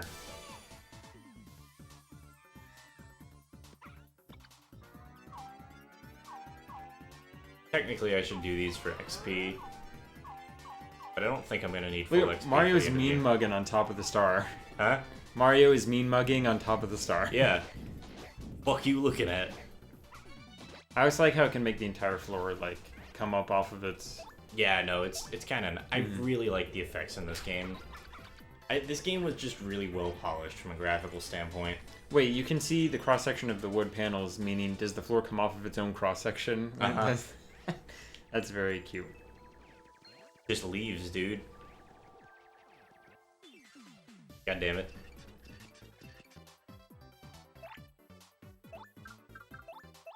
What efficient playing looks like. Not speedrun playing, but efficient playing. Oh yeah. Can't jump on these fuckers. Farm plants, I imagine not.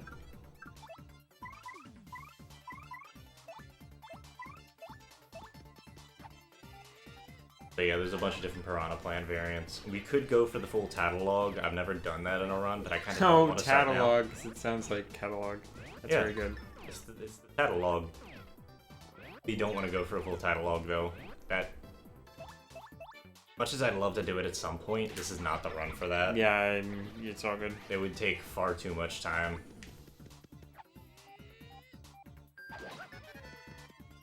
Yeah, She's gonna fall.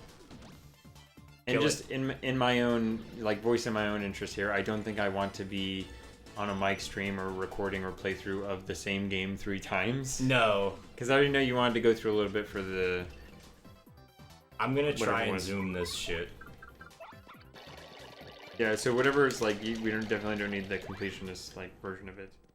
Right. It says main story on how long to beat of Superstar Saga is 19 hours. So What's would you say the time to beat was on the 1,000-year door?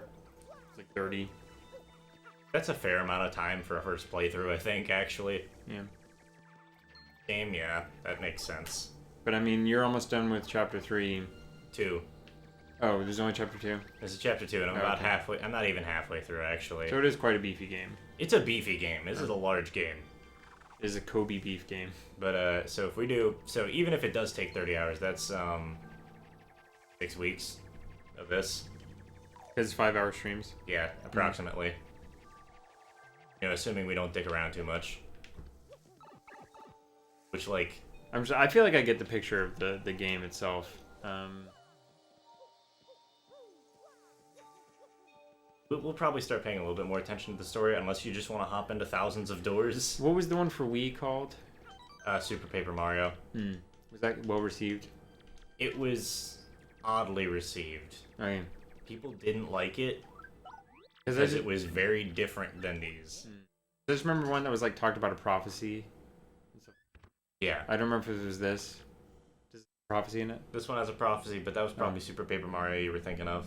I just remember I played a demo of it at a store one time, and I don't remember if it was on the Wii or the GameCube controller. Right. But I feel like it was the Wii. It was probably a Wii controller.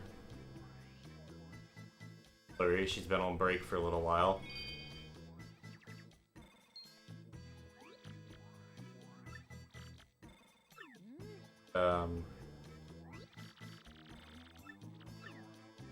Yeah, so, like, I mean, if you want to jump straight into thousands of doors, that's fine, or we can just do this. Oh, that's what that is. That's the ROM hack. Yeah, okay. Like, the ROM hack is fine. But, like, I feel like... I think we should give a full run to this finally. Okay. And then thousands of doors. Did you want to do a full thing or just highlights? We could do, like... Or like get your feet wet? We could just do, like... If we like it. If it's worth playing through. Because, like, that's definitely going to be more just reading dialogue. Yeah, so I feel like if we just speed through this, then eventually we'll do the thousands of doors. Yeah. Or did you want to just do only a bit of this and then? No, we can do the full thing of this. I want to do the full because thing you want of me able this. to compare it to what we know. Right. I want Yeah, to be, yeah. I want the comparison there. Yeah, I just didn't know if you wanted to do thousands of doors fully or not. I definitely want to do thousands of doors, maybe. No, but fully the full game. Yeah, I don't All know. over again? I don't know if I want to do the full game all over again. Same, that's what I'm saying. Because at that point it would be longer because we'd be paying less attention, or we'd have to pay more attention to the fucking text. Like, I definitely want to fuck around with Thousands of Doors. It looks funny. Or maybe we could do the same thing for original Paper Mario. Get an emulator set up for that. Superstar Saga would be blind for me, kind of. Or we could also just do whatever that platinum hack was that you said. That was also one that I know we both can definitely mess with that. Because Nuzlocking is better for variety-based things. Right. Whereas like later gen stuff, not as Nuzlockable. Yeah, exactly. Especially Gen 8 because it's like this many Pokemon. It's sad. Sad. Anyway, I think we're gonna call stream there. Oh yeah, I gotta stretch. Yeah. All right, cut it. Good one.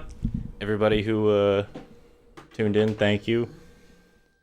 And y'all have a good night.